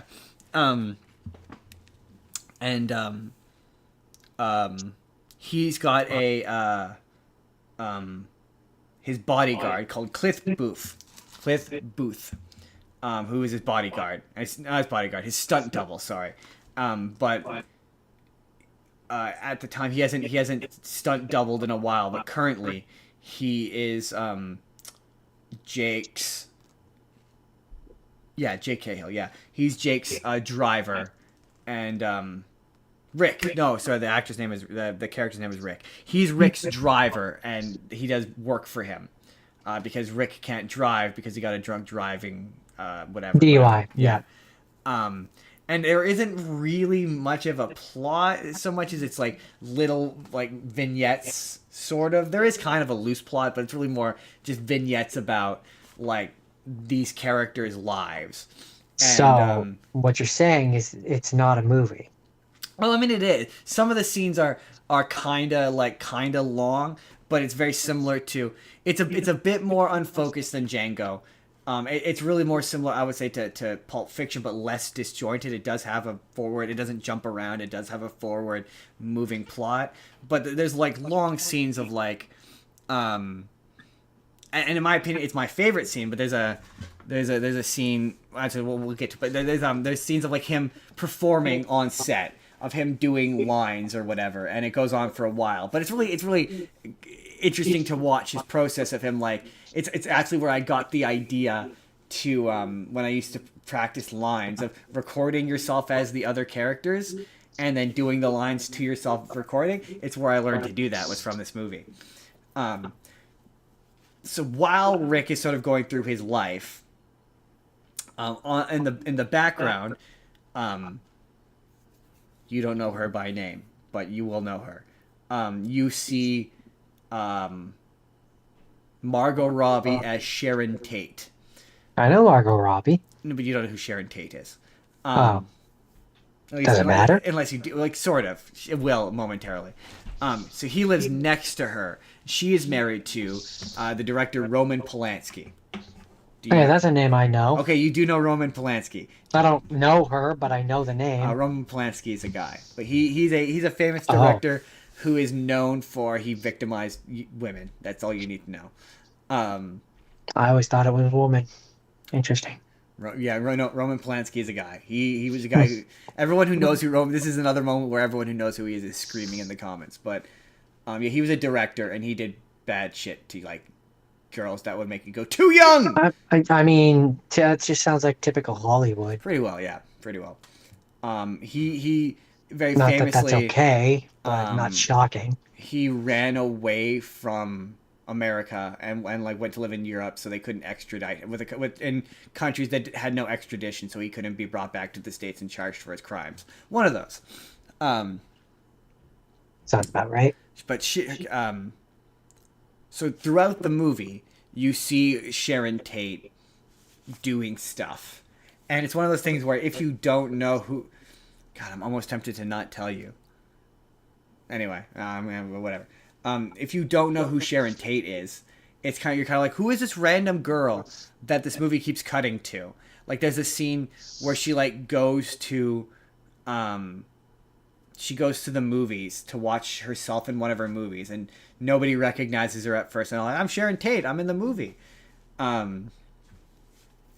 There's a scene where I have to skip to the end because it requires me explaining who Sharon Tate is in order for you to understand my favorite scene in the movie. So to jump ahead, spoiler alert, for the end of this movie. Big spoiler alert. But Sharon Tate is the woman who was murdered in the Manson family murders. Okay. Charles Manson? I know who Charles Manson is. Yeah, okay. She was he's the one who the two girls and the guy killed and claimed that he told them to. And he was like, I never told them to do anything. What is a murder if I didn't actually kill anyone? I'm not technically a murderer. So the movie ends with they show up to kill her. But instead, Rick Dalton, Leonardo DiCaprio's character, goes out and yells at them to move their fucking car out of his driveway. Like, get your fucking shit out of here. and they recognize him, and they're like, "Oh, it's Rick Dalton. He's Jake Cahill on this fucking cowboy show. We should kill him instead." And so they change their mind, and instead of going to kill Sharon Tate like they did in the real world, they go to kill him. And earlier in the movie, there's a really long extended sequence of Brad Pitt. He lives on his own, and he has a dog named Brandy, and she's a pit bull. And he has her like perfectly trained to where he's putting like these two disgusting cans of like wet dog food into a dog bowl, and he's like, if you whine, I'll fucking throw this shit out, and you won't get one goddamn bite of this. Sit there nicely and quietly, and then after she sits there, she's like, okay, and he gives her a whistle, and she eats the food or whatever, and basically demonstrating the bond between man and dog. So there's a scene where he picks up.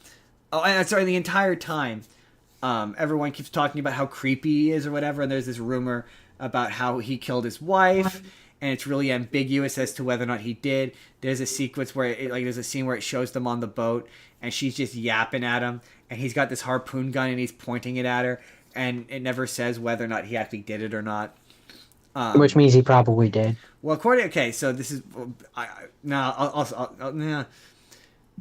Quentin Tarantino wrote a novelization of the movie. Like, he wrote it himself, and in the book, he specifically says that, yeah, he did kill her, which I hate, because I think the ambiguity makes it more interesting. I was not a fan of that. I think I made it take a... No, I would need it to not be in. I hate ambiguity. It makes it weaker. Yeah, I mean, like, in this context, though, it doesn't. Revealing it makes it... But, again, that's debatable. But anyway, there's a point... There's two scenes, there's a scene in this which is really controversial amongst Bruce Lee fans, where the reason why he can't get hired as a stuntman is because he was, when Rick was guest starring on The Green Hornet with Bruce Lee, there's a scene where an actor pretending to be like playing Bruce Lee, is going around being like, I could beat up, at the time, he calls him Cassius Clay, but Muhammad Ali. So I could beat him up because my hands are registered, like you could picture it, Bruce Lee voice, as registered weapons, and I respect him because when he goes in there, he goes to fight with the intention to kill, not to blah blah blah blah blah blah, and he does this big long fucking speech, and Brad Pitt, his character is like, that's fucking ridiculous. I could beat the shit out of you. I'm paraphrasing, but he's like, I could beat you any day of the week. And he's like, well, what if we had this little fight where we go with one-on-one, just sparring, nobody gets hurt, just for fun. And they get into this fight, and the director, Leonardo DiCaprio had to talk the director, played by Kurt Russell, to let him like even get dressed in the wardrobe, because Kurt Russell's wife in the movie fucking hates Brad Pitt's character. So anyway, so he knocks Bruce Lee into the wife's car and like dents the shit out of it. And she's like, what the fuck are you doing here? I hate you. Like, get out of the fucking costume and get the fuck out of here. And Bruce Lee's family doesn't like that scene because they feel that it is disrespectful to Bruce Lee, because it makes Bruce Lee look like an asshole. But Bruce Lee is very famously... an asshole? Well, he apparently had no respect for stuntman, and part of the genesis of that scene was there was rumors that he would beat up stuntman during scenes because he didn't have any respect. Stuntman or stuntmen? Stuntmen, more than one, allegedly, but apparently that's not true. So one day when Brad Pitt's out like driving around doing stuff for Rick Dalton, he picks up a hippie. Like a hippie girl, and she's trying to fuck him basically, and he's like how old are you? And she's like, old enough that I can do this. And he's like, no. He's like, are you 18? And she's like, I'm close enough. He's like, no, and he's like, I'm 18. He's like, no, the fact that you're hesitating tells me that you're not 18. I would like to see some ID that proves that you're 18. And he's like, well, I'm not good enough for you. Like, no, it's just I've already gotten enough trouble. I don't need to get into more trouble doing you, basically. And he offers to drive her home, and he drives her to Spawn Ranch, which you don't know by name, but it's the ranch that the Manson family stayed at. And it turns out that they're the Manson family, and they're taking advantage of this the guy who owns the ranch, which is where they filmed all these westerns, and that's how Brad Pitt knows him. And the scene, sorry, it took me a while to get there, but that scene is really good. It's really fucking tense. You don't know that you're like, if you know, it's tense if you don't know who they are, but it's even more tense if you know that they're the Manson family, because you don't know what they're gonna do. They're a wild card. They could attack him. They could not attack him. It makes the scene extra tense, and it's in a really effective scene. But there's long scenes of like it's really, it can be kind of dry and kind of slow, and a lot of establishing shots, and like I get it. I really liked it, but I get it. So that was really boring. It can be boring. Like if the thing is, it's like it's the kind of movie where it's a love letter to old Hollywood. So there's like a lot of really fun, like there's a really cool sequence where in this universe, Rick Dalton was in this Great Escape instead of Steve McQueen, so they've edited him in to the Great Escape. So it's just Leonardo DiCaprio in that movie, and he's edited in almost seamlessly and perfectly, and it's actually kind of impressive. Or there's a sequence where he's filming a western, and if you like good character work, it's good. Like Leonardo DiCaprio and Brad Pitt are really charismatic, and their chemistry is like really good. So like. It's a bit less action heavy for the most part than an Inglourious Bastards or a Django, but like it's in that same level of quality for me. So like if you like Django, and if you like Inglourious Bastards, I think you would like this.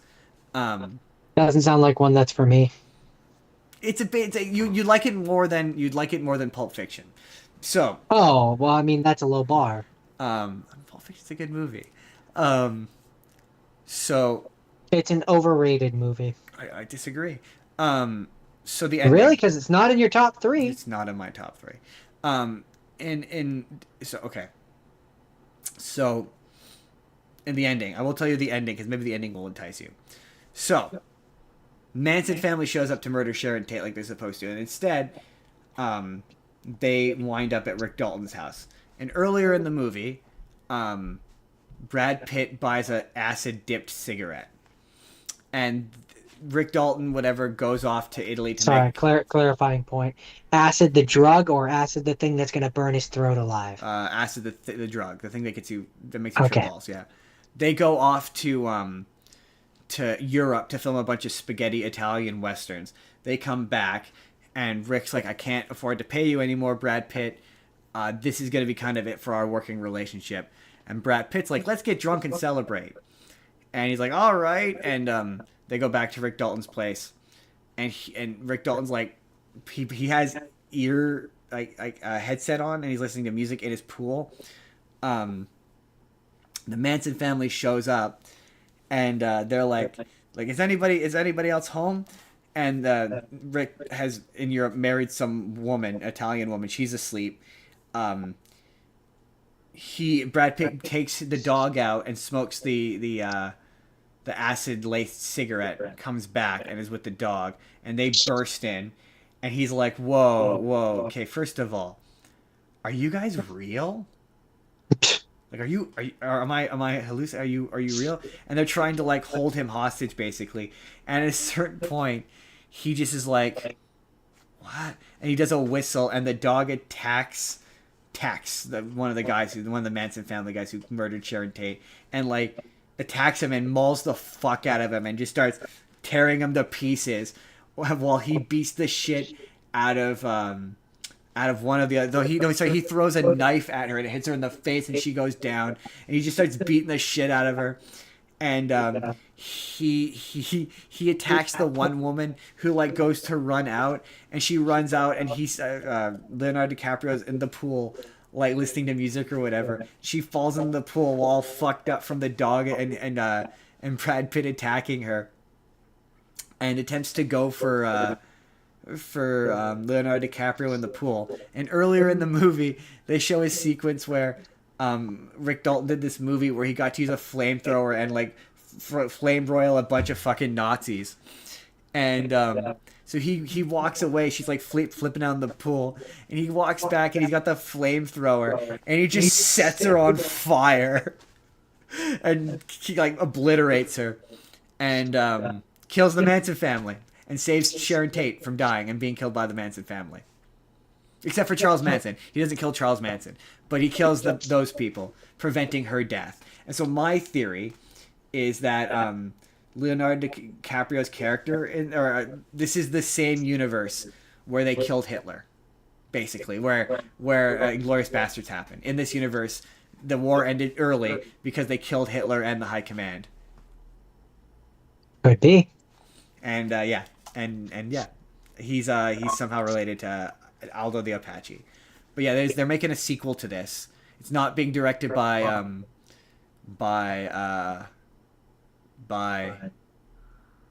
Tarantino? Yeah, it's not being directed by Tarantino. It's being directed by David Fincher. Do we like David Fincher? Yeah, we do actually. He did Fight Club and The Social Network. So this one might actually be well received. I like his stuff, and I really like the Cliff Booth. I really like Cliff Booth as a character. I think he's really fun. But like also I did think it's kind of funny that I was like, well, if this white guy who is really good at fighting people happened to be there, boy howdy, he sure would have stopped that Sharon Tate murder. Is a little and he only would have said the N-word once. No one says the N-word in this movie. No, you've missed it. No, I know. You messed up the joke. I get what you're going for. But no, yeah, no one says the N-word in this, which also surprised me. Apparently, as he got older, he moved past his desire to have people say the N-word unabashedly. Maybe he just got tired of people making fun of him for it. Perhaps. Yeah, I don't know. I don't know if you would like this. This is for me. It's top 3. Doesn't sound appealing to me. It's hard to say. I mean, you've developed a like of good character work.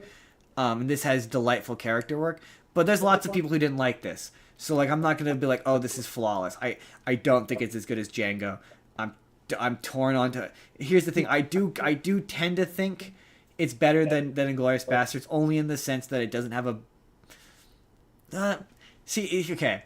I liked Margot Robbie and I liked her bits with Sharon Tate, but it's the same thing as The French Girl, where it absolutely does pull focus from the shit that is actually fun and interesting to watch, which is Rick Dalton and Cliff Booth. It pulls away from that for like 10 minutes at a time sometimes. For long scenes, that's exaggerating, but for long scenes of a time, and you're like, what does this have to do with fucking anything? Like, what is it? And you don't get till the end where, oh right, this is the Manson family murders, and we're changing history, and it's another revisionist history, and it's about revenge, and it's a revenge kind of movie. You don't really get that to the end. Like I will say, it doesn't. It's I think it's almost 3 hours long. It doesn't. Too long. It doesn't feel like it. Like for me, I got to the end and I was like, shit, I'm at the end already? Wow. But unlike Django and unlike Inglourious Basterds, I do not see that happening with this one. But I don't know. I do think I liked a lot of it. We haven't got, there's one more Tarantino movie, but I definitely think for me it's top 3. It's Django, it's Inglourious Basterds, and then it's probably this. Also, for me, Pulp Fiction would be higher if it was in order. Yeah, but that's part of its... No, I don't like that in a movie. I didn't like that. That's what I don't like about Beyond Two Souls. I know. That was different, though. Those scenes, they don't add anything by being out of order. The thing about Pulp Fiction, where I disagree with you, is I think that each time they do a new... Because I like the out of orderness of Reservoir Dogs, because I like how it slowly peels back an element of the scene previous. And to be fair, it's not all out of order, but like I tend to agree with you. But for Pulp Fiction, it works for me. But those are the only 2 movies that are like that. This is not out of order. This is in order, and there are parts where like it's very clear about what it is. I don't think you'd hate this. I think you would like this. Honestly and truly, I think that you probably would like this. The only thing that would prevent you from liking this is its length. If I'm being Yeah, honest. it being close to 3 hours, it pretty immediately makes me go like I'm probably not going to pick it. See, I think you should. I think you'd like it better than Reservoir Dogs. I just I could don't. feel you leaning towards Reservoir Dogs, and while I will not discourage you. I need to hear about your last one first, because that's where I'm leaning. Ooh, no, you're not gonna. Don't do Death Proof. I don't really care for him as a director, so it's gonna be a hard sell for me no matter what. Yeah, fair enough. Um, and if I have to pick one, I'm gonna pick the one that's shorter. Well, Reservoir Dogs is only an hour and a half. I think hour and 40. Then that's probably where I'm gonna be leaning But towards. you're missing out by not picking Once Upon a Time in Hollywood. I'm telling you. I just don't think I am. Yeah, I don't know. Here's what I'll say, Justin. I wasn't fading when you were telling me about Reservoir Dogs. I was fading just from you describing, giving me the summary of this one. Yeah, I suppose. Like, there's a lot of scenes. Like I say, the reason why I think you would like this is you're a DiCaprio fan and you're a Brad Pitt fan, but you're a DiCaprio fan. That's really the only thing that's kind of making me go like maybe. Like, yeah, you're of between the well, but also there's a lot of good shit. I would be interested to hear what you said about Reservoir Dogs too. So, I could live with either of those choices. I just don't think you're gonna pick Death Proof. I just don't think you're gonna. I need to hear about. No, that I thought it was Planet Terror. What was another one? That's one. Well, I'll explain. I'll explain. Don't worry. Because that's what I was talking about. Oh no, you can't pick Planet Terror. Why? You picked it. I told you I'm going to explain. Don't worry, but you can't. It's not a Tarantino movie. That's why I wanted to pick it. Yeah, no, you can't pick that one. I don't like Tarantino. He's a bad director. That is wrong. That's wrong. But anyway. That's not wrong. Anyways. So, okay, my second half scene. Catch Me If You Can. Really good movie. I picked it before in regards to Hanks. Senior Hanks. Senior Hanks. Hey, this is also kind of whimsical. One could argue. I mean, it technically happened. And the wild part about this is that it's based on a true story, yeah. Apparently, the truth of the story has been heavily disputed. Yes, I've heard that as well. A lot of people say but like he's a con artist. Of course, he fucking lied. Why would you trust anything he said? Like, so everything that is semi-autobiographical about this, take with a massive grain of salt. Mound of salt, but yes. So yeah, DiCaprio plays a person named Frank Abagnale Jr. His dad is Mr. Walken. Christopher Walken. Pardon me. And Mr. Abagnale, claims that he did all of these things and he did cons worth millions of dollars, posing as a Pan-American World Airways pilot, also a Georgia doctor and a Louisiana parish prosecutor. Tom Hanks has been hunting him, and it's a good old, I would almost call this a romp. It's funny because this movie desperately wants to convince you that Leonardo DiCaprio is a bad guy, but I'm just putting it out there. Who did he victimize? Millionaires? I mean, come on. The government? Who cares? A corporation? A corporation? Who gives a shit? This movie had a budget of $52 million. Do you want to guess the box office? I'm pretty sure this was a massive success, like $150 million. It's $352.1 million. Yeah, it ends with he ends up working for the government. Yes, he does. And like a lot of the protections that are in place that stop what he did from happening are in place because of him.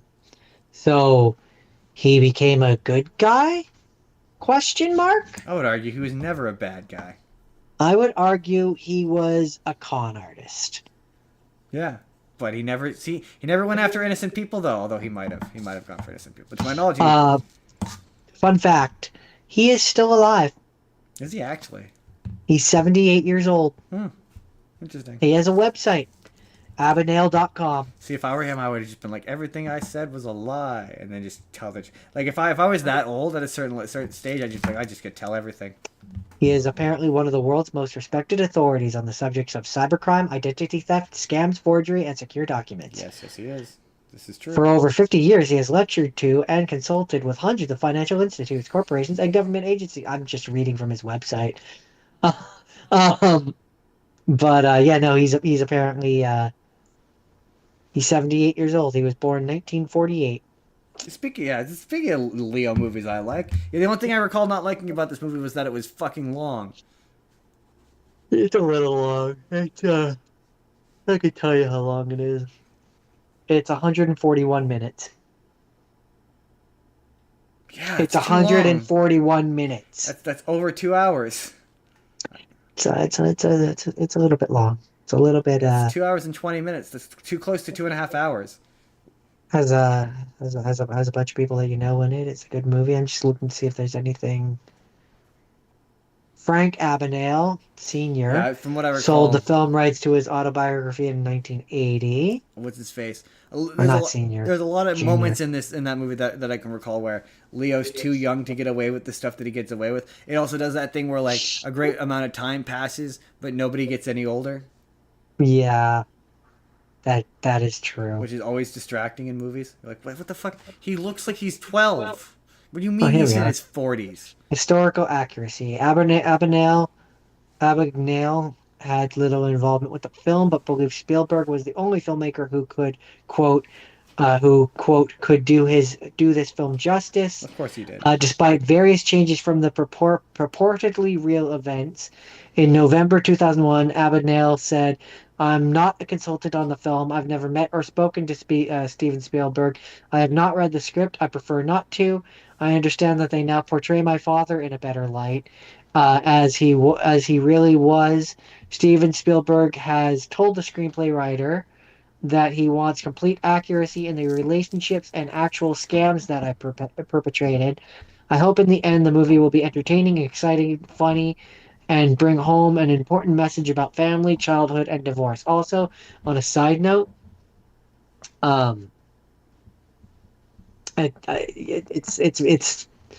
it's funny to me how there have been multiple movies based on con artists, whether it be Wolf of Wall Street or this. I mean, it's kind of like its own category. A little bit, yeah, a little bit. Although based Wolf of Wall Street on was a real different kind of con artist, but right, but it was still a con artist. It was still a con. Yeah, where's my Bernie Madoff movie? He was a con artist. He was a famous one. He embezzled. It's funny because he embezzled a bunch of money, movie. And his name is Madoff. Madoff with the money. Apparently, DreamWorks was careful to market the film as inspired by a true story to avoid controversy similar to that surrounding A Beautiful Mind and The Hurricane, both of which deviated from history. Oh, I mean, it's a movie. Like, I'm never going to be 100% like, it's a movie, not a biography, or not a documentary. I mean, that's what I've always said. Even when it's a biopic, I'm like, this isn't a biography. Yeah, it's a movie, not a... Well, it is a biography, but it's a movie, not a documentary. No, it's based on it. It's based on a book. It's biographical. It is technically a biography. No, technically, is based on a semi-autographical book. Oh, That's what the book is called. In this context. Sorry, I thought you meant generally. Yes. No, in this context, no, this is biographical at best. Semi-autobiographical. It's not even. Not it's like autobiographical. Biographical. Yeah. Autobiographical is you do it yourself. Right. Well, I'm saying, but the book that it's based on. Oh, it's book that it's based on is semi-autobiographical. I mean, he would argue it's probably biographical, but that's not what Wikipedia calls it. Well, I mean, if he wrote it, he would be like it's an autobiography. You wouldn't be like it's a semi-autobiography. Right.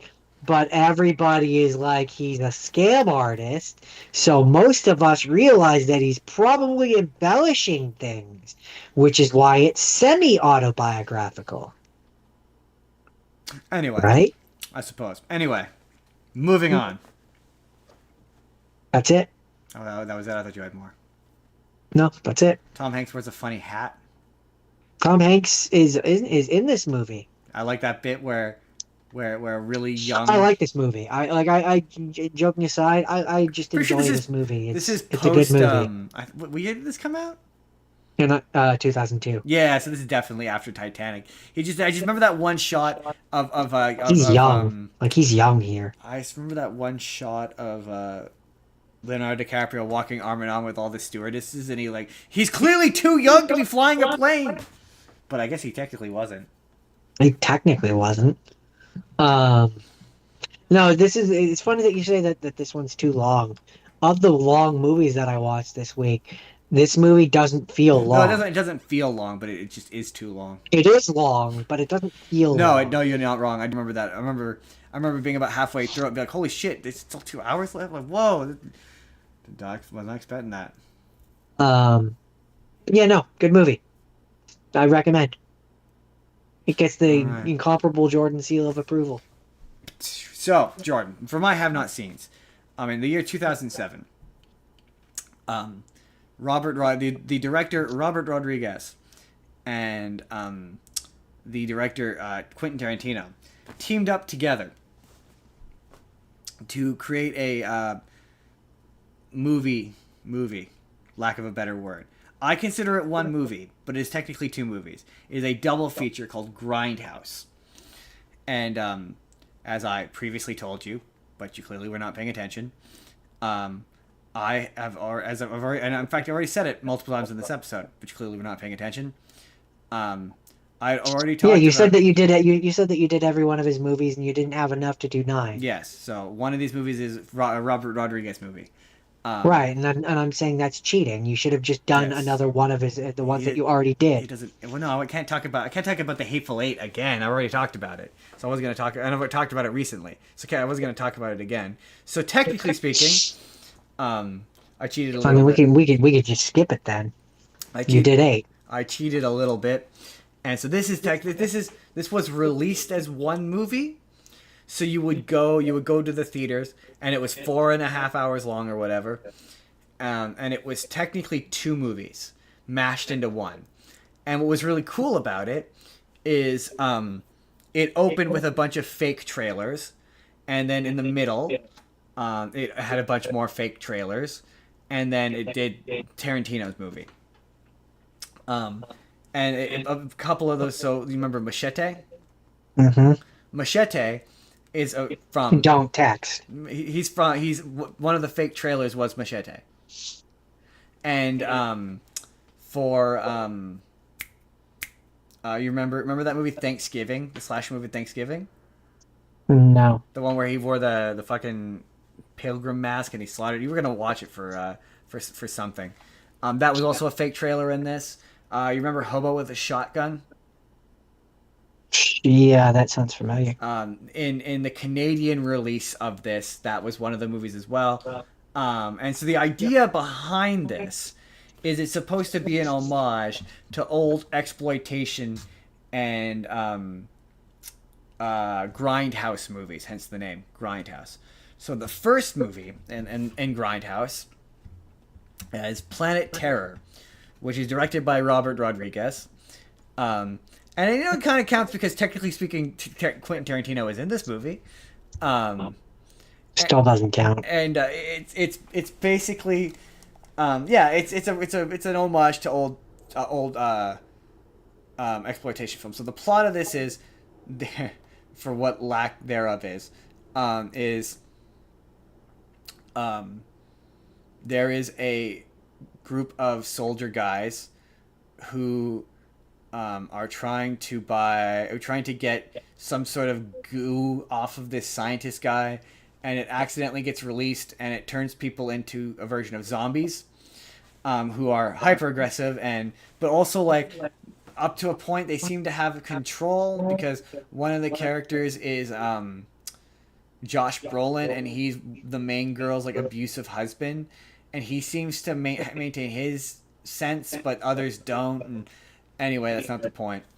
At a point early on in the movie, the main girl, who is a go-go dancer, not a stripper, the movie makes a very, very strong point that there's a difference. Don't ask me what that difference is. The only difference I could differentiate. Presumably, the difference is one takes their clothes off and the other doesn't. I assume one of them doesn't take their clothes off.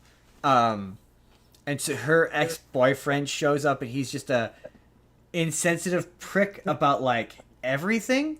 And there's this really funny running joke about how she wants to be a stand-up comedian. She wants to quit being a go-go dancer to be a stand-up comedian, but she's not funny. Like, she's really like got this like really dry, like almost like Wednesday Addams like delivery of like information. Just very sardonic. That's where she's very sardonic. And she's like, she's like, oh, I want to be a stand-up comedian. He's like, yeah, but you're not funny. And she's like, but everyone says I'm funny. He's like, yeah, but you're not funny. So anyway, early on in the movie, she gets her leg bitten off by zombies, and she's in the hospital freaking out. He shows up to save her as everyone in the hospital is being turned into zombies because everyone keeps showing up at the hospital infected by this zombie goo. And he's like, yeah, we got to get out of here. And she's like, I can't. I'm missing a fucking leg. Like, what do you want from me? And so he breaks the leg off of a table and like shoves it into her leg hole. And he's like, there you go. Now you have a leg.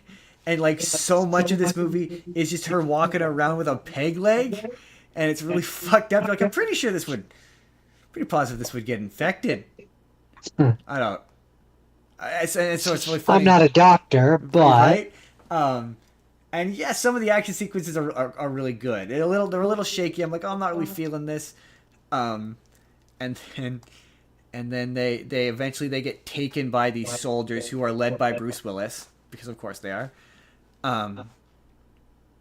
And I'm reading the Wikipedia. It's one of those movies where like I'm going back and forth reading the Wikipedia article to kind of make sense of what's happening. And Jordan, I'm sure you've experienced this. I'm reading the Wikipedia article, and like there's certain Wikipedia articles that are written for movies where it feels like it's written by AI, and it's like leaving out just like a ton of information, or like it's really like glossing over certain things, or not like where you're like, oh yeah, you really didn't. This is nothing like how the Wikipedia article describes it. So there's a bit later on where they're being held by these soldiers or whatever. And one of the soldiers takes her off and is like, yeah, you need to dance for me. And the Wikipedia article says he tells her to dance for her, and if she doesn't, he's going to rape her. And it doesn't and for a lot of times the Wikipedia articles, like if it's playing if a particularly famous person is playing a character, it'll like in parentheses say who's playing them. And it doesn't say that the rapist attacker, and it's funny because the ending credits call him rapist number 1. So it just made me laugh. I was like, well, Quentin Tarantino, very famously a famous director and also well known for that time he played rapist number 1. But so it's revealed that the reason why they wanted the gas in the first place was because they got dosed with it, and what prevents the change is if you put the mask on your face and you inhale the gas, it'll prevent you from changing. So he like takes off the mask and he starts to take off his pants and is like about to attack her, and like just his junk just goops off, and you're like, this man won an Oscar. This is very strange and gross. But so they wind up and they're trying to get away so that they can discover a cure or whatever. And the boyfriend gives her a minigun leg, and she attaches to her leg.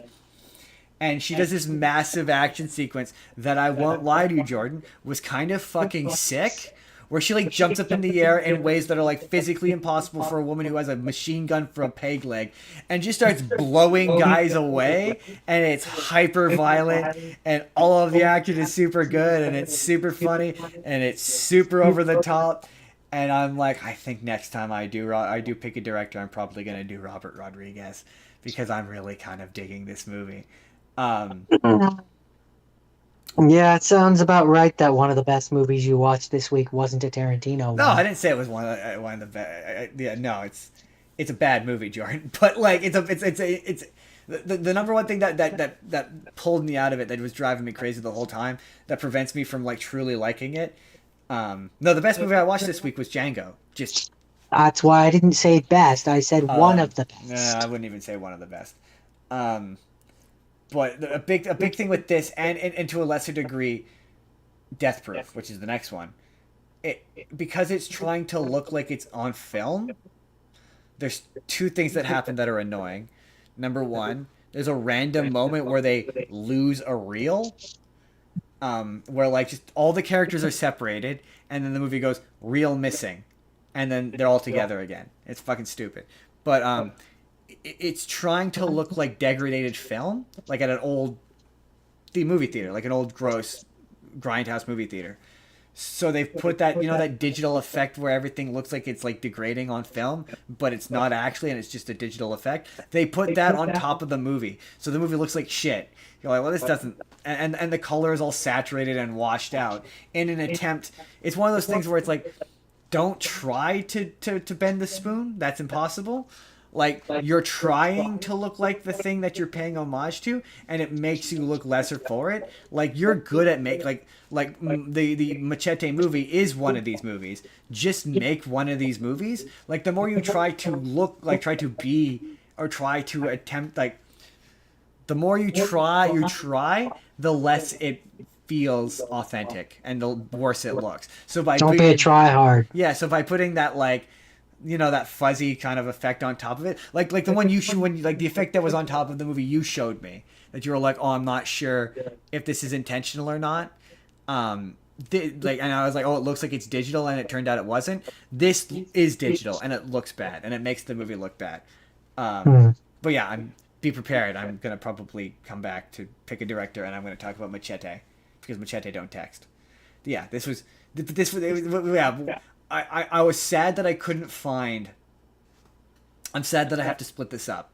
I would have preferred to talk about it as one thing. I tried to find Grindhouse as it was originally presented, and according to Google, it's on Apple TV, but I could not find a version of it where it was. I could only find a version of it was the two movies separately. And like, what's interesting is like, if you were to watch this separately, and I didn't tell you it was a part of a thing, it would be confusing, because the movie opens with a shit ton of fake trailers, and then it just goes feature presentation, and there's no like lead into it to explain why it's doing that. So yeah, I would have preferred to have seen this as one thing if I could. If anyone knows how I could do that, that would be cool. Anyway, that is Planet Terror. Okay, so moving on to have not seens. This is a Tom Hanks one. I don't know why I didn't pick this when I did Tom Hanks. This is Bridge of Spies. Kind of surprising. Yeah, Bridge of Spies. Probably because it's a war movie. That wouldn't have stopped me. It has before. Not when it's Tom Hanks. Usually, like, war movies are boring. Usually they are, and this isn't specifically a war movie. Technically, this is a spy movie. Is this good? Yes. Interesting. I think I couldn't remember if this was well received or not. I feel like it was, but part of me feels like it wasn't. I think it's really dry. Critical acclaim for its screenplay, the performance of Hanks. Okay, it's well received. I'm wrong. I seem to recall it's quite dry. It can be. Also, its box office did fairly well. Yeah. It got nominated for a bunch of Oscars. Quite a well-received movie. It can be. I don't know. It depends. Do you like movies about lawyers? Yeah, I do, actually. I do. Then you probably would enjoy it, because that's mostly what this is. I'm a big fan of really? It's a courtroom drama.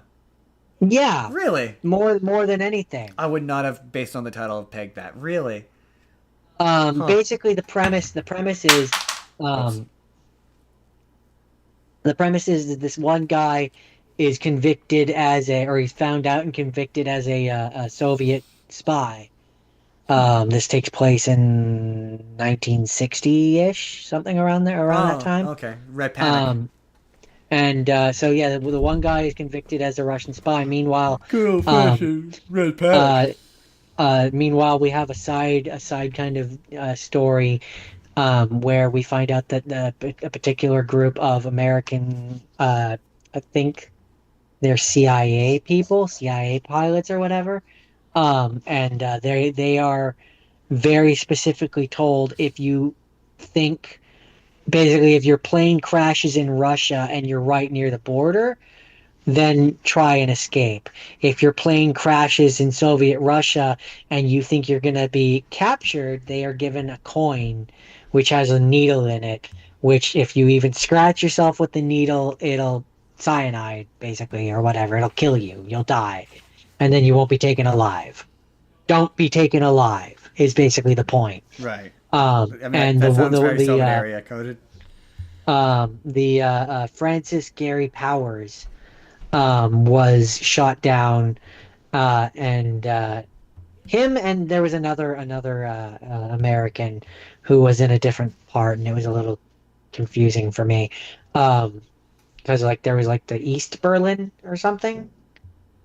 Yes. It was when Berlin was in two halves, and basically, um, at first in the first part of it, Tom Hanks's character is essentially assigned to the Russian spy to try and give him his fair day in court. And his fair day in court. And like the judge basically at a certain point, uh, Tom Hanks's character is trying to do like his actual job as a lawyer, and the CIA people come to him and are like, "What's he been saying to you? We need to know. Tell us." And Tom Hanks is all like, "I, dude, client privilege. I can't." And they're like, "Come on, man. He's a fucking spy. Are you a traitor to your country, or are you gonna tell us what he's saying?" And Tom Hanks's character sticks to his guns and is like, I'm a lawyer. I'm He's gonna like, do my job properly." And so then there's a point where like he tries and do like a what's the term? I object. a coup? An objection to something that the prosecutors have said, He's like, where he's like objection! the police when they entered his premises didn't have a search warrant, so legally anything they found with my client is non-permissible, something to that effect. And the judge is like, "Come on, dude, we know he's a Russian spy. I'm not gonna fucking no, I'm disregarding what you're saying. He's a spy. I know you technically have to defend him, but like we all know he's a spy and he's gonna get nailed for being a spy. But So what you if can he's just not a basically spy? sit there and no, he was a Oh, spy. he was a spy. You can just sit there basically and just let this happen. Like you technically have to be there, but like we all know what's going on. And meanwhile, Tom Hanks's character is like been talking with his client, and like the spy is not like a bad person. Um, No, he's and just so doing then a yeah, job, man. then the Tom Hanks's character at one point he's like, um he's not betrayed his country, which like if and like he goes over all the things that make it respectable. He's like, if the situations were reversed and an American was in this position, I would hope that he would get as fair of a trial as I want to, like as I'm trying to give him, Yeah, that's fair. right? That's fair. That's fair. That's Um, fair. It's valid. and It's valid. so then time passes or whatever, and we find out that the American dude has been captured, and so then Tom Hanks's character is in charge of negotiating the release, like the exchange of A prisoners, full essentially. release. And then, but that's where I get confused because I guess there was also another Oh, this is one of those days where another my one my who was headset's just in disappearing into the green screen for some reason. Sorry, I'm listening. um there's another United States spy who was in Berlin, the East Berlin or whatever. Um I got a little lost there, but basically Tom Hanks' character is basically like, yeah, no, this deal isn't happening. The Soviets aren't going to get their guy unless I get both Americans back. And it hits a point where the CIA is pressuring him, being like, "We only want the one guy that the Soviets have. We really don't give a damn about the other guy. Just get us that guy." And Tom Hanks's character is like, "No, this ain't happening unless I get both people. They're both American soldiers. Like they're both Americans. I'm not." And so like he keeps doing that, and it gets to the point where they're on the bridge, and the Soviet people are like, "Give us our guy back. We're gonna give you your guy back." And the Soviet spy says to Tom Hanks, "Are like, we're waiting to get the phone call from the Germans that thing is also happening." And Tom Hanks is like, "Yeah." He's like, "Okay, for you, I will do this." And like he like drags his feet and like waits until they get the confirmation thing before he does it, because he's like, Tom Hanks's character has like won him over, and it's really solid and really good, and the acting is really good, and I think you'd enjoy it. Yeah, that's fair. I need. I think you'd enjoy It's it. on my list. It's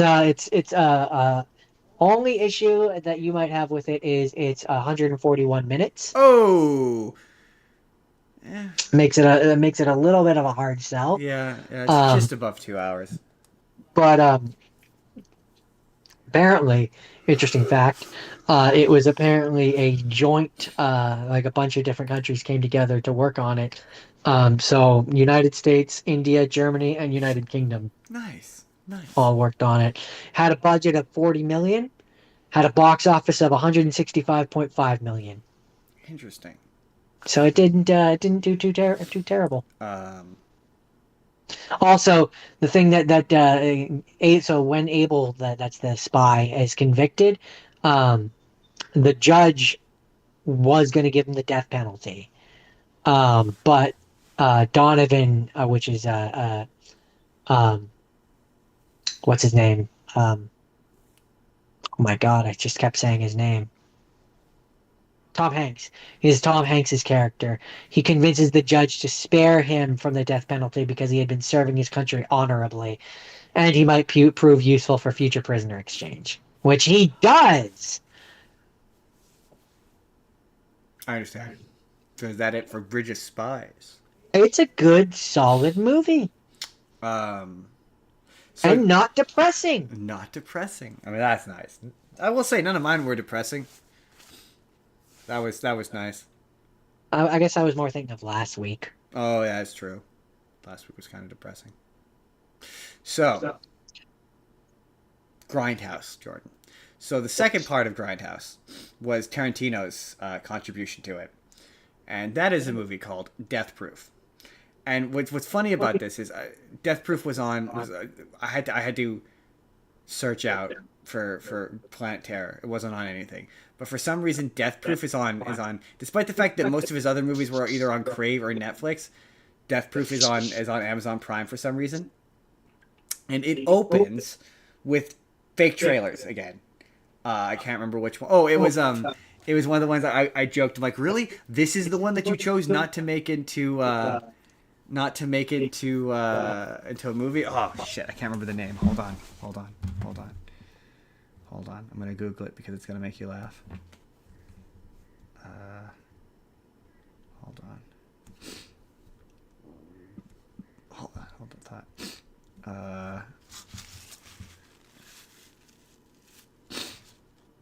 Oh, that's what it was. It was Werewolf Women of the SS, directed by Rob Zombie. It stars Nicolas Cage as Fu Manchu with an incredible fake looking Fu Manchu mustache, that or beard or whatever that doesn't even remotely stay on his face. It's super fucking funny. I was like, really? We made Hobo with a Shotgun. We made Thanksgiving, but we didn't make Werewolf Women of the SS. Come on, Rob Zombie, what are you doing? Plot of this. So the plot of this is, because again, you got to remember, it's a homage to old school exploitation films, and this is okay. This is probably the only time. No, I can't say that with certainty, but this might be the only time we ever talk about exploitation films. Do I have to explain to you what an exploitation film is, Jordan? Something to do with sexual things? They tend to be sometimes they involve sexual violence, but they tend to be really grimy, really gross, hyper violent, extra violent movies, particularly from like the 70s and 80s.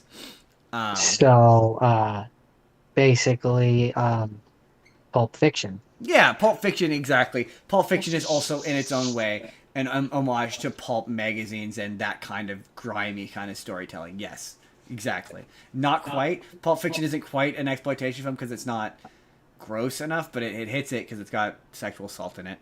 But anyway, so the plot of this is,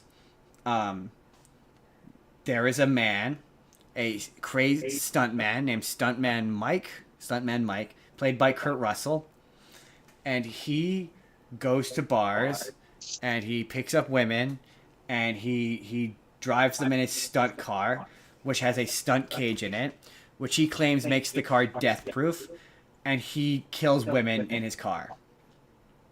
Like, he crashes the car and he kills women in it. Or he like chases after women and he crashes into their car and he kills them. Okay. And that's it. That's really it. This movie is an hour and a half long, and there's a reason why Tarantino movies are so fucking long, because like so much of this movie, like if it's 40 minutes in, and so much of this movie is just women sitting around having conversations that kind of are not like I read a review. That's that was why like, I can't stand his movies, because a lot of them nothing happens. It's just meandering conversations about nothing. Yeah, but the difference is this is only an hour and a half, so you're like, you don't really have time for. So there's like an extendedly long sequence of like these four women. So okay, the first 40 minutes of this movie are devoted to four women. And then they're at this bar, they're having conversations, the dialogue is irrelevant, it doesn't matter. And one of the girls agrees to go with Kurt Russell, and she goes to get in his car, and it's rigged for stunt driving, so there's no passenger seat. And she's like, where the fuck am I supposed to sit, basically? He's like, well, you asked me to give you a ride, so you sit wherever you sit. And so as he's driving, he drives, and yeah, he goes to crash into something.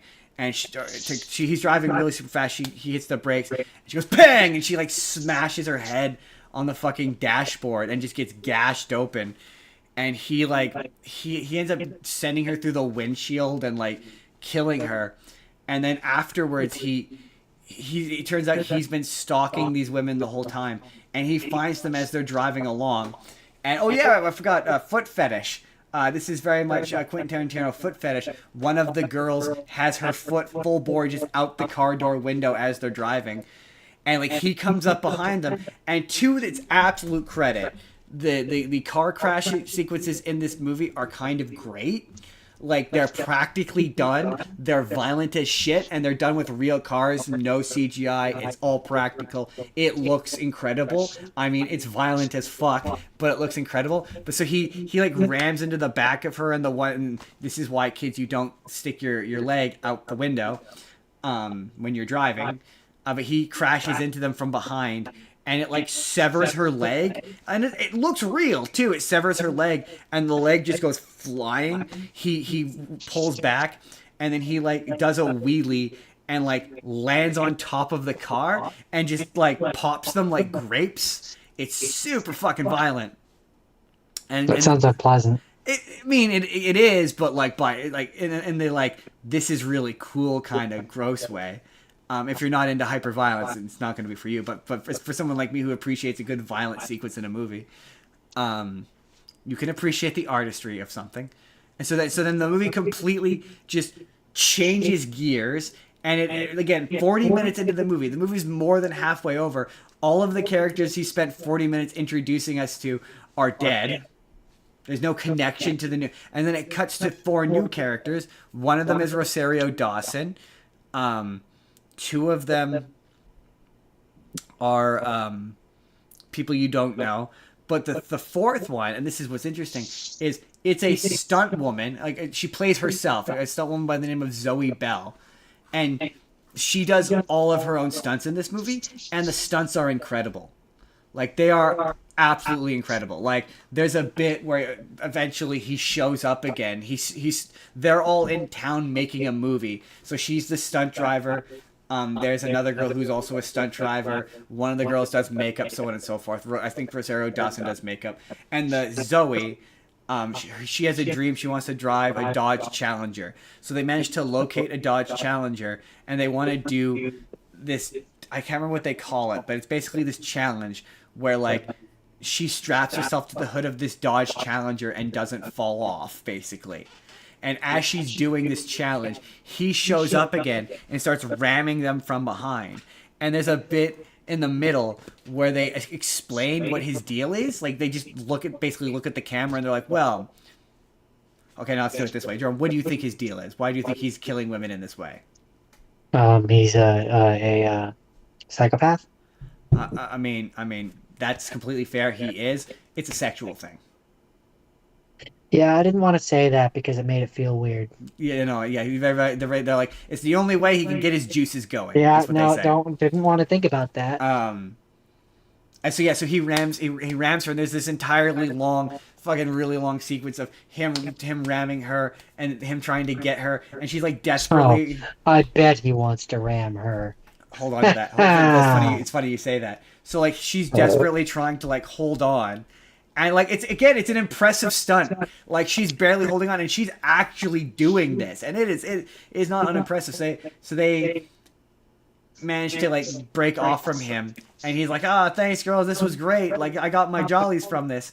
And the one girl there's a big, long scene earlier where they give her shit for having a gun. She shoots him in the chest, and he takes off. And they chase after him. And the one girl's like, so they don't chase after him initially. They're by the side of the road. And they're like, yeah, where'd the driving psycho go? He's like, oh, I shot him and he took off. And they're like, do you want to go find him?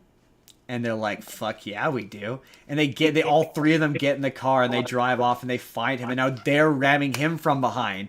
And she's like, yeah, take it, bitch. Take it. And she keeps ramming him behind. Yeah, you love it. You know you love it. And she's ramming him from behind. And, no, sorry. Initially they show up, and the one Zoe's got like a pipe, and she's like beating him to death with it, and he takes off, and then they chase after him, and they eventually ram him off the road, and they pull him out of the car, and they just start kicking the shit out of him. They're like, fuck you, you fucking psycho piece of fucking shit, and they just start kicking the shit out of him, and then the movie ends. And I liked it because it was just such a reversal. It was like, yeah, you're expecting there to be some kind of a struggle for him to do that. Because the big thing was, like, Tarantino with this, he said he wanted to make a slasher flick, but he wanted to make it his way.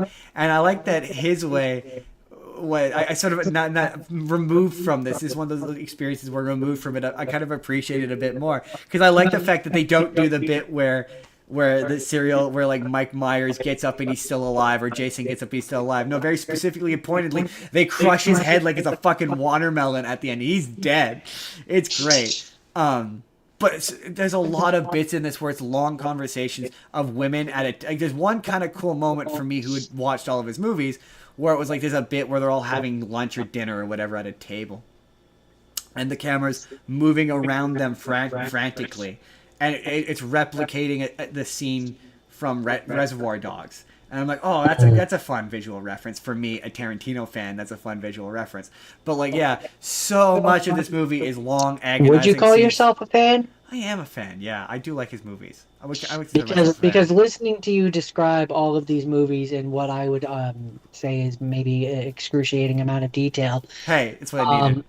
I don't think I would call myself one. A lot of these sound bad. No, I wouldn't say you're one, but I'm one. I appreciate, but to be fair, I appreciate good artistry, and this definitely has that. I would say I appreciate the later ones more than the middle ones. This is to be fair, this is I had to skip over this in the chronology of it, but this is early days.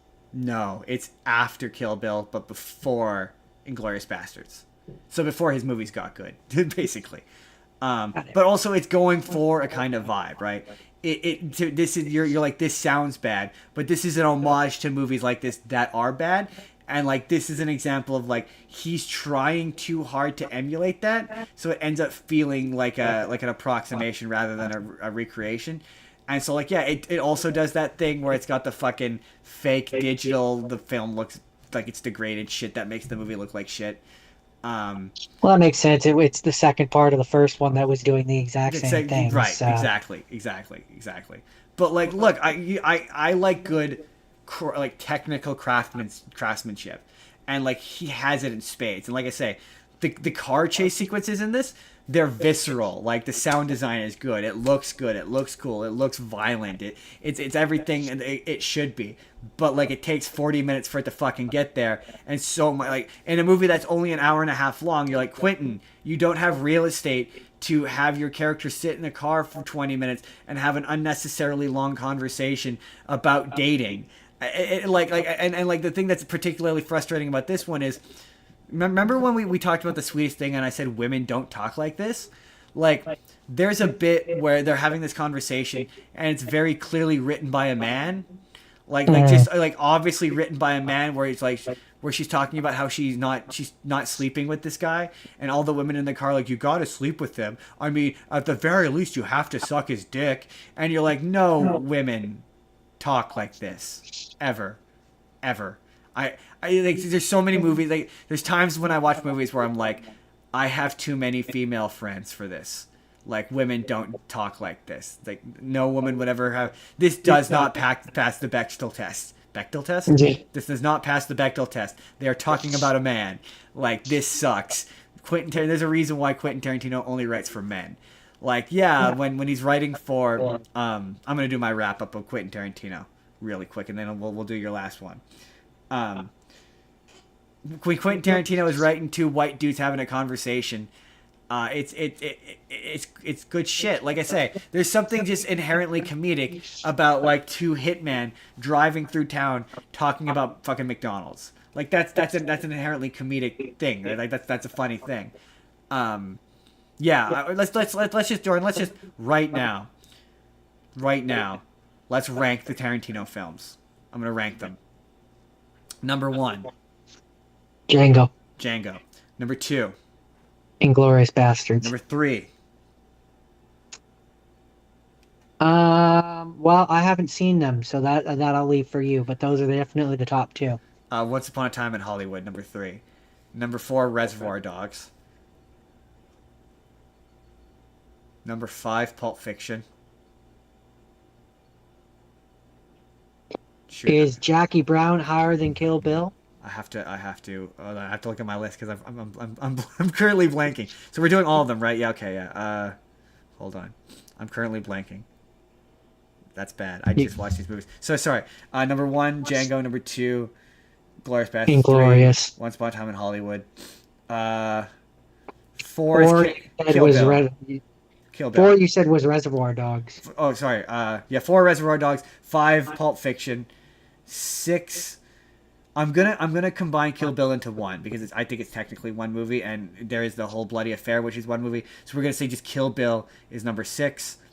Oh man, that's tough. Jackie Brown 7. No, Death Proof 7. Jackie Brown 8. I just think Jackie Brown's the worst movie. I really do. It's just so boring. Like more than anything. Like, yeah, Death Proof is probably a worse written movie, but like the thing with his movies is it's by design. So Death Proof is bad by design. Like it feels bad. Whereas Jackie Brown, it feels like, oh hey, I did Pulp Fiction. I got big swinging brass balls. No, everyone's afraid to encourage me to cut shit. I'm just gonna let scenes run on for. You're basically saying it's his Empire Strikes Back, where nobody would tell George Lucas to say no. I would have said Phantom or Menace. The prequel. Yeah, it's his prequel trilogy. Yeah, where it's like it's just everyone seems like they were too afraid, and he didn't write his characters dynamic enough that you didn't notice that the takes were so long. Because like yeah, the takes are long in Inglourious Bastards and in Django, but because Jamie Foxx and Christoph Waltz have so much charisma, you just don't notice. Like yeah, like Once Upon a Time in Hollywood, if it had Christoph Waltz in it, that probably would be I would rate it higher. Not on my list, but just generally, I'd be like, oh, it's a better movie because it's missing Christoph Waltz. Yeah, Jackie Brown is just like, oh my god, stop talking. Anyway, that's it. Speaking of stop talking, I'm going to stop talking now. That is Quentin Tarantino. I cannot believe I've now seen all of his movies. That's it. That's the end. Okay. We're gonna do a quick wrap up. The Fablemans. Yeah, I want Have to see you this have movie. you have you seen The No, Fablemans? I want to see this movie. I hear it's really good. Okay, I'll try not to spoil too much then. Not I that there's I a just know lot to that it's spoil like necessarily, but I mean it's fine. If you do, you do. I just know that I don't think it's it's the kind of semi movie. it's it's semi I was gonna say autobiographical. I don't think it's the kind of movie you can spoil. It doesn't strike me as that kind of movie. Well, only in one way, But really. Not but really. then again, I But went with Dead Poet Society. I said don't spoil that movie with the thought that there wasn't anything to spoil, and then there was. So like, who the fuck? But I just know that uh, this is let me see if I guess this right. This is Spielberg's love letter to filmmaking, right? more or less, Yeah, yeah, yeah, yeah. it uh it, especially for the younger years Yeah, of the character in the movie, it's it about a guy who likes really to make movies, right? That's especially for the younger years, it really reflects his life. yeah, yeah. It's not Um, 100% bio. It's that's not a why it's yeah. It's not a semi-autobiographical. biopic, but it's based on his life loosely. I do know that. Inspired, I would say.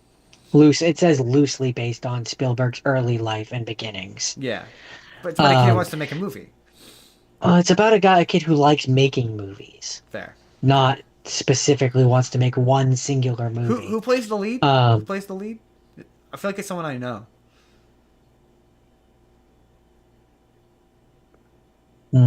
Corey Fableman. no, I don't know if that's his name. that's not him. Why is the top cast not the person at the top? Uh, I feel like it's oh, someone I here it know. is. Gabrielle LaBelle. It's not someone I know. I'm very incorrect. I thought it was someone I knew. I don't think I think there's only one person in this movie who you would recognize Yeah, theoretically, I feel. unless you know. Do you know Michelle Williams? I do know Michelle Williams. Okay, well then you would know her. Do you know Paul Dano? I do know Paul Dano. Then you would know him, and you definitely know Seth Rogen. Right, I forgot Seth Rogen's in this. Right. Yeah, Paul Dano. Paul Dano's the Riddler in the Batman If you say so. the new Um. Batman movies, which you've seen. Anyways. Um. Yeah. So, Cold Notes version. Basically, it starts off when he's a kid, like a young kid.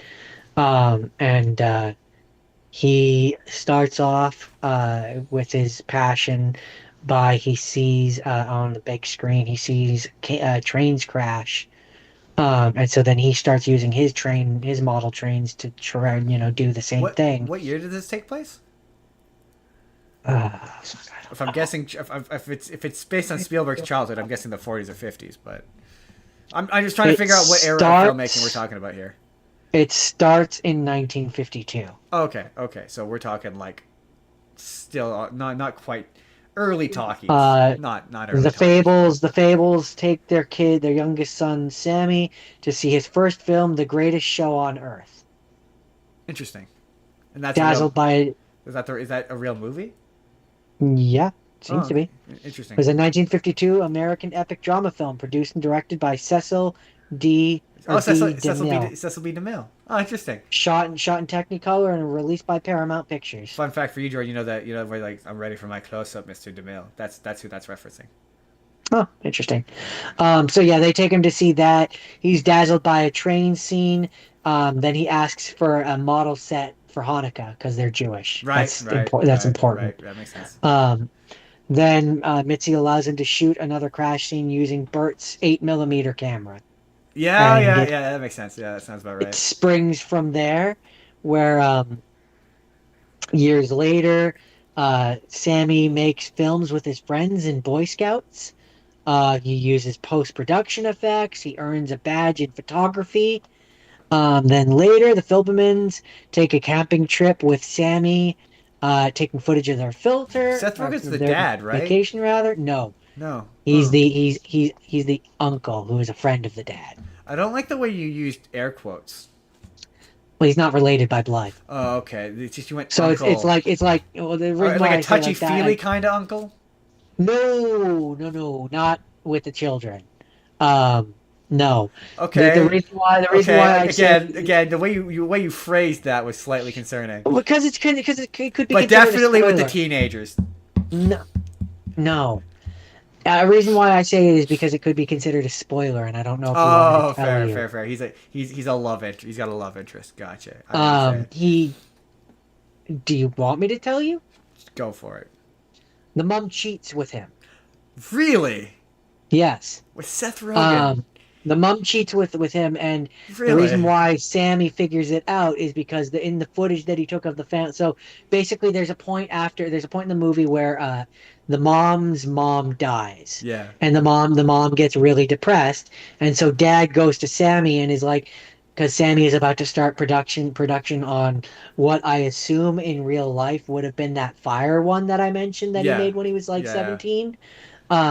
He's about to start like on that, and his dad comes to him and is like, so can you push that down the road a little bit and instead make a film using the footage that you took from camping for your mom, like because it'll make her feel better, and like because you're the one who made it. And He's like, all right. so he well no he was like, well no, I've got a bunch of I've got people that are coming to work on the film that I want to make, like I'm paying them, right? Like, or something like that. Like, he's like, I've rented a bunch of equipment to work on this Yeah. using my money. Like, I really don't, like, no, I can do it after. And his dad basically pressures him into it. And this is where I do think you should watch it because I think in a lot of ways you would relate to Sammy because his dad doesn't take his dream to be a film Yeah. Oh, yeah. director seriously, It's Jordan. especially in the It's everything. 50s. It's everything in my wheelhouse of movie loving. Like it's Um, yeah, for sure. I Like can his see that. dad is like, it's a great hobby, but you need to have something real that you have on the Oh yeah, back it's burner. fucking typical boomer fucking 1960s attitude, of course. 1950s, yeah. Um, and so Sammy then agrees to make the film, and he's going through all the footage, and he notices in the footage, I missed it. Um, I couldn't figure out exactly what it was that he saw that helped him, like, or if it was just the general way that they acted with each other. But he picks up some way, whether it was a direct thing that he saw or it was just the subtext of how they acted around each other. He picks up on the fact that his mother and Seth Rogen are having an That's affair. wild. I just think I'm sorry. That's so mean. But just Seth Rogen's the other guy. That's fucking. It's Seth Rogen. He's the guy who gets cheated on, not the guy who cheats with. Sorry, that's I'm mean. not. Yeah, I'm not gonna say it. But if you were to see the dad, Seth Rogen is the more attractive of Is the it two. skinny Seth Rogen? Yeah, I guess. I don't know. Fat Seth Um, Rogen is knocked up Seth Rogen. it's no, On a scale of it's. knocked up Seth Rogen to Green Hornet Seth Rogen. I'd say closer to Green Hornet, probably like the Pickle Man, kind Okay. of like that Okay. is how if I had to. Um, but Oh, just as a real quick side, I'm gonna completely forget to mention this. It has nothing to do with the thing you're talking about. It only has to do with Seth Rogen. But this is a major spoiler for the most recent season of The Boys, but it made me laugh. Um, and in the more recent episode of The Boys, Seth Rogen shows up and at a party with Jared Padalecki's speedster character, and Jared Padalecki kills Seth Rogen. And Jared Padalecki says to Seth Rogen as he's about to kill him, "I will always remember you when I watch American Pickle," and that made me laugh because I was like, "Oh my god, the third person who's watched that movie." That's not fair. um, uh,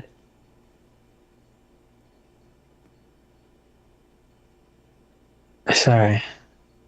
I thought I thought you froze there. I was about to be like, Jordan, did I lose you? No, I'm just refreshing myself. Um, yeah, so that's where he got all the filming equipment. I forgot that part. Sammy gets all the filming equipment because the grandmother that died leaves it all to him. Gotcha. Um, and so yeah, he then in the Yeah, filmmaking in the '50s, man. That Like Sammy basically objects to unfortunately, making the family one. Bert dismisses him, being like, "It's a hobby, and you can focus on your mother before you focus on your own in thing." the 1950s, you gotta be completely fair. Access to art and artistry, especially film, was not as easy as it is now. So like, I definitely understand how that happens, but Um, still. uh, so before Sammy begins doing the editing and doing the stuff for the family one, I forgot to mention, their uncle, his mom's uncle, um, His munkle. shows up, huh? His munkle. His great uncle, I guess, is what it would be. His mom's uncle. Um, His munkle. Shows up for a visit because his sister just died. That makes sense. And uh, he was like a famous, like in the circus or something like that. He's a famous performer, and he and Sammy have this whole conversation where he's like, where we both are, our passion for our art comes before everything, even our family, and where you're gonna end up pushing your family away, but you'll be like a great success. And I was like, oh boy, man, this sure feels personal. So do they get to him as an adult filmmaker in this movie? Not really. They get to the point where like he's in so near okay, we'll jump the gun a bit. Um so long story short, Sammy ends up making the film. He makes his mom happy. He spends a period of time being a complete dickhead to his mom because he knows the truth. They have a confrontation where she like hits him in the slaps him across the back. He shouts that he wishes she wasn't his mother. Harsh. Sammy shows her the compiled footage, promises to keep the secret. Then the dad gets a promotion. They move to California away from Uncle. I don't remember what his name is. Uncle whatever he Uncle was. Seth Rogen. I'm gonna call him Uncle Seth Rogen. And then Mom, who has agreed to what is decided to stay with her husband, and not run off with her Uncle Seth Rogen. Mr. Seth Rogen, goes to Her California. daddy Seth And Rogen. please don't say that. That makes me uncomfortable. That was the intention. And she then yet again begins to fall into a deep depression, where her husband are like, "Why are you falling into a deep depression again? You're acting like someone died, even though nobody's dead." Honey, you're a woman in the short, 1950s. You're not allowed to feel emotions. You should cook, and otherwise you should cook something, or otherwise knit something into something that's useful to me. long story short, there's a whole, while Sammy has been at school, he's having to deal with a bunch of asshole bullies who are anti-Semitic. Naturally, because I'm just Very, saying, very, I would very anti-Semitic. I'd be He down. meets he meets he meets the devoutly Christian Monica, who he starts dating, and their beginning of their dating is he visits her place, and like sh- it's it's weirdly it's weird. It's weirdly sexual, where she's like, "You need to beg for Jesus to come in you. You need to beg. You need to," and it's weirdly sexual. I don't want Jesus to come in me. And because she's like a Also, he's devout Jewish. Christian, Technically speaking, and she he's has Jewish. to. If they're gonna date, she has to convert to him. Not the other way Well, around. yeah, it's a whole weird angle. That was an episode of Sex and the City. She had to convert to Judaism for him. Anyways, so she suggests that Sammy film the ditch day at the beach, because that's a whole thing. He makes a movie about it, plays it at their prom, and it makes the one bully, who was the real anti-Semitic one, look like a pathetic loser, and everybody's laughing at him. And it makes the other one, who was the boyfriend of one of the girl, anyways, makes him look like this hero, and he has like this whole breakdown where he's like, "Why did you do that? You made me look like a person that I could never hope to be. Like, I could never be that good. Now everybody expects me to be something that I'm not." And like they have this whole begrudging respect moment, where the other anti-Semitic kid comes and like tries to harass Sammy again, and be like, "What the did you," not actually swearing, but like, "What did you do?" and like he like kicks his butt literally and is like, you don't tell anybody that you saw me crying, and it's this whole like kind of sweet moment. And so then And we you're like, fast I forward am a again. Fable man. We fast forward. Fableman is their name. Um, we I'm you. I'm pretending to be you. I'm like, oh, but they are a Fable man. um, We're all Fable men in the end. so we fast forward a little bit again. Mitzi and Bert, mom and dad, announced their divorce, citing her depression and his discovery of the affair between her and Oh shit! He found out. Uncle Seth. You're like, oh, that's fair. Seth Rogen was way hotter than me, and you're like, really? And so she's gonna basically move back to be with him, All and right. dad is gonna stay in California, and I think she takes the kids with them.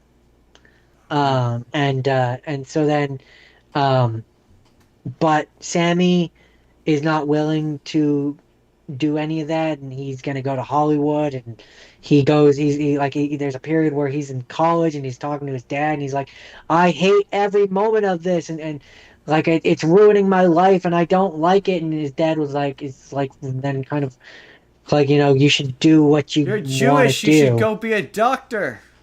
He's like, you should go and do what you want to do. Doctor Um, Fableman. and Bert grudgingly accepts his. I'm going to just read this part directly. Um, Bert grudgingly accepts his son's passions and tells Sammy to keep on his path if it makes him happy. Sammy receives an offer to work on Hogan's Heroes.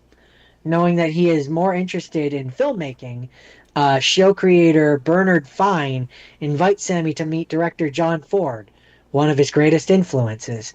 During their brief meeting, Ford offers Sammy some pointers on framing, insisting that he never place the horizon in the center of the frame. Newly invigorated, Sammy walks through the studio backlot, the shot adjusting itself to match Ford's advice. And that's how the movie ends. All right. They should make a sequel where it's him making Jaws, but they don't call it Jaws. They call it Teeth. Sharky, sharky, bite, bite. Sharky bite. And it could be about Steven Spielberg making Jaws. That'd be sick. So interesting thing to note. Or you could do the movie where he's making Close Encounters of the Third Kind, and you can call it Near Encounters of the Near encounters of the kind. Third Kind. So interesting thing to note.